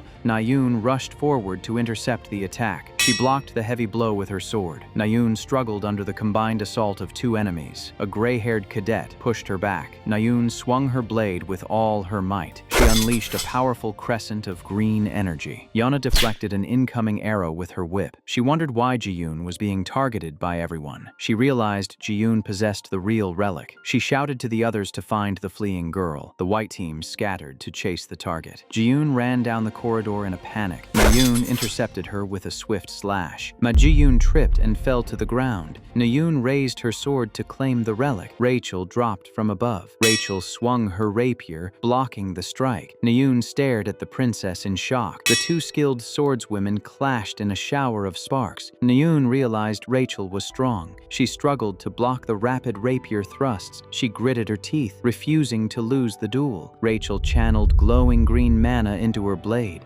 Nayoon glared, determined to hold her ground. Rachel lunged forward with a powerful stab. Her mana flared with overwhelming pressure. Nayoon realized her opponent was inexperienced with the advanced technique. She decided to dodge and wait for a clear opening. Rachel stumbled forward as her attack missed. Nayoon seized the opportunity. She jumped into the air, preparing a massive downward strike. Her blade crashed into the floor, missing Rachel. The concrete shattered under the immense force. The floor gave way, creating a massive crater. Rachel fell through the broken floor into the lower level. Nayoon stared down at the destruction in shock. She grabbed a hanging wire to lower herself down. Rachel crashed onto the floor below. She looked up at the gaping hole in the ceiling. She realized Na-yoon had destroyed the floor with a single strike. The dust settled around the massive crater. Na-yoon landed without injury, ready to resume the fight. Suho stood in the lower corridor, witnessing the collapse. Rachel realized she had landed right in front of the top cadet. Suho drew his sword with a confident smile. Rachel cursed her terrible luck. Suho unleashed a massive wave of blue energy. The powerful attack tore through the hallway.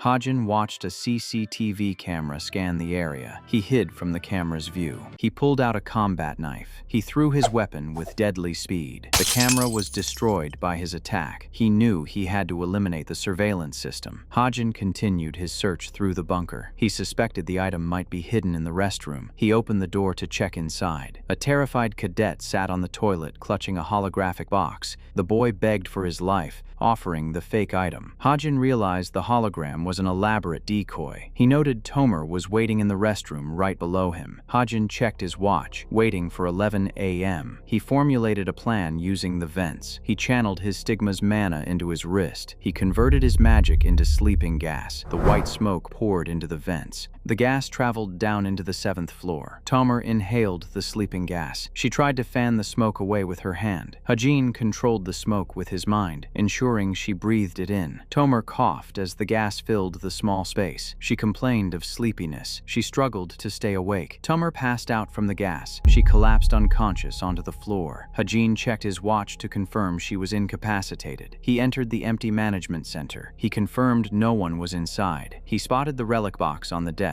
He opened the case to reveal a glowing gimlet. The system identified it as the Gimlet of Weakening. He realized it possessed an advanced poison enchantment. He noted the non-relic item was worth millions. He tucked the precious loot into his pocket. He erased the CCTV footage to cover his tracks. Later, he found Rachel wandering the 6th floor. The princess looked battered and exhausted. Hajin approached her, asking what happened. He apologized, saying he was part of the black team. She explained she escaped Na-yoon and Yonha before running into Suho. She asked how many people he had taken down. He realized her score would be low. He knew she wanted to achieve a high rank. He decided it was not too late to help her. He offered her the relic box. He told her to transport it to the top floor. He forced the box into her hands. He told her he wanted to help. Rachel looked touched by the gesture. He told her to take the emergency staircase. She hesitated, holding the relic.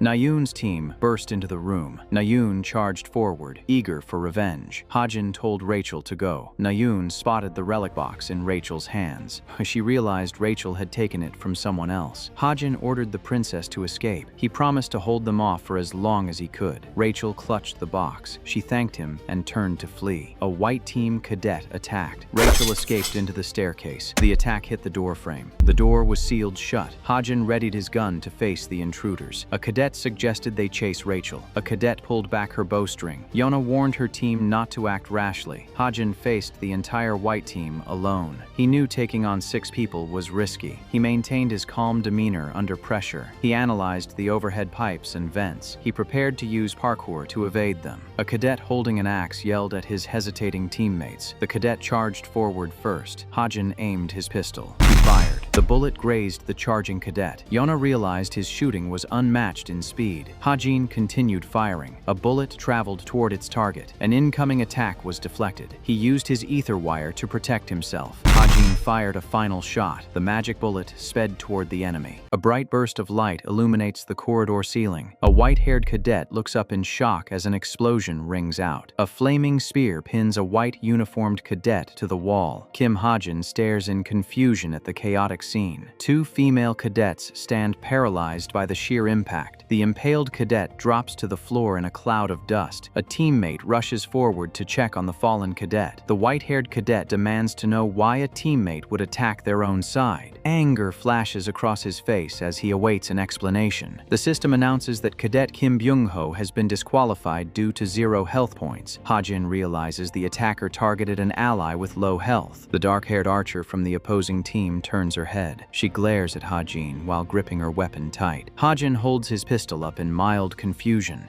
He wonders why she blames him for the ricochet calculation. Footsteps echo as someone sprints up the stairs. Rachel charges forward with her blonde braid trailing behind her. She leaps high into the air over a wide gap. Cadets in the background gossip about a rumor regarding Hajin and Rachel. Rachel pushes the distractions aside to focus on the mission. Hajin watches the scene unfold while holding a blue objective box. Rachel grits her teeth in determination to secure the win. The white-haired cadet spots Rachel and cheers for her survival. He points out the blue box in her hands. The rest of the team gathers around in excitement over the stolen relic. Rachel stares down at the small blue cube in her palm. She feels guilty about taking the item from Hajin. A vision of her parents reminds her of her royal duties. She holds the cube close while accepting her required sacrifices. Her grip tightens around the glowing artifact. She fears disappointing her peers if she acts on personal emotions. Rachel snaps back to reality and reminds her team about the objective on underground floor 6. A sign indicates the entrance to underground floor 6. A captured cadet kicks his legs in the air. Several tied-up cadets lie defeated in the wide hallway. Rachel stops in her tracks at the sight of the subdued group. The white-haired cadet questions if Rachel still needs their help. He assumes the threat has been handled. Rachel covers her mouth in pure astonishment. She smiles as the white-haired cadet greets the person responsible. Rachel looks back, expecting to see Hajin approaching. A menacing grin stretches across a shadowy face. Shin Jonghak stands tall with his spear resting over his broad shoulders. The system map shows Kim Suho and Shin Jonghak converging on underground level 5. Suho walks down the corridor with his practice sword in hand. He spots Jonghak waiting for him at the end of the hall. Jonghak grips his spear and mocks Suho's chances of escape. Suho draws his blade with a confident smile. Jonghak takes a combat stance while eager to crush his rival. Jonghak rockets forward and shatters the floor tiles. Suho parries a massive blue energy strike from the spear. Suho maintains a calm grin under the heavy pressure. Jonghak smirks in anticipation of a challenging fight. The two powerhouses collide in a flurry of sparks. Suho deflects a vicious downward thrust. Jonghak spots a brief opening in his opponent's defense. The spear smashes into the floor as Suho leaps back. Jonghak readies his next attack while praising the quick dodge. His spear tip gets lodged deep in the cracked pavement. Panic flashes in Jonghak's eyes over the amateur mistake. Suho capitalizes on the error and kicks Jonghak in the chest. The blue-haired swordsman follows up with a rapid flurry of strikes. Jonghak stumbles back with the blunt sword pressed against his chest. Jonghak refuses to yield and channels energy into his hand. He launches a desperate palm strike that Suho struggles to block. The floor buckles under the force of the massive impact. Suho winces as he slides backward from the heavy blow. Dust clears to reveal Suho holding his defensive stance. He lowers his arm and realizes Jonghak has vanished. Jonghak lands on a higher platform near the ceiling. He promises to pay Suho back during their next encounter. Rachel looks around in confusion for her missing teammate. Jonghak walks back to the group with his spear. The white-haired cadet points to the tied-up enemies and asks if Jonghak did this. Jonghak lies and claims credit for the captures. Rachel smiles in relief that the threat is handled. A flashback reveals Jonghak retreating from his fight with Suho. Jonghak happened upon Yu Yeonha and Chai Nayun struggling with a fast opponent. He watches the rest of his team from the hallway. The white-haired cadet invites Rachel to join their squad. Rachel declines the offer and chooses to go her own way. She turns her back and walks down the corridor alone. Rachel refuses to team up with someone who steals credit from others. Jonghak stares after her while sensing a sting of rejection. The white-haired cadet urges Jonghak to get moving. The narration explains that the mock relic war proceeded at a fast pace. Jonghak raises his fist in triumph after gathering the surviving black team members. Suho leads his own team to victory through standard combat leadership. Hajin attributes his survival to avoiding the combined attack of Yeonha and Nayun. A cleaning sign blocks the entrance to a quiet restroom. Hajin hides inside a bathroom stall with his smartwatch open. He ponders over a nagging feeling of forgotten information. The restroom remains silent as he sits in isolation. Hajin rubs his face in exhaustion after falling asleep on the toilet. He checks his wrist device for any pending mission items. He gets annoyed at the broken replica watch displaying the wrong time. He compares the cheap replica to his official cadet device. A notification pops up on his cadet watch. He jumps up in shock as the message announces the end of the relic war. Hajin pushes the stall door open in a panic. He steps out into the empty restroom corridor. A dark-haired girl in a hoodie pants in the hallway. A mission progress window shows 0% completion for Tomer. Cadets rest on the grass outside the training facility. An instructor stands before the gathered students with a tablet. The instructor announces Shin Jong-hak and Rachel as the black team MVPs. Kim Soo-ho and Chai Na-yoon are named the white team MVPs. The results confirm 11 survivors keeping 5 relics. The white team erupts in cheers over their overall victory. Na-yoon grips a handful of grass in sheer frustration. She sits apart from the celebration while brooding over her performance. Na-yoon stews over her failure to defeat Rachel during the match. Her friend interrupts her thoughts with a rumor about Hajin liking Rachel. Na-yoon flinches and denies being upset by the gossip. Her friend teases that someone might steal Hajin away. Na-yoon blushes bright red and screams that there is nothing to steal. The friend points out that Hajin has no special qualities worth fighting over. Na-yoon glares in annoyance at the continued teasing. Hajin sits beside Rachel on the grass a short distance away. The friend asks Na-yoon to choose between Suho and Hajin. Na-yoon grits her teeth in absolute rage at the ridiculous question. She yells at her friend to stop talking nonsense. Jong-hak approaches from behind and asks why Na-yoon is screaming.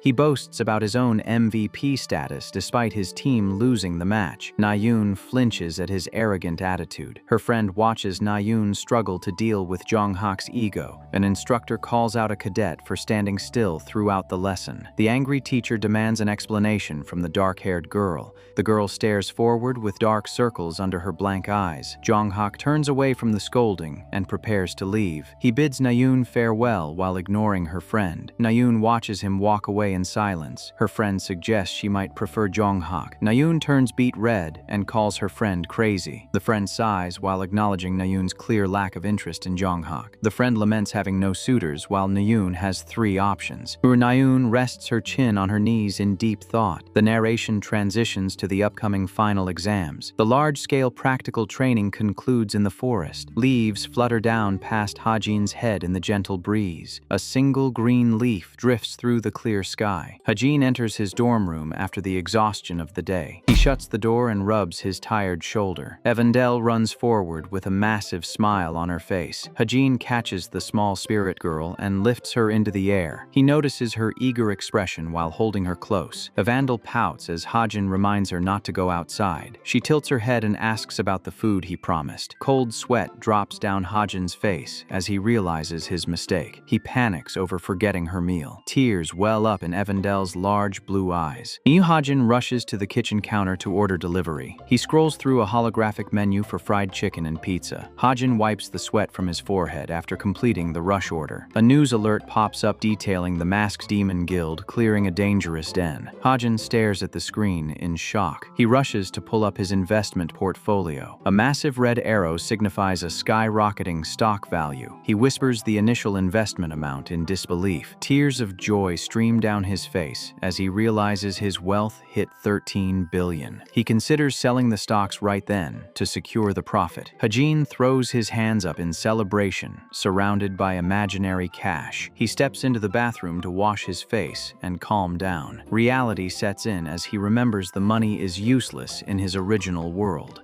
He laments that the fortune will vanish if he returns to his original world. A golden sunset casts light over the sprawling, futuristic city. A tall spire rises above the traditional roofs in the commercial district. Hajin sits at a computer terminal inside the Geronimo mercenary's office. He drinks coffee while browsing through low-level requests. A notification highlights a test mission required for new recruits. The target profile shows a notorious killer marked for elimination. Hajin smirks at the prospect of taking down a deserving villain. He receives a phone call from Boss regarding a new request. Boss stands in a dark alleyway while discussing an Italian mafia contract. She asks if the new recruit has accepted the terms. Hajin confirms that the target agreed to join the mercenaries. Boss closes her eyes and accepts the positive answer. She notes that the recruit promised to contact them at the right time. Hajin scratches his chin while calculating the elapsed weeks. Boss tells him to assign the recruit to the mafia mission before hanging up. Hajin sighs at his leader's abrupt communication style. He wonders if Boss lacks basic social skills or chooses to ignore them. He clicks the mouse mouse to approve the mission assignment. The setting sun paints the female dormitories in a warm orange glow. Hajin walks down the brick path toward the library. He spots Rachel holding a tablet near a park bench. Rachel confirms she is heading to study for the upcoming finals. Hajin observes the dark circles under her exhausted eyes. He wonders if his own top theoretical grades are pushing her to overwork. Rachel admits she wants to solve her academic problems without relying on his help. She adds with a nervous tone that he needs time to study as well. Hajin smiles and offers his assistance whenever she needs it. Rachel gives a polite thanks before rushing off toward the library. Hajin stares after her while noting her incredible dedication. Yu Yeonha waits for Hajin under a traditional wooden pavilion. Hajin raises his hand in a casual greeting as he approaches. Yeonha asks why he requested a meeting at this hour. He mentions the recent establishment of her pharmaceutical company. Yeonha narrows her eyes at his unexpected interest in her business. She admits starting the company 2 months ago, but questions his knowledge of it. Hajin tosses a small wooden box toward her. Yeonha catches the box and opens it with wide eyes. A rare 5-year-old mountain ginseng rests inside the velvet lining. Hajin explains he found the precious root on Gamak Mountain. A flashback shows Hajin sitting at his kitchen table pondering the item's use. He considers turning the ginseng into a powerful elixir. He realizes his current resources are insufficient for the crafting process. Hajin slumps over the table after a failed activation attempt. He decides to find someone with the proper facilities to process the root. In the present, Yeonha asks if he is giving the treasure to her. Hajin states it is an investment to be repaid with a high-quality elixir. Yeonha stares at the root in sheer disbelief at its rarity. She smiles and promises to return the favor with massive interest. Hajin smirks while knowing she would never refuse such an offer. He acknowledges that her company is destined for massive success. Yeonha's smartwatch chimes with an incoming call. She excuses herself to answer the urgent contact. Hajin decides to eavesdrop on the conversation out of curiosity. The caller informs Yeonha about rumors circulating at Daehyun Hospital. The voice reveals that the comatose Chai Jin-yoon moved his fingers. Hajin flinches in pure shock at the terrible news. Yeonha promises to verify the information before hanging up. She turns back to Hajin with a serious expression. She dismisses the call as a simple personnel management issue. Hajin maintains a rigid posture while hiding his internal panic. Yeonha gives a slight bow and leaves to handle the hospital situation. She waves a final goodbye while promising to process the ginseng. Yeonha wonders why Hajin made such a terrified face before she left. Hajin rushes back to his dormitory. He summons the glowing book of truth in his darkened room. The magical text hovers above his open palm. He asks the book when the devil's seed inside Chai Jin-yoon will sprout. He refines the question to ask for the exact progression percentage. A ribbon of blue light erupts from the pages. Hajin watches the magic trace a path through the air. The book displays a staggering 89% completion rate. Hajin realizes the finger movement was just a muscle spasm from the growing seed. He calculates that the dormant seed has been growing for over 4 years. He stares at the glowing numbers in absolute dread. Hajin deduces he has about half a year left before the monster awakens. A message from Li Xiaopeng asks when he plans to make contact. Hajin clutches his hair in the darkroom